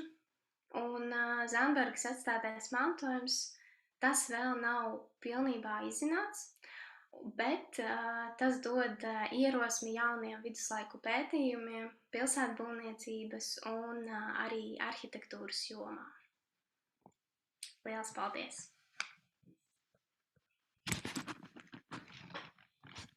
Paldies, Liberta, jums par referātu. Es domāju, ka tas bija tāds ļoti labs aicinājums tiešām meklēt rokā Ritas Zandbergas pētījumus un ar tiem iepazīties. Un es saprotu, ka jūs lielākoties pievērsāt uzmanību tieši tai viņas pētījuma daļai, kas ir saistīta ar viduslaiku arhitektūru un pilsētu būvniecību. Un es uzdošu arī jautājumu, un pie viena gribētu lūgt kolēģis, kuri piedalās šīs sesijas darbā. Mēs izmantosim, tā teikt, savas iespējas un nedaudz mainīsim to kārtību, lūdzot uzdot jautājumus referentiem uzreiz pēc referāta, tā kā mums laiks nav ierobežots, kā jau Andris Levāns atzīmēja sākumā. Nē, to teica Alberts, Mārtiņ. Es atvainojos, Alberts, jā, to teica Alberts. Tāpēc, bet nopietni runājot, domāju, ka tas būtu jāizmanto šī iespēja uzdot jautājumus referentiem uzreiz, neatliekot to uz sesijas beigām. Un kamēr kolēģi vēl domā par jautājumiem pirmajam referātam, es gribētu jums pajautāt tādu lietu. Tā polemika, kas veidojās starp Ritas Zandbergas publicētajiem pētījumiem, viņas atziņām un to kritiku, ko viņi saņēma pārsvarā, kā jau jūs teicāt, no arheologiem, tā šķiet īsti ne ar ko nebeidzās, jo netika attīstīta. Ja? Tur Rita Zandberga saņēma diezgan skarbu kritiku, bet vai viņai nebija iespējams tajā brīdī atbildēt, vai arī viņa uzskatīja, ka viņai ir jādara savs darbs, un ka vai tas bija viņas lēmums šo polemiku neattīstīt, vai arī tur bija kādi citi apstākļi, kāpēc presē, teiksim, tā polemika nenotika līdz arhitektas nāvei 90. gadu sākumā. Varbūt jums ir kaut kādas norādes par to, par šiem apstākļiem tajos materiālos, ko jūs pētījot. Paldies. Konkrēti par to, kāpēc polēmika neattīstās, man grūti teikt, bet pārsvarā tie visi pētījumi sākotnēji noliegti, un vēlāk šķiet, ka viņi arī noliegti dažreiz neskaidru iemeslu dēļ. Varbūt tas, kas viņai trūka, varbūt šo pētījumu tāda padziļinātāka izpēta un vairāk arheologu izrakumu, varbūt pētniecību vai kādu citu vēl papildus materiālu izpēte, kas arī izraisīja varbūt to kritiku, bet man grūti atbildēt, kādēļ par polēmiku, kādēļ tas nevirzījās tālāk. Jā. Profesors Levāns ceļ roku. Jā, bet Alberts bija pirms manis. Es teiktu, vienkārši pieklājības dēļ. Albert. Paldies, jā. Paldies par referātu. Jūs minējāt tos Zandbergas radītos impulsus mūsdienās, tā kā vairāk kārt pieminējāt, bet es kaut kā īsti nesadzirdēju, kas tad ir tie impulsi, vai kaut kāda viņas sekotāja, vai kaut kāda tāda radīta kārtība vai sistēma vai metode. Kas ir šie impulsi, vai mēs viņus varam kaut kā identificēt? Paldies. Mana doma ir tāda, ka tas, ko viņi ir veikusi, ir ietekmējusi to kritiku, un līdz ar to šī arhitektūras vēsture un pilsētbūvniecība vairāk tika pētīta un attīstīta, un līdz ar to tas virziens sāka vairāk attīstīties. Un, manuprāt, tie ir tie impulsi, kas mudina arī turpmāk pētīt. Un arī šie pētījumi nākotnē citiem pētniekiem dod iespēju saprast, varbūt, ka šis jau ir izpētīts un varbūt kāpēc šis varētu nederēt vai neatbilst patiesībai, un tad varētu meklēt citus virzienus, kur meklēt tālākos tā kā arhitektūras meklējums, vai es nezinu, vai es pareizi jums atbildēju, bet tā doma ir tāda, ka viņi arī virzīja to attīstību arhitektūrai, jo visi pārējie sāka pierādīt, kādēļ tā nav, un pētīja vairāk un vairāk, un tad tā virzība bija diezgan aktīva šajā ziņā. Tad paldies, jā, tā doma arī bija tāda. Es vienkārši iedomājos, tas nozīmē, ka kurš rada jebkādu rezonanci, pozitīvu vai negatīvu, tas nāk par labu, jo sākas diskusija, vai ne? Notiek diskusijas veicināšana tādā veidā. Paldies.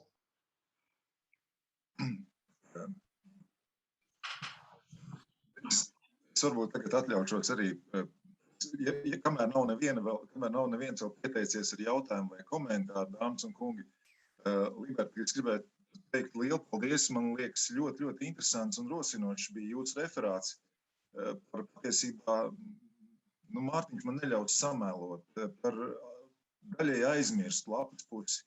Un ne tikai lapas pusi, bet es domāju par ļoti interesantu un nozīmīgu personību Latvijas akadēmiskajā, es teiktu, zinātnes kultūrā un kultūrā vispār. Tātad Rita Zandberga. Un tas mans, pirmkārt, varbūt tāds, man refleksija par jūsu referātā teikto un dzirdēto ir tāda, ka tas, ko jūs pieminējāt, arī to vienu piemēru, kur bija runa par Svētā Pāvila baznīcas meklējumiem, šeit ir viela ļoti daudzām pārdomām, ne tikai zinātniskā, bet es pat teiktu arī, teiksim tā, tolkīniskas literatūras virzienā vērstām pārdomām. Tātad kaut kas, kas mums liek fantazēt, liek iztēloties pazudušu pilsētu, pazudušu celtņu meklējumos, un beigu galā tā ir arī iespējams tā fascinācija, kas apvīja gan vēsturi, gan arheoloģiju, un es teiktu, visas zinātnes, kur mēģina noskaidrot, atrast, saprast, kāpēc, kad, kur, un tā tālāk. Beigu galā arī, ja mēs padomājam, arī Tolkiens sāka rakstīt savus neaizmirstamos darbus tieši tāpēc, ka viņi urdīja daudz jautājumu, kuri nebija atbildēti līdz viņam. Un šeit es iedomājos vienkārši to līdzību, kuru bieži vien mēs izmantojam, ka mēs runājam par šādām pazudušām pilsētām. Tas, ko mēs šodien redzam, tā ir daļēji, ir lielākā mērā, tā ir 19. 20. Un jau arī 21. gadsimta arhitektūra, kas jauns slānis, jeb jauni slāņi, kas klāja to vietu, kur reiz veidojās viduslaiku Rīga 13. gadsimta sākumā. Un es iedomājos vienkārši tad lūgt to līdzību, kā palimpcests, pilsēta kā palimpcests, kur kāds uz pergamenta ir kaut ko rakstījis, pēc tam rūpīgi nokasījis un rakstījis virsū jaunu tekstu. Un tā vienīgā iespēja, kur mēs ar šo palimpcestu, varētu teikt, senāko, zemāko slāni varam iepazīties, tie ir 19. gadsimta ēku pagrabi un pamati. Un šo ceļu ir gājis arī Rita Zandberga, un tas, lūk, manī rosināja šo metaforu izvēlēties. Otrs ir tas, ko es gribētu jums tiešām pajautāt, tas ir jautājums. Proti, jūs rādījāt fragmentu no Rita Zandbergas dienas grāmatas, 1974. gads, man toreiz bija 6 gadi, un es ieraudzīju šajā tekstā pieminam Roberta Malvis vārdu. Vai jums strādājot ar šo materiālu ir izdevies noskaidrot, teiksim, tās attiecības, vai viņa raksturo attiecības starp cilvēkiem, nu, piemēram, viņa un Malvis, un tur arī pieminētas citas personas. Tas, manuprāt, ir arī ārkārtīgi interesanti un ārkārtīgi svarīgi, lai saprastu. Nu, tad kāda ir tā intelektuālā, emocionālā vide, kurā cilvēks strādā, rada zinātni, rada savas fantāzijas, kur kādi apstrīd, kā viņi, starp citu, vai viņi reflektē savā dienas grāmatā, kā viņi jūtas, kad saņem šo ārkārtīgi skarbo, nesaudzīgo arheologu kritiku. Es negribētu minēt visus tos konkrētos notikumus, ko viņa aprakstīja dienas grāmatā. To var izlasīt un iepazīties ar tiem arhitektūras muzejā. Bet tā dienas grāmata, tās ir 2 daļas, pat 300, varbūt vairāk lapas pusēm. Rokrakstā tur ir aprakstīts ļoti, ļoti daudz, sākot gan ar darba dzīvi, gan ar privāto dzīvi, gan ar to, kāds ir tas laika periods, kurā viņi dzīvo. Un tad ir tie brīži, kuros var redzēt, ka, kā viņa pārdzīvo, varbūt tās par to, ka kāds viņai kaut ko aizrāda un kā viņa grib pierādīt, ka tā nav un ka tie pētījumi tomēr ir svarīgi un kā viņa tos pētījumus visu laiku pārraksta vai uzlabo. Līdz ar to, tur ir ļoti daudz dažādas informācijas. Vēl tur bija informācija par to, ka viņai bijusi intervija panorāmā, ja es nemaldos, bet man neizdevās nekur atrast šo fragmentu, kurus varētu dabūt kaut kādus vecākus izdotos, filmētos kadrus, bet izskatās, ka varbūt tie kaut kur varētu būt, par to man ļoti ir interesanti. Bet, tur ir minēti daudz personības, viņu iekšējie strīdi varbūt tās un nesaprašanās. Un to var izjust, kā viņa jūtās un kā viņa pārdzīvo to visu. Un es tur ir ļoti daudz. Tas ir ārkārtīgi interesanti. Es jūtu, ka jūs esat arī aizrāvuties ar šo tēmu. Es gribētu teikt, dāmas un kungi, ja jums ir jautājumi, tad izmantojiet fantastisku iespēju, jo pēc brīža jau šādas iespējas potenciāli samazināsies. Tas nozīmē, ka vairs nebūs, bet vienkārši ēterā šādas iespējas vismaz turpmākās stundas laikā nebūs, bet ir iespēja. Es varu piebilst to, ka ņemot vērā, ka mana pieredze nav vēl tik laba un liela, un tas bija tāds pirmais mans lielais pētījums. Līdz ar to man bija grūti izvērtēt pašai daudzas lietas, bet tas mans lielais ieguldījums, manuprāt, ir tas, ka es esmu tiešām salikusi un apvienojusi vienu vietu savā darbā, visus viņas pētījumus un rakstītās rakstus un nepublicētos rakstus, jo tas vēl pirms tam nav bija darīts, izņemot mākslas biogrāfijas, kur ir pavisam nedaudz. Bet tur tiešām ir liels saraksts ar visu, ko es varēju tiešām atrast, kas ir pieejams, un tad turpmākajai pētniecībai, turpmākiem interesantiem. Es domāju, tas varētu noderēt kā labs materiāls. Jā, tas ir tā mana piebilde. Brīnišķīgi.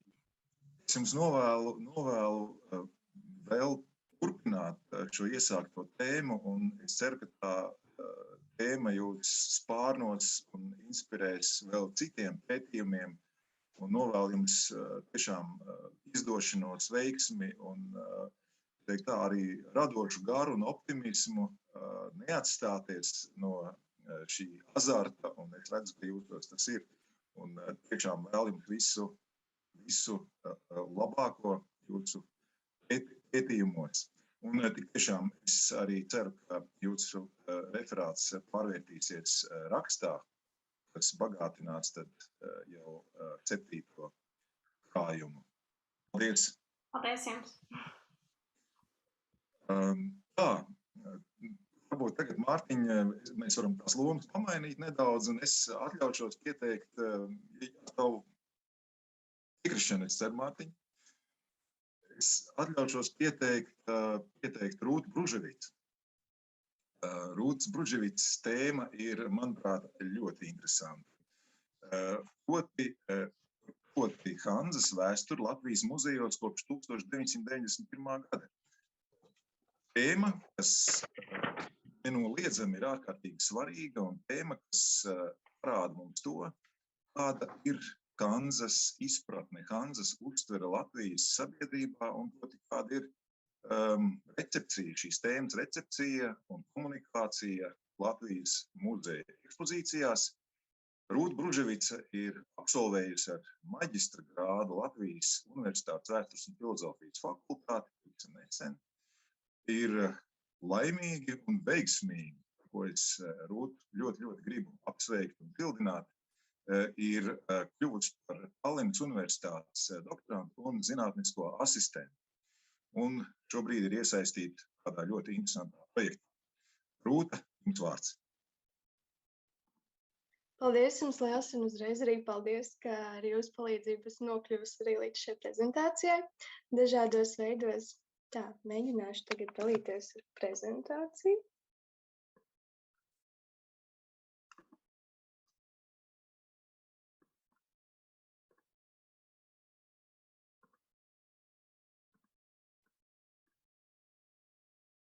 Es ceru, ka viss ir redzams kārtīgi un esmu dzirdama. Tātad, jā, esmu Rūta Bruževica. Kaut arī šobrīd studēju jau Tallinas Universitātē, bet pēdējo 2 gadu laikā esmu daudz domājusi un beigās arī uzrakstījusi savu maģistra darbu par citu tēmu, un kur iekļauts 2 tādas lielas tēmas, Hanza un muzeja. Un ar šī pētījuma secinājumiem šodien arī raudzīšos iepazīstināt.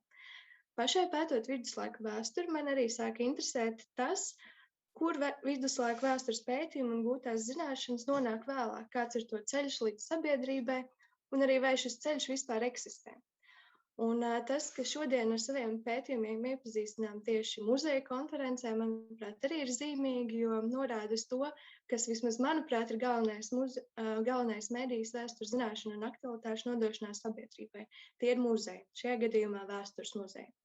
Protams, viss nav tik vienkārši, un arī zem šīs potenciālās vienkāršās informācijas ķēdes ir vairāk to ietekmējoši faktori. Un, lai mēģinātu saprast, kas īsti veido Latvijas sabiedrības priekšstats par viduslaiku vēstures fenomeniem, es izvēlējos vienu no tiem - mūžīgi aktuālo Hanzu, un kā savu pētījumu mērķi uzstādīju novērtēt Hanzas vēstures attēlojuma Latvijas muzeju un ekspozīciju komunikācijā kopš 1991. gada līdz 2020. gadam atbilstību aktuālajām pētniecības un sabiedrības tendencēm. Un, lai būtu iespējams analizēt šodien redzamo, muzejos vispirms bija nepieciešams aplūkot un uzrakstīt Hanzas historiogrāfiju Latvijā un salīdzināt to arī ar Eiropā pastāvējušajām un aktuālajām tendencēm, jo nokļūstot līdz skatījumam uz Hanzu mūsdienu Latvijā, joprojām var manīt visu šo historiogrāfijas posmu, ietekmi un mantojumu. Un Hanzas darbība kaut arī noslēdzās 17. gadsimta vidū, to kā tādu vēsturisku jau fenomenu jaunatklāja 19. gadsimta sākumā. Un pirmajās publikācijās par tās vēsturi tā tika aprakstīta arī kā politiski nekaitīga antikvitāte, un tātad neitrāla. Tomēr jau vēlāko publicistu vidū šis uzskats mainījās un sliecās tenī brīdī Vācijā virmojošās nacionālisma idejas virzienā.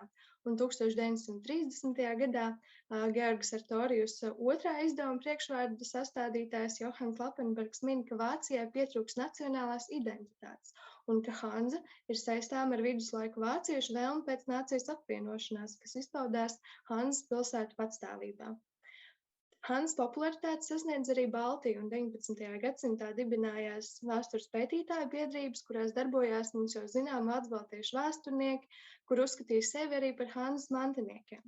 Un latviešu lomu viduslaiku vēsturē bieži šie vācu-baltiešu vēsturnieki nostādīja otrajā plānā, un tas atbalstojās arī latviešu inteliģencē, kur sāka vēlāk pētīt vēsturi. Viņi sevi ar šo vācu-baltiešu, tātad arī Hanzas vēsturi īsti nesaistīja. Un neskatoties Hanzas politiskumu, gan Eiropā, gan Baltijā notika aktīva pētniecība un avotu publicēšana, kuru augļus mēs varam izmantot joprojām arī mūsdienās. Vācijā Hanzas pozitīvisms pārdzīvoja Pirmo pasaules karu, bet šeit Latvijā Latvijas dibināšana iezīmē strauju pagriezienu vēstures pētniecībā.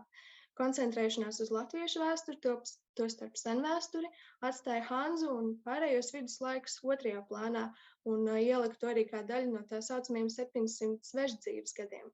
Bet vācu-baltiešu vēsturnieki, protams, varēja turpināt tās pētniecību, ja vēlējās, bet nevienmēr viņi tika ņemt vērā latviešu vēstures scēnā.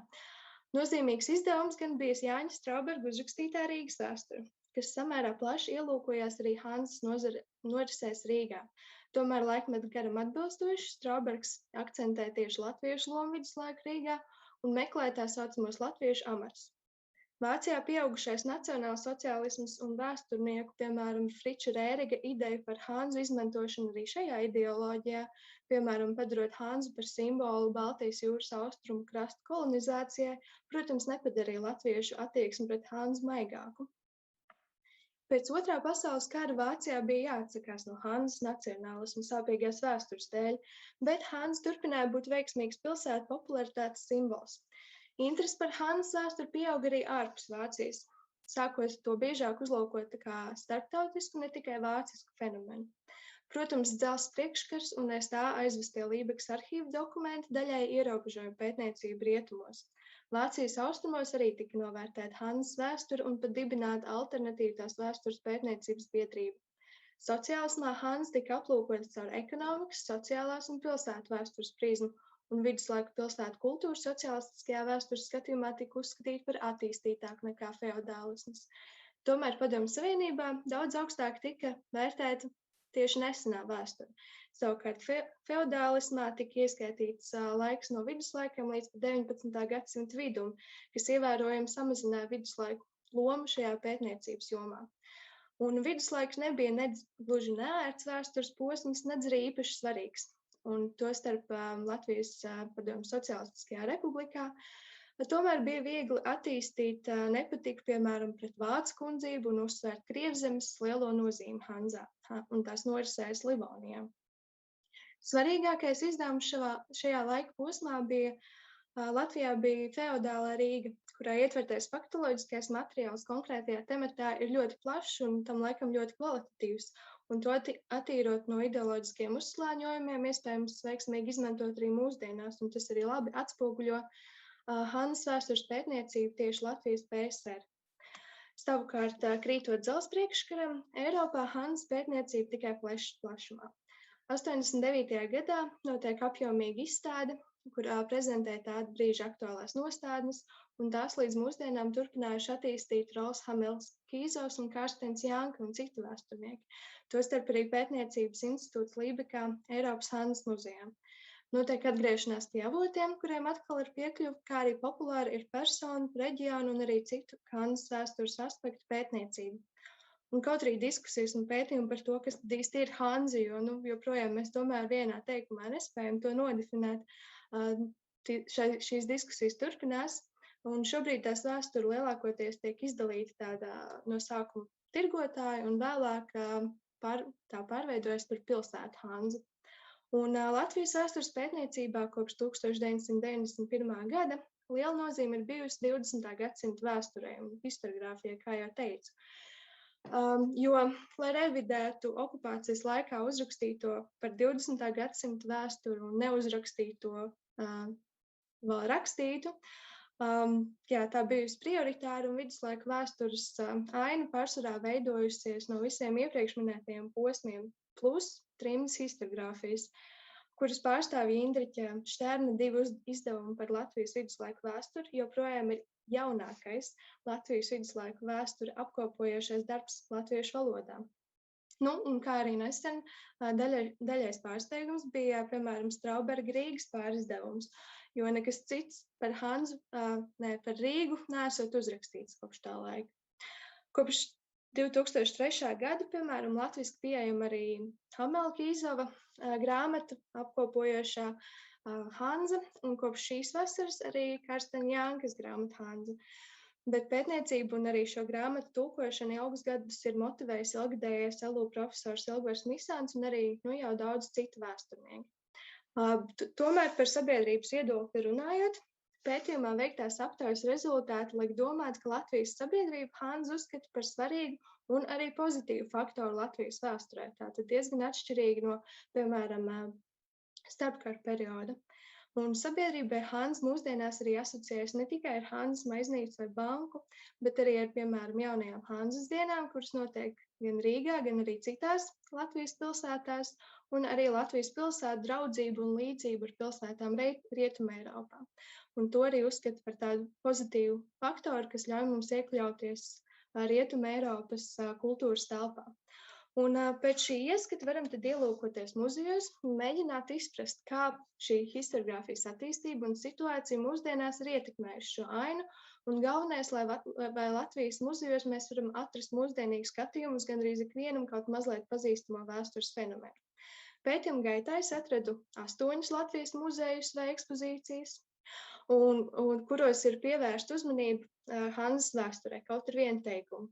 Latvijas Nacionālais vēstures muzejs un Latvijas kara muzejs, to ekspozīcijas, protams, lielākoties stāst par Latvijas teritoriju un tās vispārējo vēsturi, un viduslaika vēsturi apkopo tikai kā vienu no Latvijas vēstures posmiem, un Hanzas vēsturi piemina, bet sīkāk aplūko tomēr citas viduslaika vēstures jautājumus, un tas, protams, ir saprotams, jo šiem muzejiem ir daudz vēstures tematu par visu Latvijas vēsturi, par kuriem vēstīt.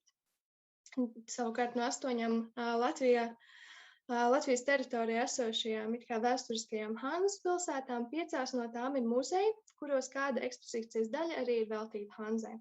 Lielākoties to piemin pilsētas viduslaika vēstures izklāstā, savukārt vienīgā ekspozīcija, kurā uzsvars liks tieši uz viduslaika vēsturi, vairāk ir atrodama Rīgas Melngalvu namā. Un kā viens no zināmākajām Hanzas pilsētām arī veiktajā pētījumā aptaujā izvirzījās, protams, Rīga un kā otrā arī Cēsis. Un tāpēc vairāk ielūkosimies tieši šo 2 pilsētu muzejos. Un, kā jau teicu, viens no nozīmīgākajiem Hanzas vēstures atspoguļotājiem varētu būt Rīgas vēstures un kuģniecības muzejs. jo tā ir vieta, kur gan rīzniekiem, gan viesiem gūt zināšanas par Latvijas galvaspilsētu Rīgu, kura viduslaikos bijusi lielākā un svarīgākā Hanzas pilsēta visā Livonijas teritorijā. Tādēļ būtu sagaidāms, ka Hanzas vēstures atspoguļojums no visām pilsētām būs visplašākais tieši Rīgas muzejā. Rīgas vēstures un kuģniecības muzeja pamata ekspozīcijas par pilsētas viduslaiku vēsturi pamats ir veidots pirms vairāk nekā 50, bet ekspozīcijas teksts pirms vairāk nekā 20 gadiem. Un tas tomēr ir novērojams arī ekspozīcijas faktoloģiskajā un vizuālajā materiālā, jo ekspozīcijā sniegtā informācija atbilst viduslaiku un Hanzas vēstures traktējumam un izmantotajiem jēdzieniem, kādi dominē 20. gadsimta literatūrā. Kā arī ekspozīcija par viduslaiku vēsturi ir veidojuši, kas interesanti nevis un arī uztur nevis muzeja vēstures un ekspozīciju daļu, bet gan arheoloģijas nodaļu. Un tāpēc arī redzams, ka liels uzsvers likts uz arheoloģisko un citu fizisko priekšmetu eksponēšanu un to izmantošanu kā tādiem vēstošiem objektiem, kas gan nevienmēr paši par sevi tik daudz vēsta. Un Rīgas kā Hanzas pilsētas vēsture nav tik plaši izvērsta, arī nesaistībā ar kuģniecības vēsturi. Un, lai arī kā Hanzas pilsēta atpazīst arī cēsis, un pilsēta, protams, lepojas ar tās viduslaiku vēstures mantojumu, un tas vislabāk manāms Cēspils kompleksa aktivitātēs un muzeja komunikācijā par viduslaiku vēsturi, kurā ļoti manām dominē tieši Cēspils kā kultūrvēstures pieminekļu prioritizēšana pār pilsētas viduslaiku, tostarp Hanzas vēsturi. Piemēram, pilī pat ir atsevišķa mājaslapa un Facebook lapa, un tas tiek pasniegts kā kaut kas daudz tāds lielāks un iespējīgāks. Un muzeja pamata ekspozīcija ir medijas, kas visplašāk vēsta par Cēsu pilsētas vēsturi viduslaikos, tostarp arī par tās nozīmi Hanzā, kaut arī tajā paustais traktējums ir daļai novecojis un diezgan iespējīga ekspozīcija, kas ir izvietota tieši Cēsu viduslaiku pilī, vispār neatiecas uz pilsētas vēsturi. Trešā pieminētā ir Melngalnam ekspozīcija, kas vēsta par Melngalvu biedrības un nama vēsturi, un kaut arī īpaši neizceļ Melngalvu kā tirgotāju iesaist Hanzā, ekspozīcija sniedz zinām baudījumu citā ziņā, atšķirībā no citiem muzejiem. Kaut arī iekārtojumā atrodams maz autentisku priekšmetu, tas ir izcināts, izmantojot dažādas mūsdienās radītas vēsturiski izskata priekšmetus. Nevienmēr tie ir vēsturiski precīzi, tomēr viduslaiku pagraba telpās tā tiek veidota aplūkotiem laika posmam atbilstoša aura. Un šāds ekspozīcijas iekārtojums vismaz man atgādināja arī izmantoto ekspozīcijas koncepciju Eiropas Hanzas muzejā Lībekā, kas ir lielākais šāda temata muzejs Eiropā un, protams, arī pasaulē, kur arī vairākās telpās izvietotas vēsturiski precīzas rekonstrukcijas, izmantojot tur kravas mucas, traukus, piemēram, Flandrijas audumiem nokrautus stendus, un šāda apmeklētājiem sniedz ne tikai kvalitatīvu intelektuālo, bet arī tādu vizuālo un emocionālo piepildījumu. Un tomēr ir vairākas tendences, kas iezīmējas arī visā lielākajā daļā ekspozīciju, kas tika aplūkotas, piemēram, jau minētais novecojošo jēdzienu lietojums, no kuriem uzkrītošākais vēsturniekiem ir Hanzas savienība, kuru mūsdienu pētnieki iesaka gan neizmantot, jo tas neatbilst Hanzas būtībai. Bet tā lietošana turpinās gan publiskajā telpā, gan kā redzams muzejos. Un vakar arī rādio dzirdēju raidījumā no filologa, no pētnieka arī šo izmantojumu Hanzas savienību. Tātad tas ir vēl ļoti klātesoši. Un, piemēram, šī jēdziena lietojums atrodams tajā pašā Indriķa Šterna grāmatā, un tad attiecīgi redzams, ka izmantots arī muzeja ekspozīcijās, kaut arī lūk jau jaunie un jau sev daļai pierādījušie vēsturnieki, tostarp Edgars Plētiens, uzsver, ka tā tomēr nevajadzētu darīt. Un tas īsti neatbilst tai Hanzas garam. Cits manāms niķis ir vēlēšanās atrast vai piemērot konkrētu iestāšanās Hanzā gadu, ko ietekmē arī mūsdienu priekšstatu par organizāciju kā tādu būtību attiecināšanu uz viduslaikiem.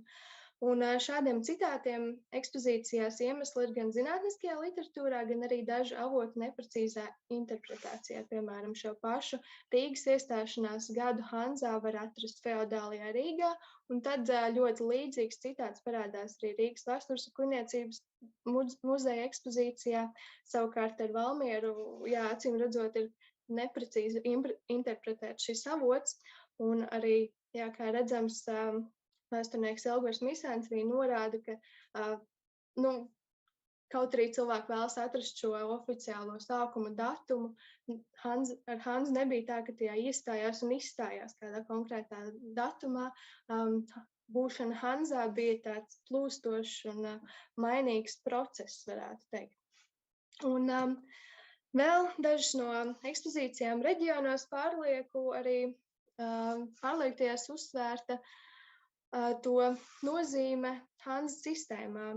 Un, kaut arī šīs mazās pilsētas bija integrētas Hanzas sistēmā, to loma drīzāk bijusi pakārtot lielajām Livonijas pilsētām, īpaši, protams, Rīgai, un to tirgotājiem, kas tās piesaistījuši un no tām devušies uz reģionālajām sanāksmēm. Kā arī interesanti, ka kaut arī šādos izteikumos Hanzas nozīme pilsētā tiek ļoti uzsvērta, nereti ar to arī tās pieminēšana ekspozīcija ir beigusies. Un kopumā lielākā daļa šo ekspozīciju ir veidotas no 1991. līdz 2014. gadam, un tajās manāmas tendences, kas atbilst šajā laika periodā pieejamajai zinātniskajai literatūrai par viduslaiku un Hanzas vēsturi. Jo, kā jau es minēju, pēdējie liela mēroga latviski izdotie darbi un rakstītie ir Indriča Šterna grāmatas, Feodāla Rīga un arī Jāņa Strauberga Rīgas vēsture. Bet izmantoties vēstures traktējums un jēdzieni liecina, ka, piemēram, pieejamā Rolfa Hamalka latviski izdotā grāmata Hanza vai cita Eiropā izdota zinātniskā literatūra par aktuālajām Hanzas vēstures pamatnostādnēm vai arī pētījumi visticamāk nav izmantoti. Līdz ar to var secināt, ka Latvijas muzejos tiek izmantots Hanzas vēstures traktējums, kas lielākoties atbilst daļēji ekspozīciju veidošanas laikā aktuālajai klasiskajai Hanzas historiogrāfijā Latvijā, bet nepieejamajiem pētījumiem un aktuālajai historiogrāfijai Eiropā, kas liek domāt vai nu par veidotāju nekompetenci vai neieinteresētību veikt padziļinātāku izpēti mērķim, kas, kā redzams, kā ekspozīcija visdrīzāk kalpos varbūt pat 10 gadu, un kā arī neizpratni par nepieciešamību veikt kaut nelielas izmaiņas ekspozīcijās laika gaitā, tās pilnībā nenomainot, piemēram, nomainot tikai ekspozīciju tekstus vai problemātiskās vietas. Un pētījumā veiktā aptāja arī parādīja, ka vairāk no šiem novecojušajiem traktējumiem ir iespiedušies sabiedrības atmiņā, jo vēstures mediju muzeji nav devuši nemaz alternatīvu traktējumu iespēju. Un pēdējais, diemžēl tikai retajā no muzejiem ir izmantots potenciāls vizuāliem papildinājumiem vai muzeja telpu iekļaušanai ekspozīcijā, kā vēsturisku telpu. Bet tas veidot laikmetam raksturīgās vidas ainu un ļaut apmeklētājiem iepazīt vēstures faktus tiem atbilstošā emocionālā un vizuālā gaisotnē, kas ir ļoti aktuāli pieeja mūsdienu ekspozīcijās, tostarp arī Latvijā, runājot par citiem vēstures tematiem. Un noslēgumā ar šo pēdējo attēlu es tikai vēlētos parādīt, ka cilvēkiem ir interesi par Hanzu un tās vēsturi, un iespējams, ka viņiem jau ir apnikusi 20. gadsimta vēsturi daļēji ar visu Latvijas 100 gadu, un iespējams vēlas pievērsties arī citiem vēstures periodiem, kas ir bijuši Latvijā un Latvijas pilsētās. Tāpēc, kad daudzas svarīgas tēmas un laikmetī, kurus vajadzēja izpētīt, jau ir izpētīti, vai to pētniecība ir veiksmīgi uzsākta, kāpēc gan 21. gadsimta 20. gadus nepadarīt par laiku, kad varam aktualizēt, piemēram, mūsu reģionu interesanto un bagāto viduslaiku vēsturi. Paldies jums par uzmanību!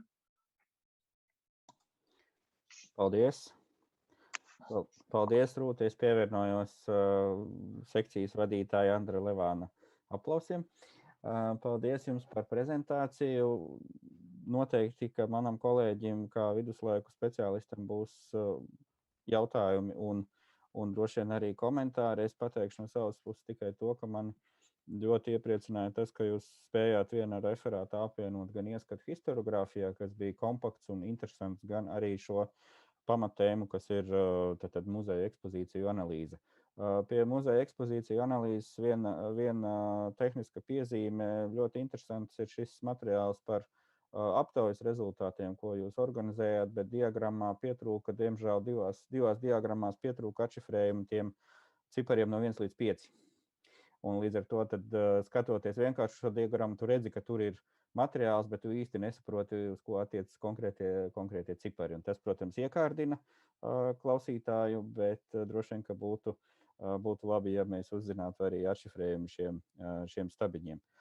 Bet mans jautājums, pirms es dodu iespēju kolēģiem turpināt referentes iztaujāšanu. Mans jautājums būtu tāds, tā kā jūsu pētījums aptvēra muzeju ekspozīcijas, un ne tikai muzeju ekspozīcijas, bet arī historiogrāfiju. Kāds būtu jūsu secinājums atbildot uz jautājumu, vai šī, jāsaka, tomēr diezgan formālā interese par Hanzu un piederību Hanzai, vai tā kaut kādā mērā atspoguļo to sabiedrības interesi par viduslaiku vēsturi kopumā, vai nostāju priekšstats par viduslaiku vēsturi, kādi eksistē Latvijas sabiedrībā? Vai arī tas būtu tāds speciāls gadījums, kad mēs runājam par muzeja ekspozīcijām kā par patstāvīgu realitāti, un kur teiksim, vai tas ļautu spriest arī par sabiedrības attieksmi kopumā par šo tēmu. Jo skaidrs, ka Hanza ir pieminēta, kā jūs arī to minējāt savā referātā, bet tā īsti jau padziļināti nav. Jā, tas ir tā kā tā, rupi sakot, ķeksīšu pēc. Paldies. Jā, paldies par jautājumu. No sākuma pieminēšu par diagrammām. Jā, diemžēl tur automātiski veidotajos grafikos neuzrādās, bet attiecīgi tur, kur vairāk lielāks skaitlis, tas ir pozitīvāk atbildi. Bet jā, tātad tas ir jākomentē šīs diagrammas attiecīgi.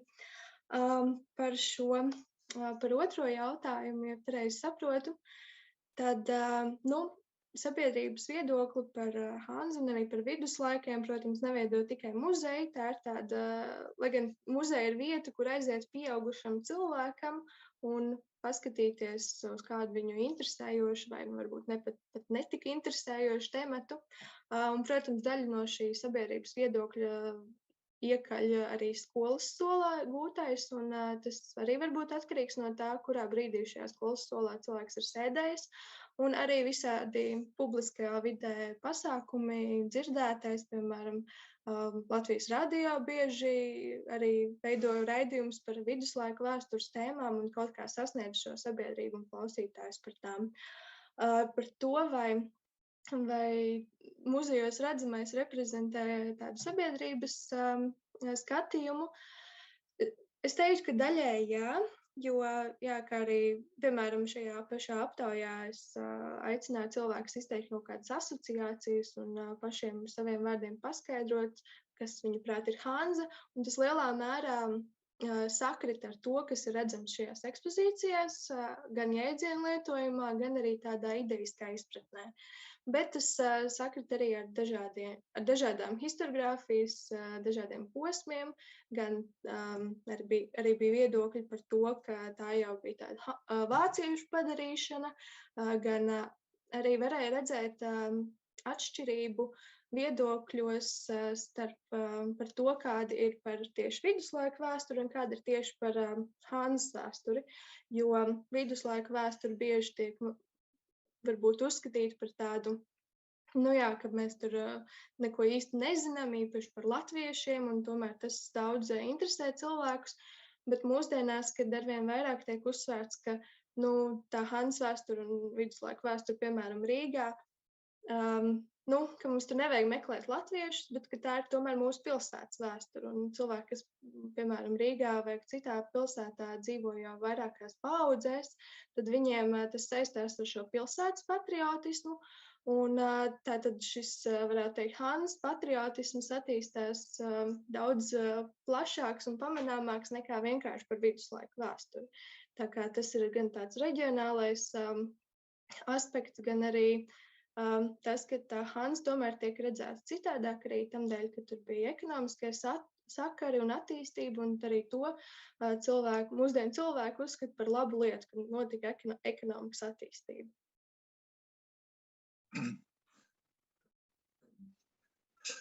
Liels paldies, Rūta. Tas bija ļoti sarežģīts jautājums un sarežģīti arī atbildes. Ļoti kompleksa atbilde. Jebkurā gadījumā liels jums paldies par referātu, jo man liekas, jums tiešām izdevās, un man jāpiekrīt Mārtiņam Mintauram, ka jums tiešām izdevās ļoti kompakti, kaut arī jūs nedaudz pārstiepāt laiku, bet jums izdevās ļoti kompakti salikt tiesībā lūk šo ļoti diferencēto daudzslāņaino informāciju, sākot ar tādu, varētu teikt, izējas pozīciju, kāda ir tā Hanzas tā zināšanu, kāds bija tas Hanzas zināšanu un šo zināšanu recepciju process, un kā tas ietekmē tālāk tādu parādību, kā šo zināšanu komunikāciju caur tādu mēdīju kā muzejs. Tad mēs varētu noteikti vēl citus mēdīju formātus piesaukt. Bet, jebkurā gadījumā man ar vienu vēl ir jāsaka, ka ļoti vērtīga, un es domāju noteikti pēc kāda laika būtu atkārtojumi, kā jūs aptauja, ka jūs savu maģistra darbu ietvaros veicāt, jo tas būtu interesanti vērot, kāda ir šo tā atbildu dinamika, kā mainās cilvēku attieksme, iespējams arī zināšanas, būtu interesanti arī zināt, kādi ir tie faktori, kas ietekmē, piemēram, vai tagad šī brīža dzīve vai dzīvošana ar sērgu, vai tas ietekmē mūsu zināšanas, tādā nozīmē, ka mums ir vairāk laika lasīt, mēs esam atvērtāki, vai tieši otrādi mēs, skumdami vai laizīdami savas brūces, mēs tieši otrādi, mēs aizveramies pret visu to, kas mums šķiet sekundārs ar mūsu aktuālajām sāpīgajām tagadnes problēmām ir maz saistīts. Man ir grūti pateikt, bet jebkurā gadījumā šādas iespējams aptaujas parādīt, kas notiek un cik lielā mērā, kas notiek ar zināšanām, un cik lielā mērā cilvēki acīm redzot spēj identificēties, ja cik lielā mērā, tad, ja mēs runājam par šādu kolektīvās identitātes slāni, kā vēsturiskā apziņa, tad cik liela vieta ir atvēlēta tādai parādībai kā Hanze. Un šeit es gribētu varbūt uzdot vienu jautājumu, kas noteikti nav viegli atbildams, bet mans jautājums būtu jums tāds, vai jums ir versija, kā vajadzētu komunicēt, piemēram, muzeja vidē fenomenu Hanzi? Kā to dara Igauni? Jā, paldies par komentāriem un jautājumu. Tas, ko es pirmais iedomājos par Straubi, jo tā ir ļoti maza apdzīvota vieta, mūsdienās pat nav pilsēta, bet šajā viduslaika posmā tā ir bijusi pilsēta, un Straubes iedzīvotāji un apkārtnes iedzīvotāji to ļoti labi zina. Iespējams, vislabāk kā jebkurā citā pilsētā, ka viņu pilsēta ir bijusi Hanzas pilsēta un ar to ļoti lepojās.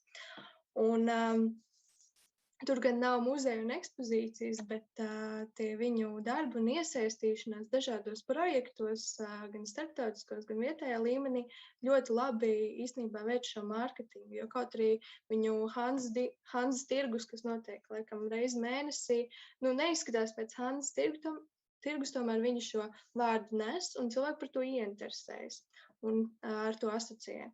Un vēl viena lieta, ko es, piemēram, pamanīju, bija, ka pilsētas, kuras mūsdienās ir šajā jaunajā Hanzas savienībā, ir populārākas nekā vienīgā pilsēta, kura nav, kur ir Ventspils. Un Ventspils nesaistās cilvēkiem ar šo vārdu.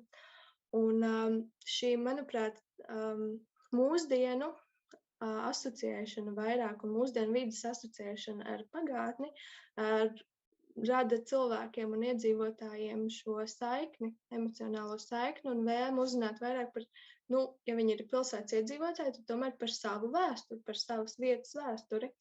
Un tas ir tas, kas, manuprāt, arī pietrūkst vairākos tajos lielajos muzejos, es teiktu, piemēram, arī, kur tās ekspozīcijas arī ir senākas un piemēram, arī šajā vasarā Rīgas vēstures un kuģniecības muzejā bija neliela izstāde par Hanzu, par arheoloģiskajiem priekšmetiem, kas par to vēsta, bet par šo izstādi nebija gandrīz, es teiktu, neviena pīkstiena, gandrīz pat mājaslapā nebija ielikts un tika ielikts sociālajos tīklos nedēļu pirms tās beigām. Un kaut arī šī izstāde bija tāda ļoti maza izmēra, tā tomēr bija tāds, man liekas, solis uz priekšu, bet tad ir jautājums, vai muzejs, kurš uzrakstīja jaunus tekstus šai mazajā izstādē, kvalitatīvus tekstus un apcerējumus, vai viņi to ieliks pastāvīgajā ekspozīcijā, vai viņi to noliks noliktavā tagad. Un, manuprāt, ir jāuzdrīkstās piedalīties un mainīt kaut kādas, varētu teikt, mazās lietas procesa gaitā, nevis plānot tikai lielās lietas, kuras ilgtermiņā var pat dažreiz nenotikt. Ļoti vērtīgs skatījums. Paldies, Rūt. Es redzu, ka Albertam Rokmanim ir jautājums. Albert, lūdzu. Jā, es varbūt neteiksim, ka man pat ir jautājums. Drīzāk man šķiet, ka esmu, ja ne laikam vienīgais pārstāvis no muzeja, kam ir zināma saikne ar Hanzas vēsturi. Līdz ar to man ir pienākums, kā saka, reflektēt. Un tas, ko es gribēju sacīt, protams, ļoti laba prezentācija, gan historiogrāfiskais pārskats, gan arī varbūt šis ieskats muzeja problemātikā, bet es vairāk gribētu vērst uzmanību tieši uz to muzeja sadaļu. Varbūt turpmākajā pētniecībā vajadzētu nedaudz vairāk pievērst uzmanību tieši muzeoloģiskai darbībai, ne tikai tam, kā tas prezentējas, jo es gribētu norādīt uz to slaidu, kurā bija, teiksim, tie apgalvojumi par novecojušo terminoloģiju, Hanzas savienību un tam līdzīgi, un ielikts, teiksim, Cēs muzejs vai Valmieras muzejs 20. 21. gads. Un šajā gadījumā es saprotu, tas ir tas laiks, kad jūs to esat konstatējusi, bet faktiski, ja mēs paskatāmies, tad šīs ekspozīcijas ir tapušas pirms 10 gadiem, Valmierā pat vairāk, jā. Un, protams, arī no muzeoloģijas viedokļa šīs ekspozīcijas termiņš jau ir novecojis, viņai būtu jāmainās, un tāds arī ir, tāds arī notiek. Bet pievērst uzmanību tam, pirmkārt, ja, kādu un kādā kontekstā tas, un kurš to ir pateicis, ja, un otra lieta, domāt vispār par muzejiem, par muzeju misiju un mērķi, jo, kā mēs labi zinām, mums Latvijā nav neviena, Hanzas muzeja, Hanzai veltīta muzeja. Līdz ar to katra muzeja darbības pamatā ir pirmkārt mērķis, ar kādu tēmu viņi darbojas. Ja, visbiežāk tā ir novada pētniecībā, tā ir pilsēta vai pagasts, ja, vai kaut kā tā. Un otra lieta - pieejamie materiāli.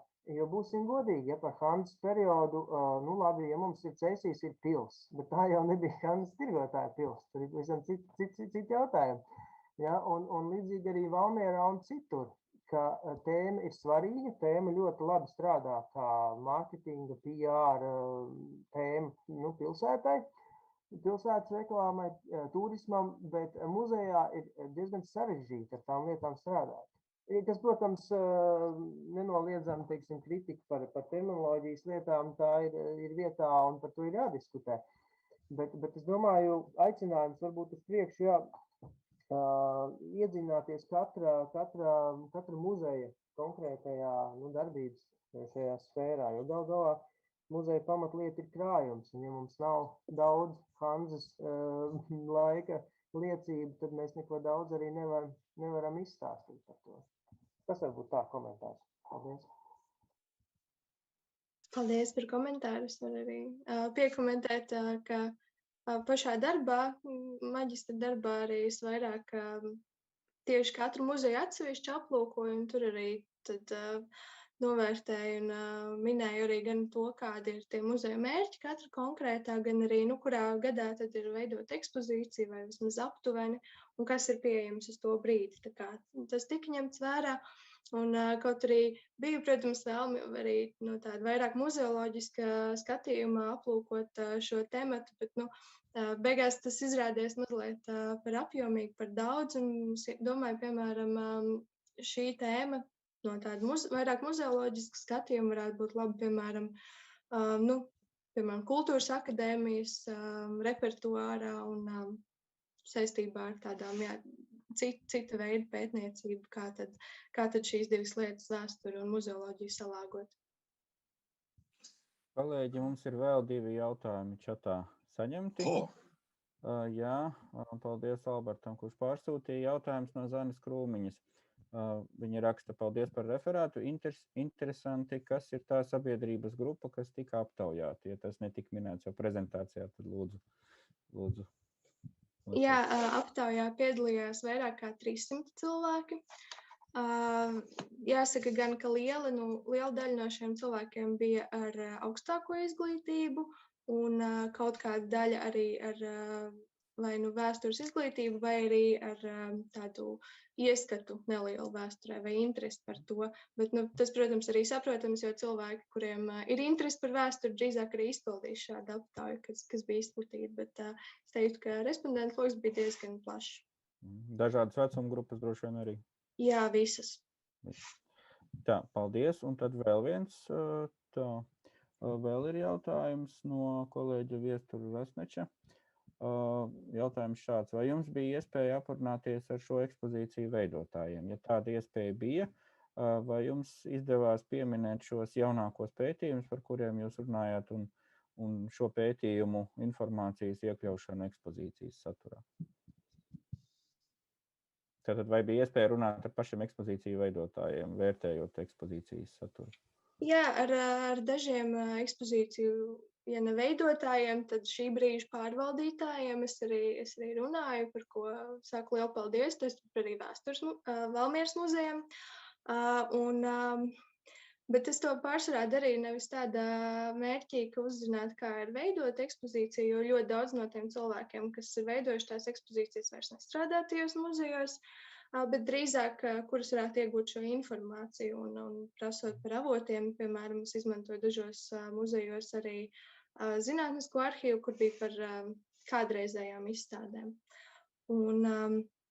Jā, bet atbildes par šo interesi bija dažādas, jo, piemēram, vienā no muzejiem, es gan neteikšu kurā, bet atbildi uz mani jautājumu pa telefonu bija, bet ko jūs vēlaties? Mēs taču viduslaiku vēsturi nepētam. Un es teikšu, ka tomēr šīs muzejas ir diezgan nopietnas un svarīgs viduslaiku vēstures pētnieks, varētu teikt tā. Skaidrs, paldies. Un te ir vēl viens, jā, Alberts pacēl roku, lūdzu. Es vēl gribēju... Ir vēl viens, es atvainojos Mārtiņa. Pirms Alberta bija vēl Mārīta Jakovļeva, ja es nemaldojos. Jā, man te... Atvainojos, tad es nepamanīju, jā, lūdzu, Mārīta. Dzirdi? Mani tagad var dzirdēt? Dzirdam, jā. Man vienkārši te ir dubulti, man ir dators un telefons, un te ir liels tehnisks problēmas. Es gribētu pateikt, jā, lielu paldies par interesanto referātu. Es tā kā viduslaiku nespeciālista, man bija ļoti interesanti, jā. Un man ir 2 tādi mazi jautājumi.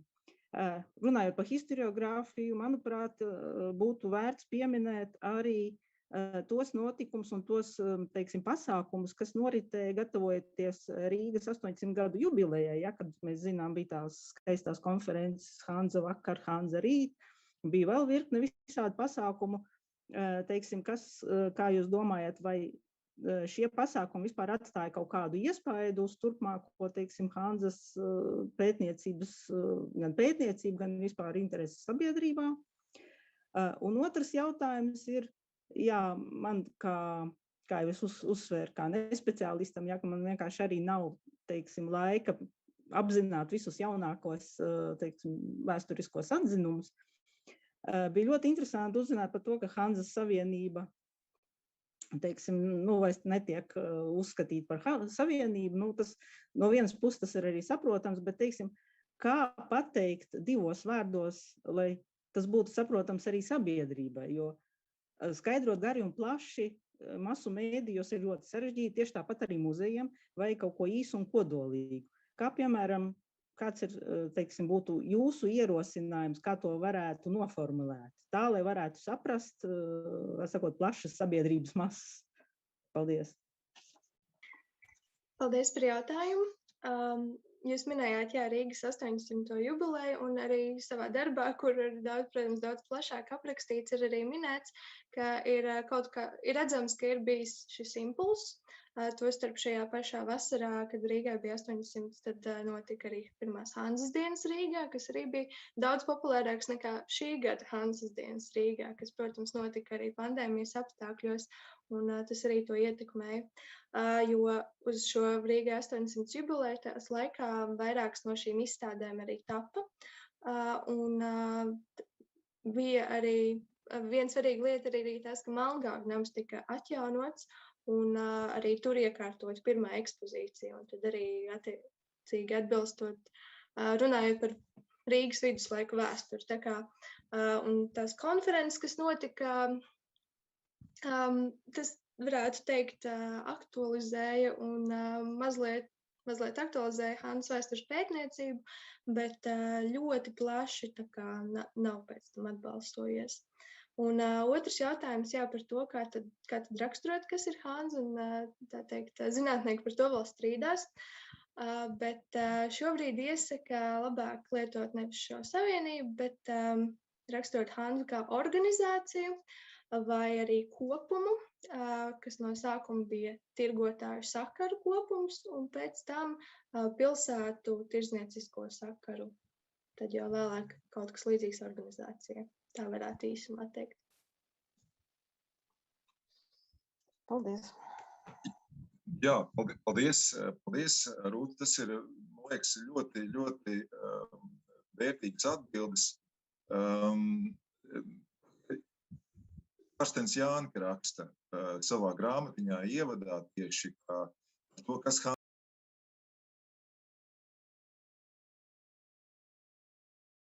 varētu teikt lamatas, kur tad mūs tas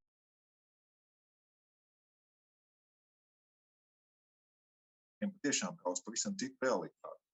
Uz tālu un svešu pasauli, ar kuru mūs tomēr saista un vieno daudzi neredzami pavadieni. Mēs esam cēlušies un esam nākuši no Hanzas. Mēs dzīvojam tajās, varētu teikt, attiecību modeļos, kas ir tapuši viduslaikos, ļoti lielā mērā arī mūsu politiskā kultūra ir ļoti spēcīgi ietekmēta no tiem rituāliem, no tās uztveres par politiku, piemēram, kādi ir veidojušies viduslaikos, tieši tāpat par kultūru un tā tālāk.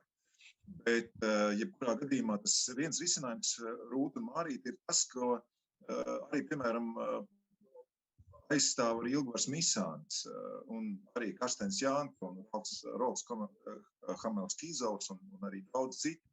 Mēs vienkārši izvairamies, varbūt, tā nav izvairība tādā sliktā piļamā nozīmē, bet mēs izvairamies piekarināt kaut kādus adjektīvus klāt vai papildinošus vārdus. Mēs sakam Hanza. Mēs varam teikt, labi, Hanza, tas ir princips. Tas ir dzīvesveids.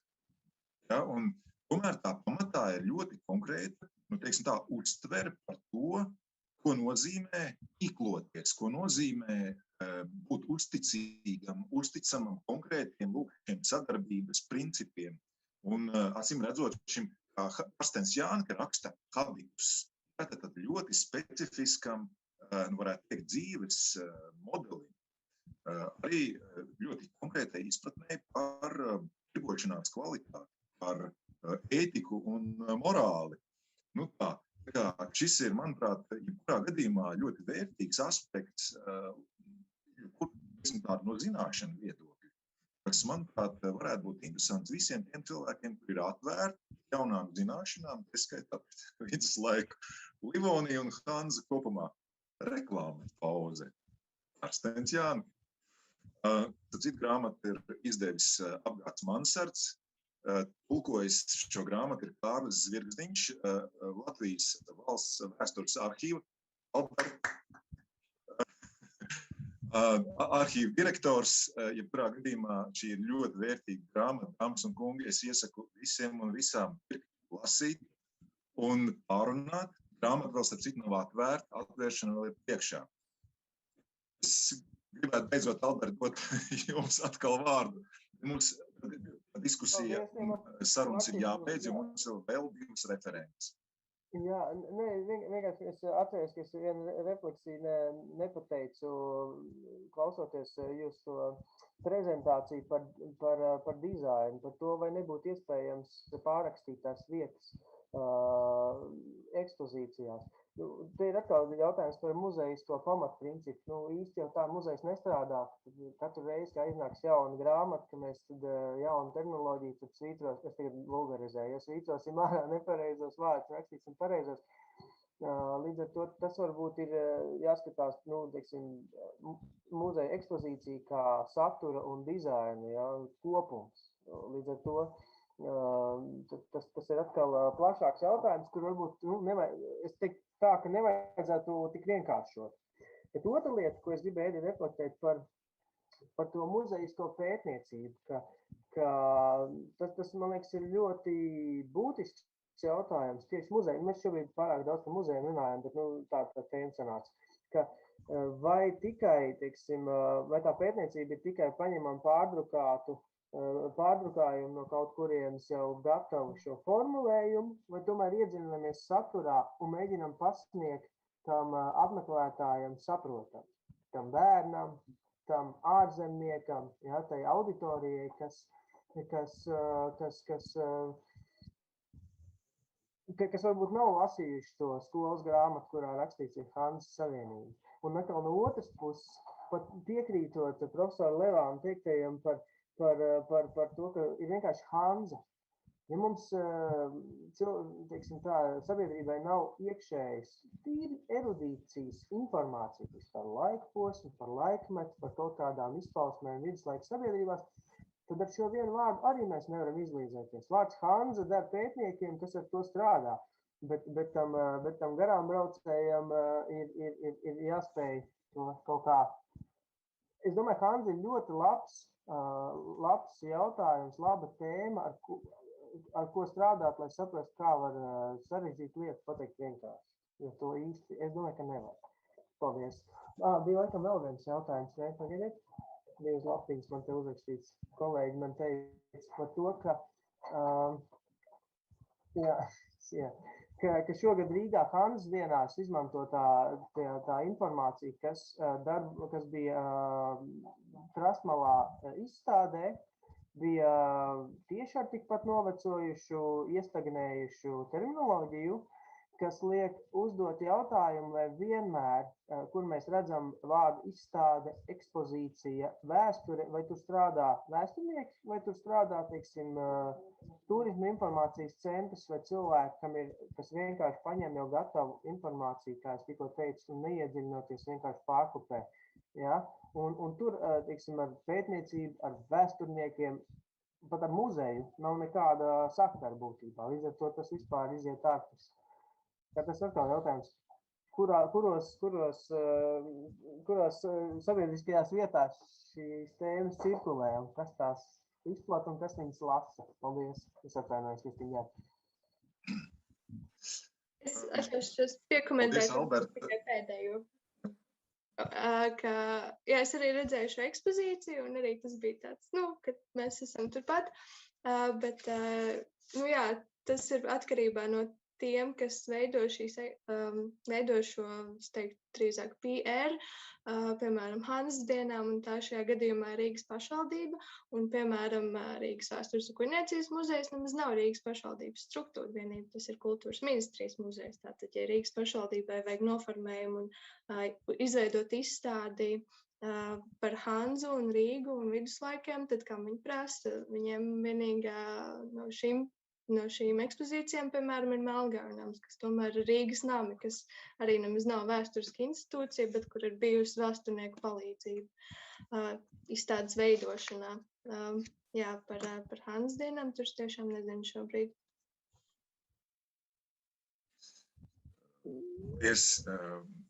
Mums tiešām ir jāslēdz diskusija, jo mēs esam tiešām ļoti aizrāvušies, bet es ceru, ka, dārgās klausītājas un klausītāji un arī šīs sekcijas dalībnieces, es ceru, ka jūs mums piedosiet šo nelielo, teiksim tā, aizraušanos, jo, manuprāt, tas bija ļoti vērtīgi un ļoti interesanti. Es teiktu, es gribētu uzsvērt vārdu vērtīgi, jo, manuprāt, šādas arī metodoloģiski rakstura un problēma orientētas sarunas ir ārkārtīgi nepieciešams. Es domāju, jūs, Albert, noteikti uzrunājāt vienu ļoti svarīgu tēmu loku, kas, es domāju, ir iespējams tuvākajā nākotnē ir risināms un iespējams sarunās gan muzeja darbiniekiem, gan akadēmiskajai community, gan arī, teiksim tā, tiem, kas ir skatītāji un šo ekspozīcijas informāciju lietotāji. Un ir skaidrs tas, ka šis komunikācijas jautājums, kur mēs runājam par zinātnē radītām zināšanām, un pēc tam savukārt muzeju tekstos, ekspozīcijās transformētām zināšanām, to, kā to komunicēt, kā to darīt, manuprāt, par to ir jārunā. Un šis ir viens piemērs tam, ka šie jautājumi ir atvērti, atklāti, un mēs esam visi, es domāju, kā saka, mums ir visiem iespējas piedalīties šajās sarunās. Ir, protams, vajadzīgs tikai kāds, kurš to dod pirmo grūdienu un inicijē šīs sarunas. Vēlreiz paldies, Rūtai. Es ceru, ka jūsu referāts pārtaks ļoti interesantā rakstā, kas tiks publicēts 7. Seimā. Tālāk, Mārtiņ, es dodu vārdu tev, lai tu ieteikt nākamo runātāju. Lūdzu, Mārtiņ. Paldies! Mēs tātad turpinām mūsu sekcijas darbu un paldies patiešām par to, ka ir aktīva reakcija uz referentiem, uz to, ko referents ir teikušas un ka tas izraisa gan jautājumus, gan diskusijas. Bet mums ir jāiet tālāk un jāturpina ar pilsētu vēsturi, kā jau kolēģis Andris Levāns pieminēja sekcijas darba sākumā, un referāts, kura autore ir Anita Cīrule, kas pārstāv Latvijas Republikas Saimu. Referāts saucas Ikdienas dzīve kā pētniecības pieeja pilsētas vēstures izpētē. Julijus Dēring un Jelgavas piemērs. Lūdzu, jums vārds.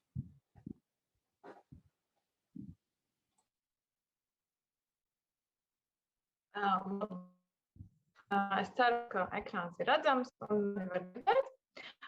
Un tātad mana šīs dienas referāta mērķis, tā teikt, ir raksturot, turpināt tāds varbūt vairāk teorētisks jautājumus, raksturot un aktualizēt ikdienas dzīvi kā pētniecības pieeju un tās iespējamo izmantošanu mūsdienu Latvijas teritorijas 19. gadsimta otrās puses pilsētu vēstures pētniecībā un aplūkot arī tādu nelielu piemēru šajā kontekstā, tad Julijus Dērings un Jelgava.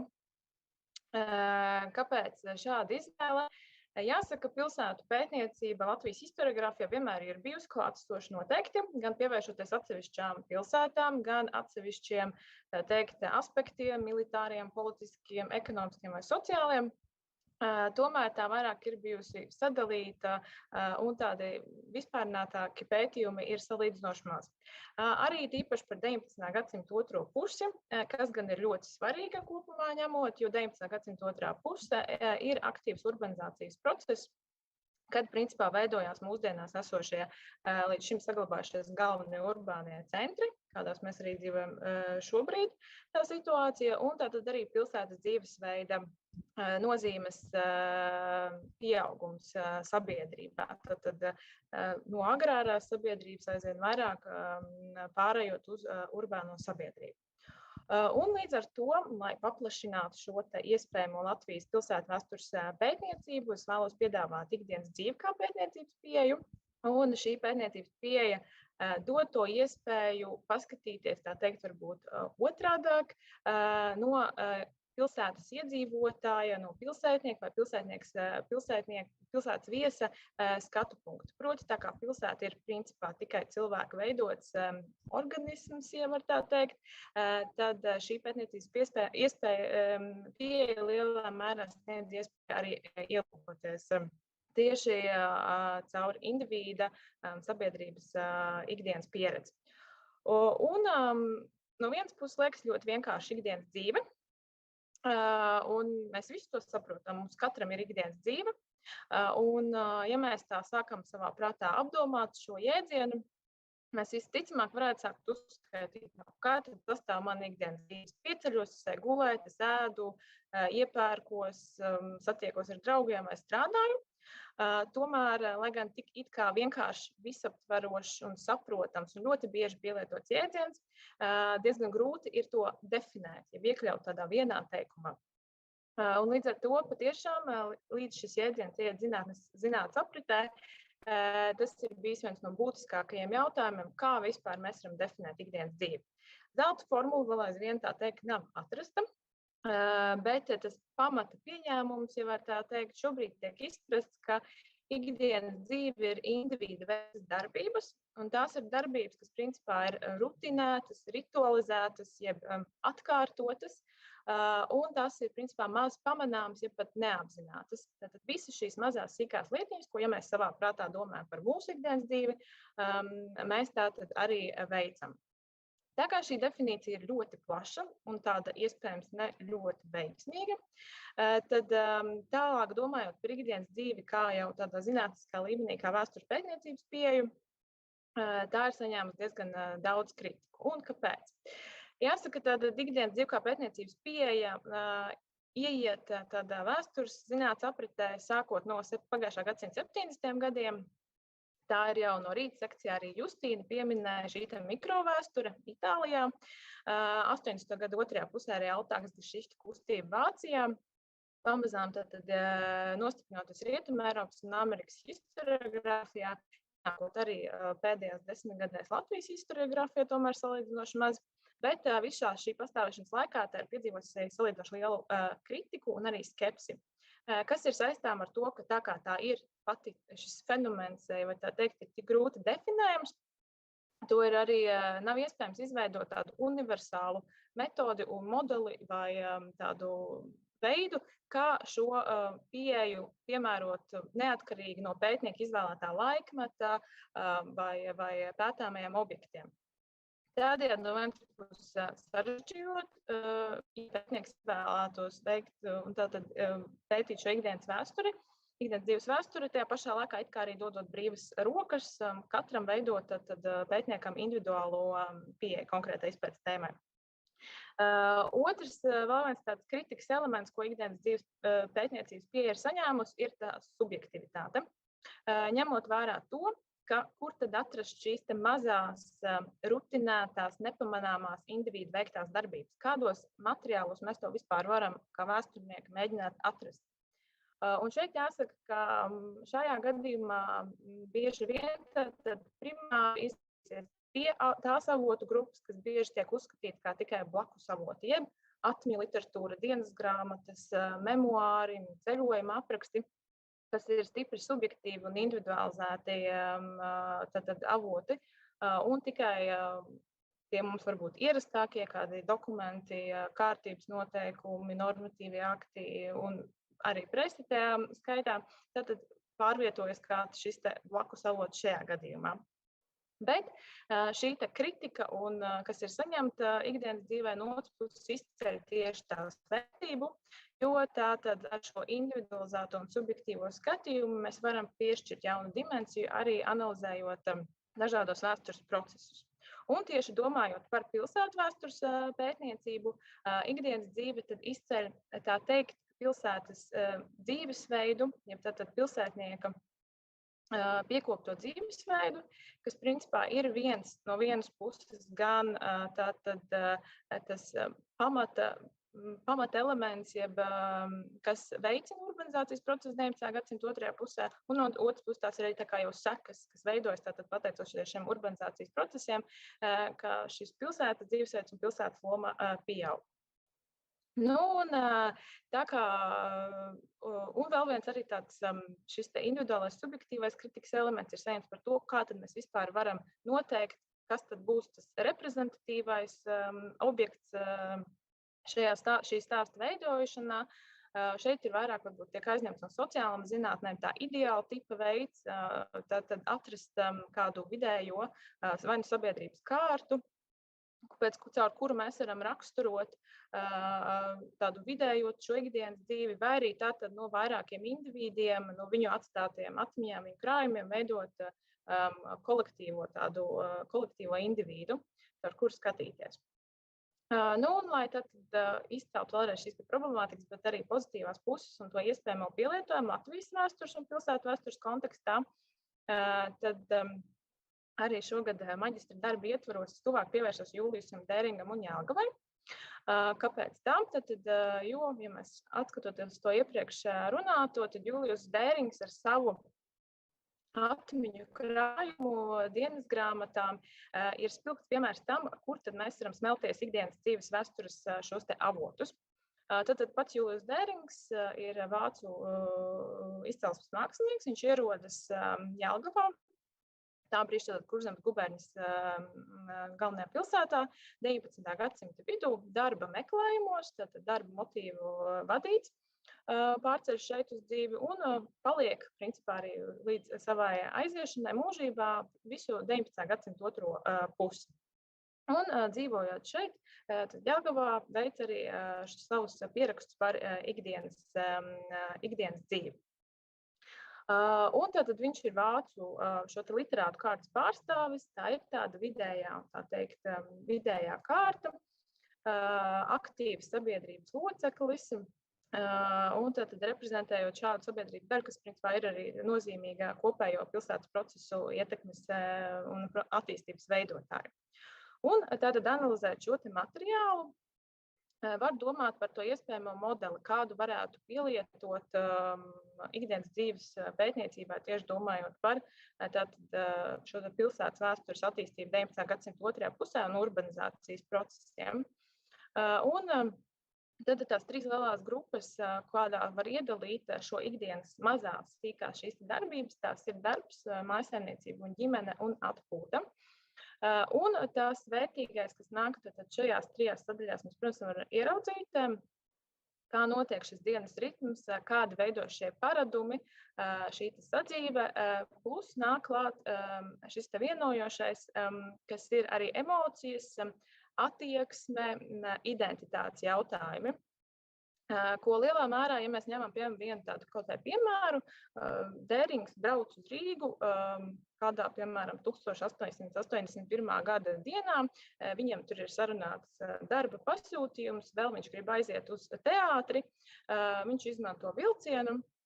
Bet tad mēs varētu no vienas puses paņemt tikai vilcienu tabulu maršrutu. Mēs redzam, ka cilvēkiem tajā laikā bija iespējams nokļūt tik un tik reizes Rīgā pa dienu, tādos un tādos laikos, tātad vilciens kursē, šāda infrastruktūra ir izbūvēta.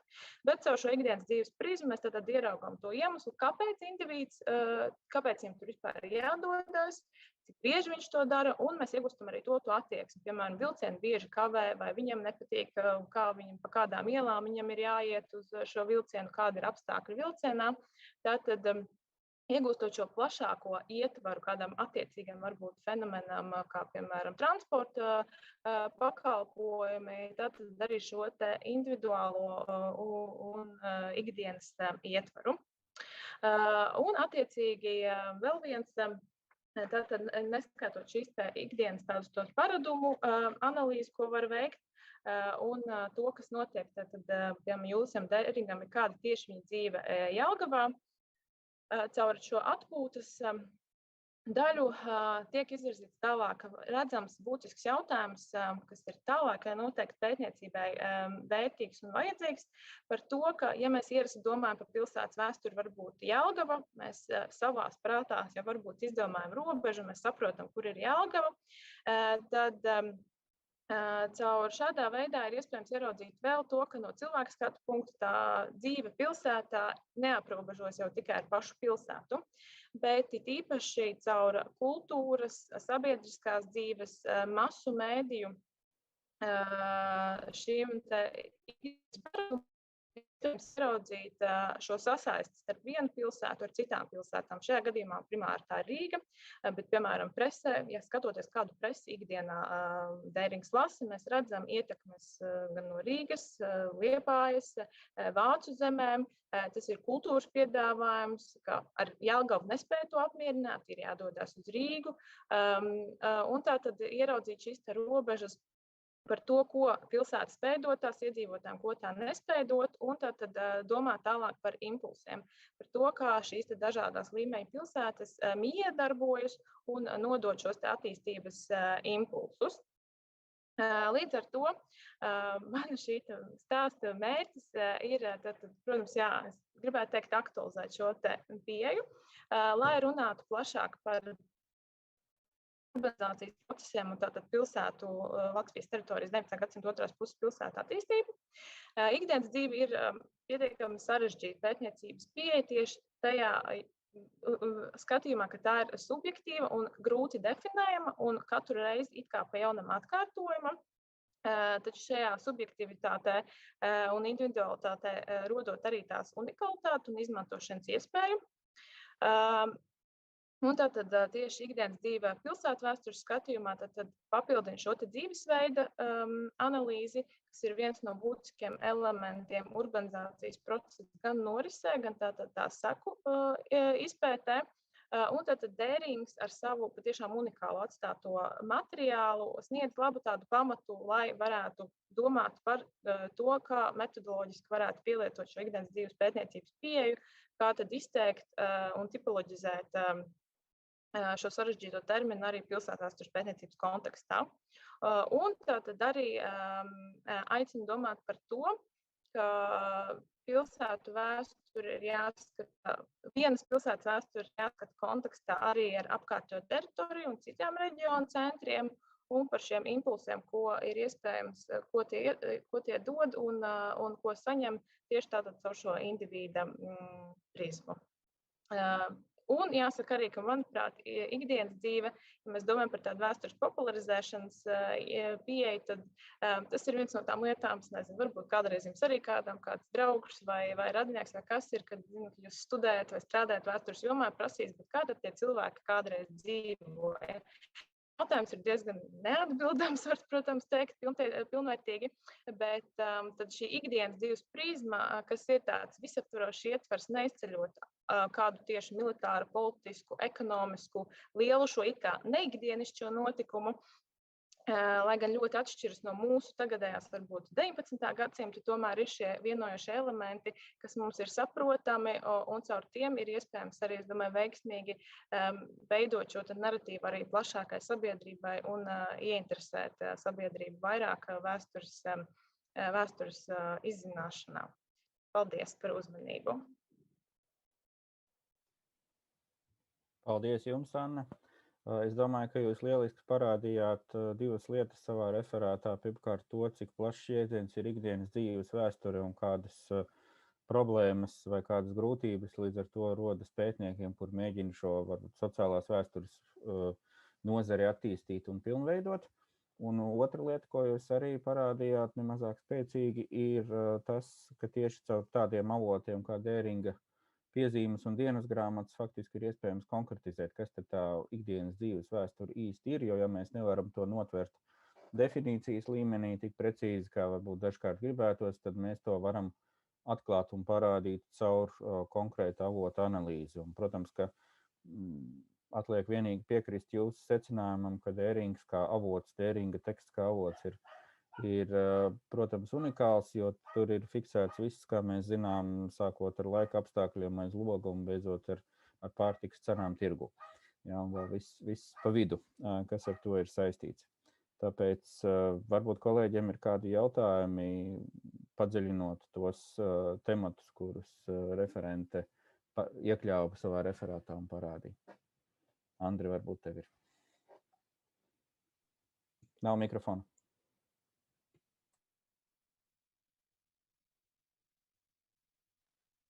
Mārītei Jakovļevai ir jautājums. Mārīt, lūdzu. Man ir jautājums, jā.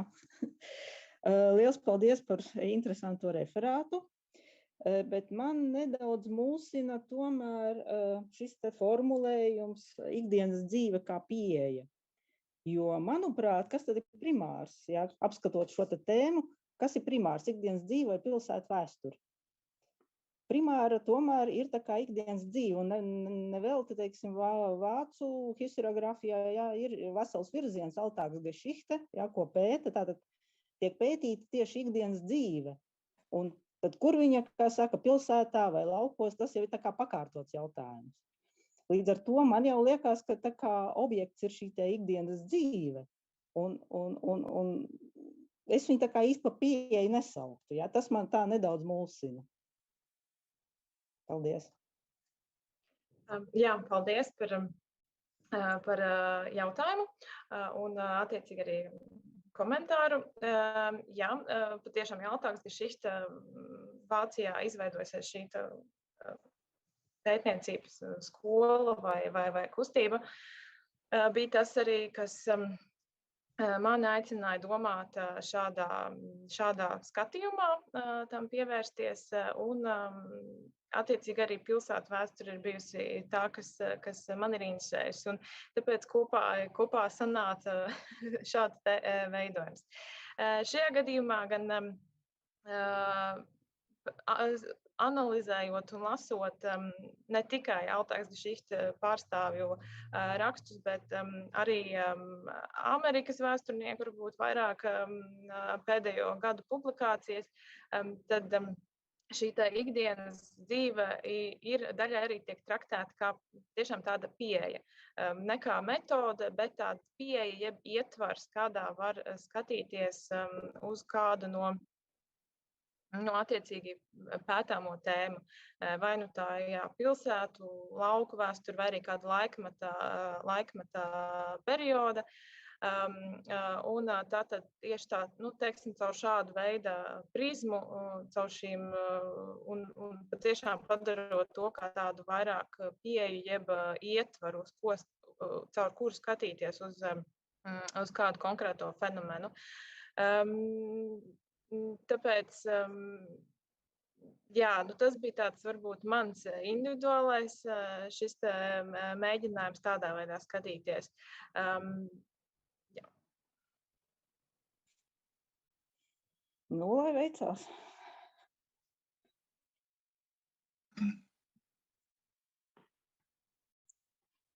Dāmas un kungi, mums ir iespēja uzdot vēl jautājumus vai dot komentārus, formulēt tēzes un paust attieksmi. Man šķiet, ka, kamēr jūs būtu domājat, es būtu mazliet arī pareflektējuši par šo tēmu, jo man šķiet, ka nav tik daudz šādu autobiogrāfisku liecību. Pēc tam Dērings ir tiešām ļoti interesanta parādība Baltijas kultūra telpā. Piemēram, kā mākslinieks, kā gleznotājs. Mēs jau šo viņa dzīves izpausmes formu jau nepieminējām šodien, bet viņa darinātie portreti ir absolūti izcili un ir ierindojami, manuprāt, nozīmīgākie portretu glezniecības paraugiem un piemēriem Baltijas mākslā. Un ne tikai. Viņam vēl ir vairākas citas izpausmes, kuras viņš ir apliecinājis savu dzīves laikā. Interesants arī tas aspekts, ka viņš ir ieceļojis. Es domāju, tas, ko jūs, Anna, izcēlāt sākumā, proti skicējot viņa biogrāfiju, ka viņš ieradās Baltijā darbu meklēt. Un šādi likteņi, domājot par Baltijas vāciešiem, ir neskaitāmi. Mēs varētu jau gan Kristiānu Broci, kurš ir arī līdzīgi dokumentējis savu laiku, gan citās, teiksim tā, citos mēdīju formātos, taču arī līdzīgā ceļā, kas mums ir šodien ļoti, ļoti būtisks un neaizstājams vēstures, ne tikai vizuālās, bet ikdienas vēstures avots ir arī ieceļotājs Baltijā. Un, saka, šeit viņš bija, palika, un stāvēja, un darbojās, un strādāja. Un krīt. Bet, jā, man liekas, ka šādā arī plašākā kontekstā, man liekas, ir vērts raudzīties uz šiem atsevišķiem indivīdiem, skatoties, kā vispār tā sociālā vide, lūk, šo literātu vide veidojās Baltijā. Manuprāt, tas ir tāds ļoti interesants, ne tikai sociālās vēstures fenomens, kura kontekstā iegremdējot lūk, šīs viņa autobiogrāfiskās ikdienas vēstures liecības, tās iegūties arī citu nedaudz traktējumu. Bet, jebkurā gadījumā, es gribētu uzteikt jūsu darbu, un es gribētu teikt, ka ir vērts to noteikti turpināt, jo, tik es zinu, man šeit noteikti Mārtiņš varēs koriģēt, bet tik es zinu, nav jau daudz cilvēku, kas ir pievērsušies Dēringa vai viņa līdzīgi likteņu biedru izpētēji, zinātniskai izpētēji. Man liekas, tas noteikti bagātināt. Es domāju, to kopējo mūsu to vēstures zināšanu, zināšanu citreiz izceļ tiešām kā kaut ko nozīmīgi, bet, laikam, citādi par to mēs arī nevaram izteikt. Tas ir kaut kas ļoti vērtīgs. Tas ir tās kopējais kapitāls, kas veidoja, determinē to mūsu vietu. Es domāju, ka lielajā pasaulē, kurā mēs esam, un patiesībā arī rāda mūsu mazo pasauli. Es domāju, telpu, kur mēs šodien dalām viens ar otru, kaut arī šobrīd digitāli un attālināti, bet citādāk iestājas normālā ikdienas dzīve, tad atkal jau mēs esam tuvāk un tā komunikācija notiek savādāk. Tā, jautājums no manas puses ir kā izpaliek, bet es gribēju pareflektēt to, jo tas, kas ir tā lielā vērtība, es domāju, arī šai konferencei, ir tas, ka tā rosina to domāšanu. Tas atraisa domāšanu. Un šķiet pēkšņi, ka ir daudz kā interesanti, ko gribētos ne tikai domāt, bet arī izteikties. Tā. Citu jautājumu vai vēlmju izteikties par Annas referātu nav, tad es uzdrīkstos Mārtiņu atkal dot vārdu tev, lai iespējams noslēgtu šo trešo apakšnodaļu. Jā, paldies. Jā, no manis arī tikai vēl īsa replika pie tā, ko kolēģis Andris Levāns minēja, ka Julijus Dērings, protams, ir pazīstams mākslas vēstures kontekstā un par to ir rakstījuši pētnieki, bet, manuprāt, ļoti interesants ir tieši tas fokus uz Dēringa tekstu kā urbānās vēstures avotu tajā ikdienas dzīves līmenī. Un tāpēc es domāju, ka mēs visi gaidīsim ar patiesu interesi publikāciju par šo tēmu, jo tas varētu iedot arī jaunus impulsus tam, kā strādāt ar avotiem un kādu informāciju no tiem saņemt, jo, kā jau mēs visi zinām, hrestomātisko Marka Bloka citātu, kuru es nemēģināšu atveidot precīzi, bet pēc būtības, ka viss ir atkarīgs no tā, kādus jautājumus vēsturnieks uzdod saviem avotiem. Un es domāju, ka tas mums ļauj arī, sakot vēlreiz paldies referentei par Jūlijas Dēringa tēmu, tas ļauj mums arī pāriet pie nākamās un noslēdzošās tēmas šīs konferences sesijā, un proti tēmas, kas ir saistīta ar Ievas Kalniņas, kur pārstāv Jāzepa Vītola Latvijas Mūzikas akadēmiju, referātu ar nosaukumu Koklis modernizācijā Latvijā starpkaru periodā, jo, kā jau man bija iespēja sesijas darba sākumā pieminēt, es domāju, ka tā ir ļoti interesanta tēma, kas arī ļoti labi iekļaujas tajā, ko varētu saukt par sociālo vēsturi un par mentalitāšu un identitātes vēstures pētniecību, tāpēc spriežot pēc tā, ko mēs varējām izlasīt referātu tēzēs, kas bija sagatavota šai konferencei, tagad mums ir iespēja dzirdēt pašu referātu, tāpēc Ieva, lūdzu, jūsu rīcībā ir ekrāns un mūsu uzmanība. Jā, labdien, es tad nošārošu prezentāciju. Tā, es ceru, ka ir redzama. Jā, tad labdien, mani sauc Ieva Kalniņa, un šodien man referāta tēma ir Koklis modernizācija Latvijā starpkaru periodā. Koklis modernizāciju es apskatīju divos aspektos. Pirmais ir tika pētīts instrumenti jaunās funkcijas kultūras dzīvē, un otrais tika ieskicētas no tām izrietošās inovācijas kokļu būvē.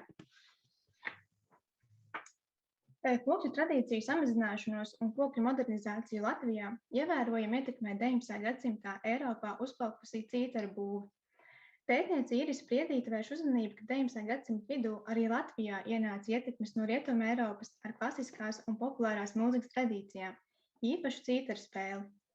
Ievērojama nozīme cītaru izplatīšanā bija vācu fabrikanta Jūlija Heinricha Cimermaņa cītaru fabrikai Pēterburgā, un sākot no 1903. gada Fabrikas filiāli bija arī Rīgā. Fabrika bieži reklamēja savas cītaras, dēvēdams tās par koklēm. Šī cītara ienākšana Latvijā sākotnēji veicināja kokļu būves un spēles tradīciju samazināšanos.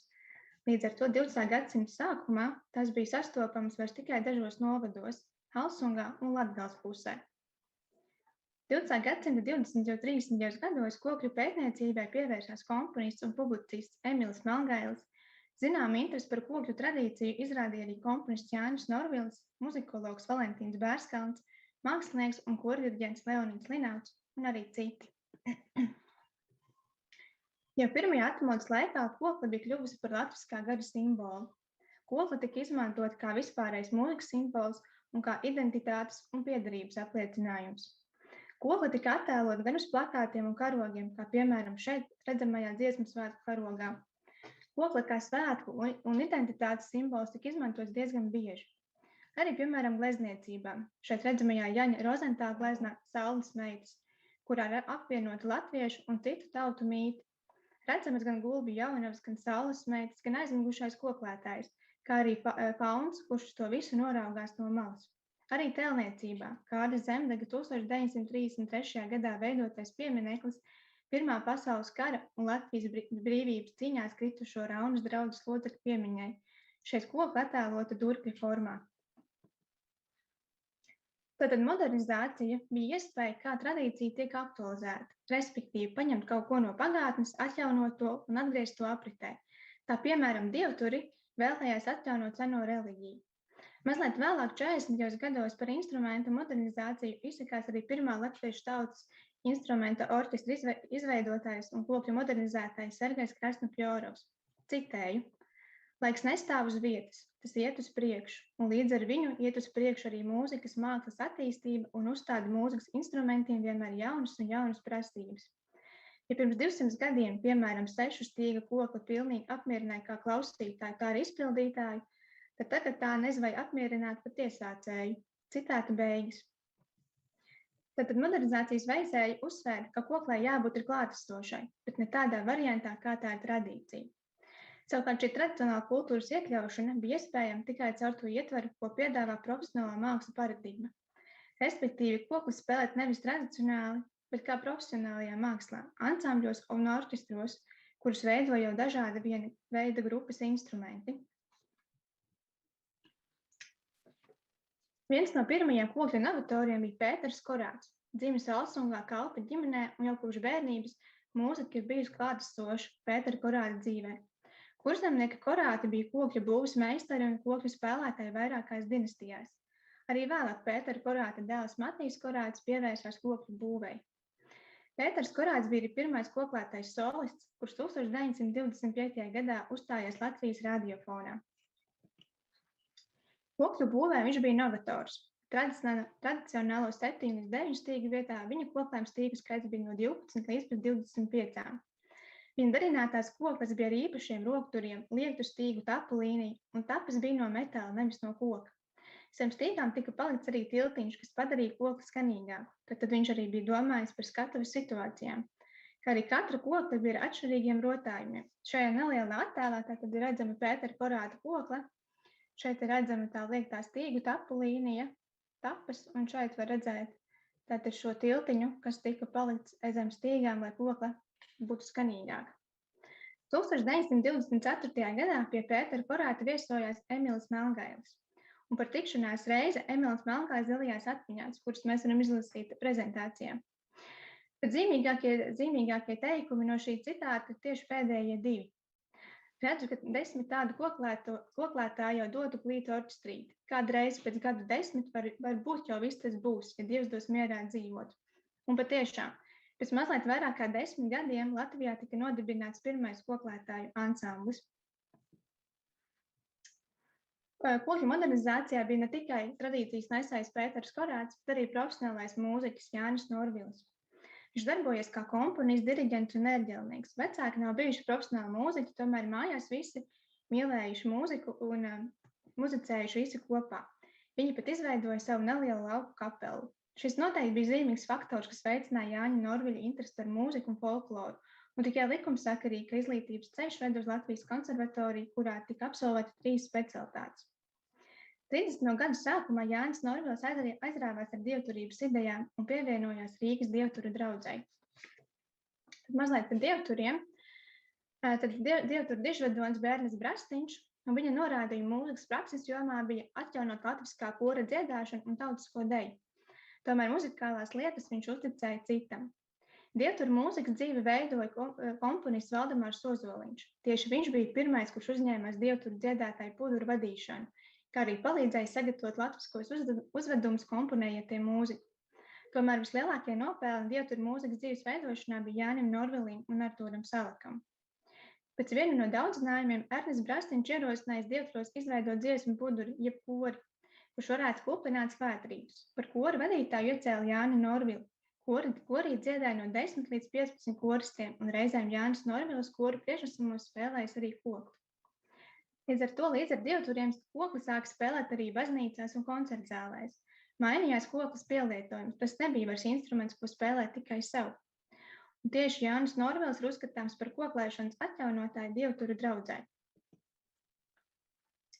Ar kokļu attīstību un Jāņa Norvila darbošanos ir ļoti cieši saistīta mazkoku organizācija.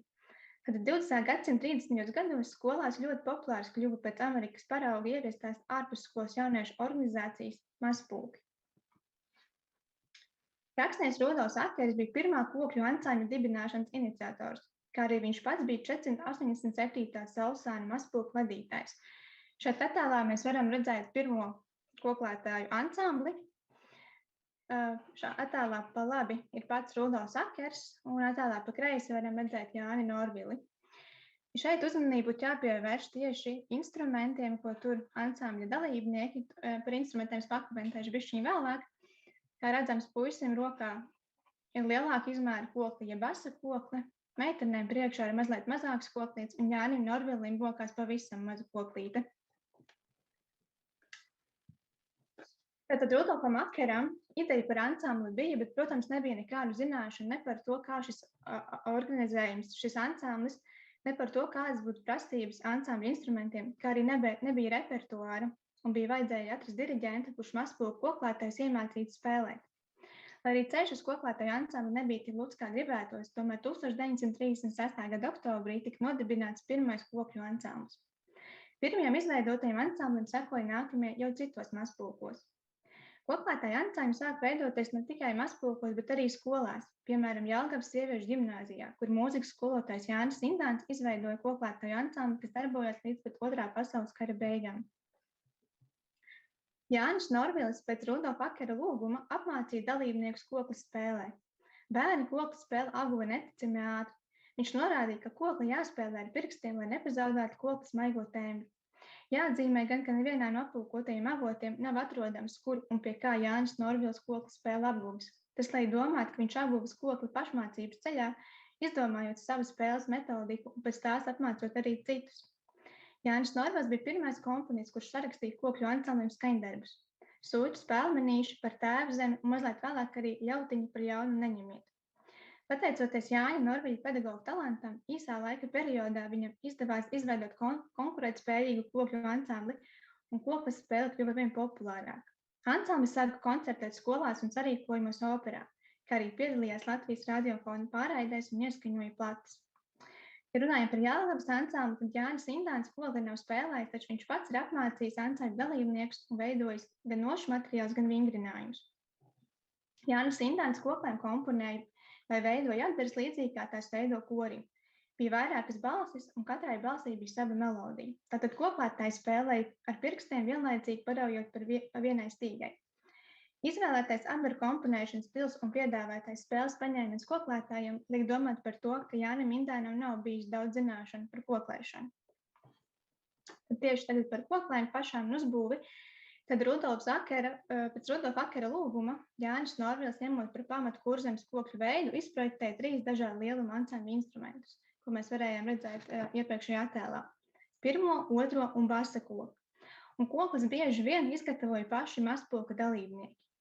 Savukārt skolā pie Jāņa Indāna ansamblim koklis izgatavoja klavieru skaņotājs un mūzikas instrumentu meistars Kārlis Čaklais.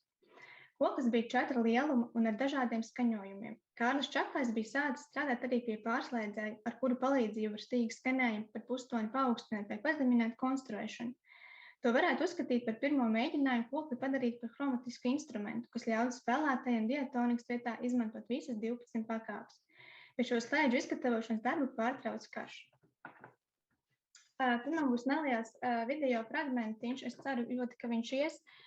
Video būs no šiem 30 gadu beigām. Tajā varēs redzēt pirmo koklētāju ansambli ar Jāni Norvili. Viņš gan būs diezgan klus, bet es ceru, ka viss ies.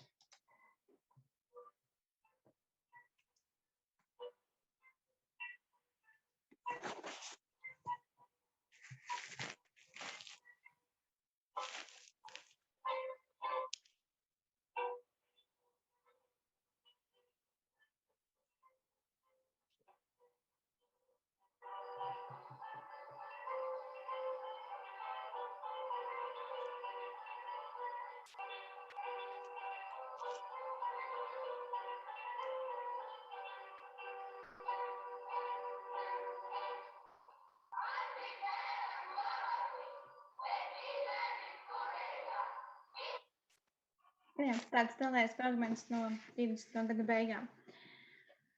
Un tad secinājumi, tātad sabiedrības pieprasījums pēc koku tradīcijas atjaunošanas varēja tikt realizēts profesionālo mākslu piedāvātajā ietverā.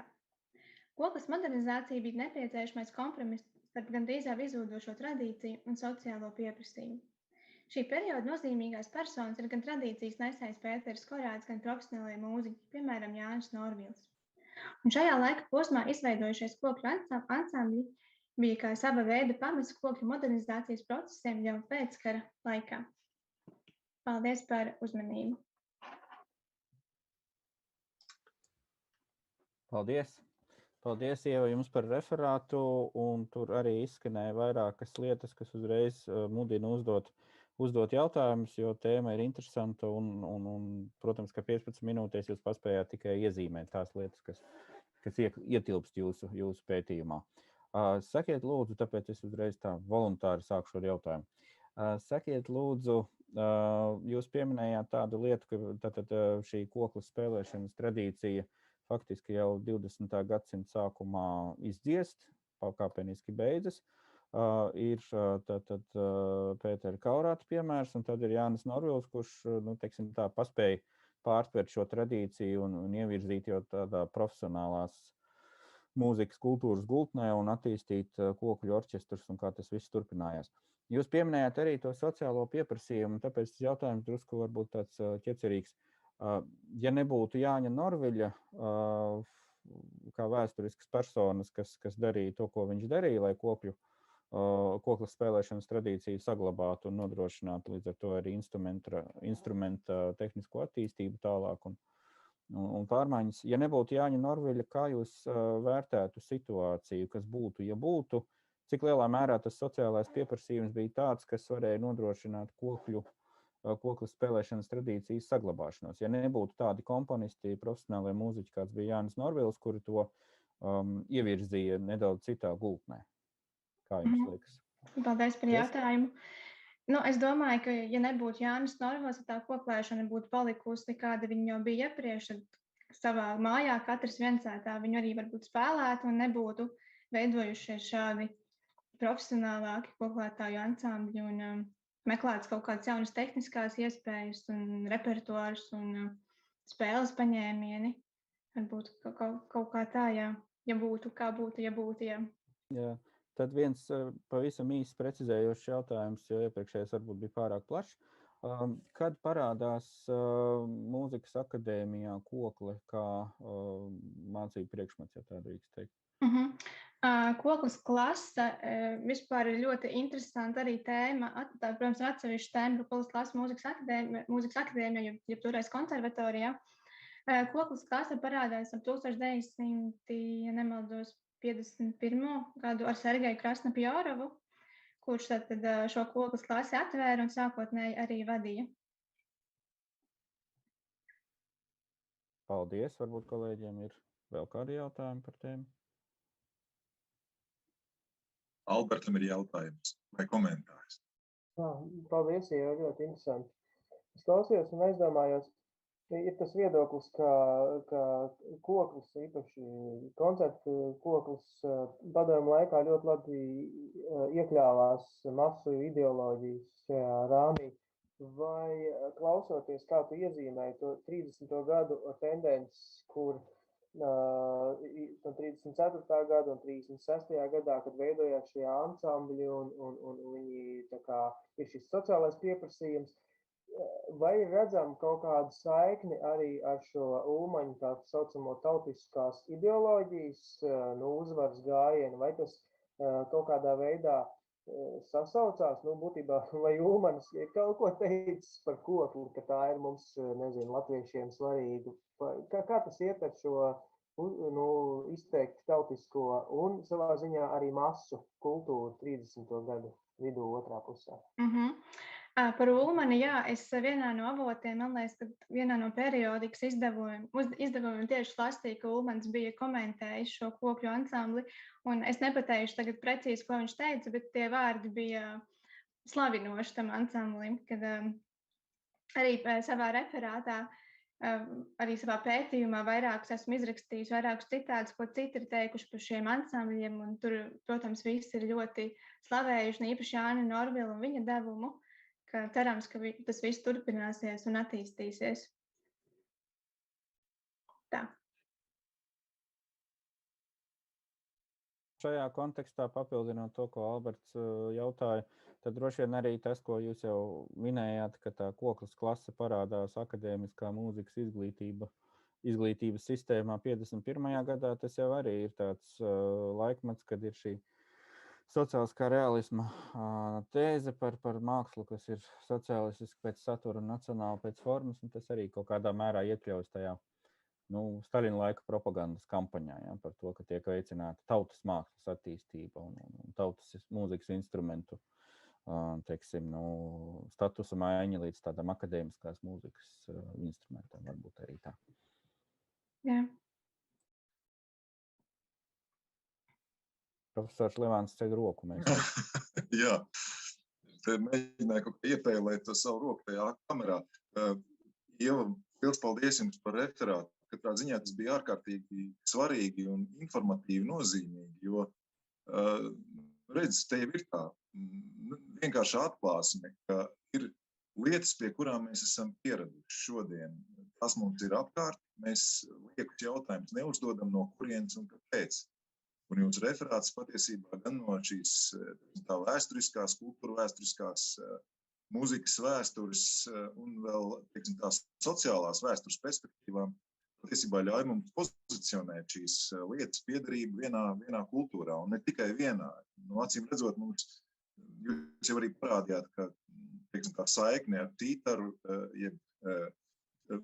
mēs jau arī, teiksim, tā tās derības, psalmu tekstos, mēs jau arī zinām, ko Genijs Zalmans spēlē, viņš spēlēja hitārā, vai ne? Un, tā kā šeit, es domāju, tas spektrs ir ļoti plašs, un es domāju, arī tas vienas lietas nestās nozīmes, kuras mēs piešķiram tieši, es domāju, vienam skanošam un skaņu radošam priekšmetam, pat vienam mūzikas instrumentam ir ārkārtīgi plašs, un tāpēc es gribētu jautāt, tā jūs šobrīd pētnieciskā pieredze, un es atļāvos, piedodiet, painteresēties, un es sapratu, ka jūsu dzīves būtiska daļa ir arī kokla spēle, un kā tas ir, kurā brīdī, domājot par vienu etnisku kopienu, par latviešiem, kur, protams, sevi sāk, kuras tā kultūras identitāte sāk veidot 19. gadsimta, faktiski 80. gados, nosacīti vēl uz kopējā Eiropas fona, kurā brīdī tad tā kokli kļūst par lūk šādu kultūras identitātes daļu. Vai tikai tad, kad ir tas Staļina laiks, un kad, kā Mārtiņš tikko teica, to kokli varētu teikt ievēlkt iekšā šajā mākslīgajā konstruktā, vai tas notiek 30.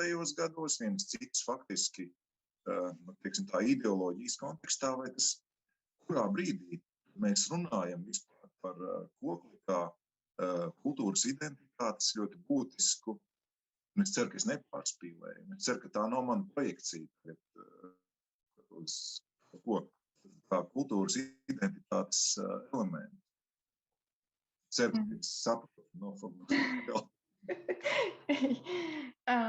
Es tā tieši gadu un laikam tagad nevarēšu pateikt, bet es domāju, ka tas varētu būt pēc neatkarības iegūšanas 1918. gads, jo tad centās dabūt visu to latvisko, un kokla bija kaut kas tāds, kas ir tikai mums, nav nevienai citai tautai, un varbūt tas radīja to identitātes un piederības simbolu, jo arī daudzi, kas aizbrauca trimdā, viņi paņēma līdzi arī tieši kokli, kas viņiem ļāva būt tā kā piederīgiem arī savai dzimtenei. Varbūt tas laika posms, jo par iepriekš es arī neesmu dzirdējis, bet arī tas īsti pirms tiem 30 gadiem nav vēl bijis manā pētāmajā lokā, ka varbūt, kad es tikšu līdz tam, ejot atpakaļ, kaut kas tāds atkal uzradīsies, jā. Tā kā paldies par jautājumu, ir tāds viela pārdomā, kad bija tieši tas laiks, jā. Es gribētu vienkārši izmantot iespēju, ka kāda iespēja ir, pēc tam jau atkal nebūs, kas to zina, kad būs. Gribētu novēlēt tiešām meklēt un atrast un tādu azartisku un ļoti, manuprāt, tādu, jā, tiešām dziļu pieeju šim jautājumam un, es domāju, tam fenomenam, kā tādam, jo te jau nav stāsts tikai par mūzikas instrumentu koku. Stāsts un tās robežas ir daudz plašākas. Un, jā, lai jums tiešām izdodās un paldies jums. Paldies. Atklāt vēl daudz, ko mēs nezinām. Jā, paldies. Bet, Albert, jums ir arī kas vēl sakāms, tāpēc Jā, es tikai gribēju vēlreiz reflektēt arī uz to, ko jūs diskutējāt tikko par kokli, kā faktiski tādu kā 20. gadsimta gaitā varbūt, ka mākslīgi konstruēt latviskumu simbolu, līdzīgi kā namīgi redzams vai kaut kas tāds, kam ir tāda sena, jā, etniska un arī arheoloģiska un visādos citos veidos argumentējam šī saikne ar šo teritoriju un šeit dzīvojušiem cilvēkiem, bet, protams, 20. gadsimta pirmā pusē ar nacionālismu, nacionālu romantismu un viss cits. Tas iegūst jaunu kaut kādu, un mēs jau tagad dzīvojam jau tai sajūtā, jau tai jaunajā. Es īsti tā saikni drusciņi pazudusi ar to iepriekšējo, to autentisko, vai kā pareizāk teikt. Paldies, ļoti interesanti. Paldies. Vēl ir viens jautājums no Kristīnes Antes čatā, un viņa uzdod jautājumu, kādi nacionālai instrumenti bija lietuviešiem un igauņiem. Un liels paldies par referātu piezīmē. Jā, paldies. Lietuviešiem ir kankles. Un bija Igaunija. Igauniem ir kannele. Tie ir mums tie radniecīgie instrumenti kaimiņzemēs. Attiecīgi Krievijā gusļi un Somijā kantele. Un tipoloģiski līdzīgs instruments tā tagad. Jā. Viņi, protams, atšķirās spēles paņēmienos un izskatā, bet tā, jā, tas mūsu radniecīgi instrumenti. Jā. Paldies. Jā, te jau noteikti varētu vēl runāt arī par tehniku, kas, acīm redzot, ir jau ļoti, ļoti specifiska, teiksim tā, mūzikas ne tikai no izpildītāju viedokļa, bet es domāju, vispār kā to skanējumu dabūt ārā un dažādas, teiksim tā, jā, skaņas augstums vai skaņas zemums. Es domāju, tad šie ir tehniskie paņēmieni, kas iespējams arī ne tikai no konstrukcijas ir atkarīgi, bet no kā tad vēl, iespējams no šīs prakses, jeb praksēm, tiek šis instruments, jā, panākts, kā panākt šo skanējumu šīm dažām stīgām, kuras skaits, kā jūs arī teicāt, mainās. Es pieņemu, ka arī attiecīgi šīs spēles tehnikas varētu atšķirties, teiksim, tā, somu skaneles gadījumā un mūcējais, teikt, kā Latvijā mēs to esam pieraduši varbūt vērot. Viņi atšķirās, bet jāsaka godīgi, ka mēs arī, protams, esam kaut ko nošpikojuši no viņiem. Mēs arī mēdzam spēlēt kā lietuvieši, bet lietuvieši savukārt nevar nospēlēt tā kā mēs. Tā kā mēs višķiņi esam arī pašpiekojuši no viņiem kaut ko. Bet viņi, jā, ka mēs parādām tā kā mēs viņu tehnikā spēlējam, tad viņi tā pasmaida, kad ir, jā, bet kad viņi nevar īsti tajā mūsu nospēlēt, jo tas instrumenti, jā, viņš tomēr višķiņi atšķirās. Tas stīgu novietojums, kas ir diezgan svarīgi. Tā, jā, tā kā mēs arī višķiņi pamācamies no citiem. Šeit vēl ir viena atsevišķa dimensija, par kuru mēs šodien faktiski esam runājuši, bet kas jau tiešām ir ļoti, ļoti specifiska, tātad muzikoloģiska, ja tiks teikt, jā, joma. Jā, šausmīgi interesanti. Paldies jums, Ieva, ja jums tiešām viss izdodās, un es ceru, ka mēs lasīsim jūsu tekstu, jūsu referātu kā rakstu, tajā rakstu krājumā. Un, jā, es novēlu jums tiešām vēl daudz vērtīgu atklājumu šajā tēmā, jo es saprotu, ka šī tēma šobrīd ir arī tāda savu veidu neatklātā zeme, kāda izrādās mums ir daudz šādu teritoriju Latvijā, Baltijā un, es domāju, Ziemeļa Eiropā kopumā. Un interesanti lūk atklāt arī tās saiknes, kas ir tiešām tādiem neredzamiem pavadieniem saistītas kultūrām un lietām, mazajām lietām, kurām mēs... Jā, paldies jums. Paldies. Jā, mēs esam nonākuši, kā ir teikts vienā dziesmā, līdz galam. Tā bija viena, man liekas, veca Raima un Paula dziesma. Un es esmu nonācis līdz galam. Bet mēs visi kopā esam nonākuši līdz vienam ļoti būtiskam punktam šajā dienā, kur mēs varētu teikt, veidot tādu nelielu kopsavilkumu. Es gribētu teikt, ka tiešām ļoti iespaidīgi, interesanti, dziļi un ārkārtīgi vērtīgi. Un mūsu priekšā šodien patiešām tika liktas pērles. Un bieži vien jau ir tā, ka saka, no tiem, kas ir mati, tie jau ir tie lielie gudrinieki. Es gribētu teikt, ka tā nav taisnība. Ne jau tas tie mati vai tie gadi, kas ir pavadīti arhīvos vai pie rakstām galda. Tas, kas nosaka to, cik vērtīgas ir atziņas, vērojumi un beigu galā, cik daudz tomēr radošu pieeju un varbūt arī tas tabula rāze, neaprakstītās lapas efekts, cik tas varbūt ir vērtīgs, ka cilvēks atvērts un nenoslogots ar teorijām, dažādiem jau lūgtiem lauriem, kādās jomās dodas pretī nezināmajiem. Un es gribētu teikt, ka šī diena, šī pēcpusdiena, manuprāt, rāda to, ka cilvēki, kas ir sākuši šo izziņas ceļu un, tiesībā, rada vienu akadēmiskajā kultūrā jaunu pienesumu, manuprāt, tas ir tāds, rada ļoti labu sajūtu vienkārši. Un man liekas, tas ir tas vērtīgais. Un tāpēc es gribētu teikt visiem, kas stāvē pie šī notikuma šodien šūpuļa ar Albertu rokā un priekšgalā. Un es zinu, ka vēl ir daudz citu cilvēku, kur kopdarbs ir šis pasākums. Es gribētu teikt milzīgi paldies par to, ka jūs radījāt šo fórumu, ka jūs turpināt šo tradīciju, ka jūs dodat iespēju mums būt šeit un to visu piedzīvot. Un radat iespēju visiem tiem, kuri grib, var un ir motivēti šeit dalīties.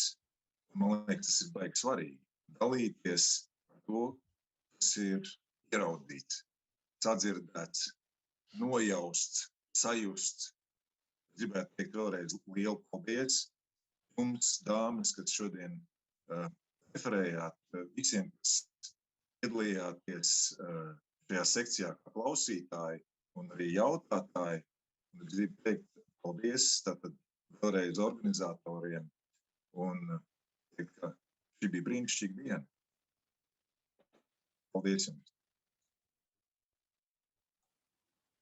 Laikam, Albert, jums vārds, vai arī Mārtiņam.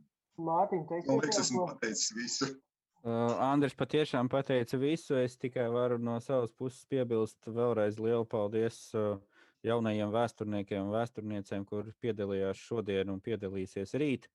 Un jūs parādījāt to, ka ir iespējama, cik plaša un daudzveidīgi ir iespējama vēstures pētniecība un cik dažādas jomas tā ietver, kas sen vairs neaprobežojas tikai ar pašu vēsturnieku loku vien. Tāpēc tā ir vēl viena lieta, par kuru ir patiesas prieks, bet tagad es došu vārdu Albertam Rokpelnim. Paldies. Paldies. Tātad šajā brīdī es saku lielu paldies visiem šodienas dalībniekiem, referentiem, sekciju vadītājiem, visiem, kas piedalījās, kas bija gan mūsu Zoom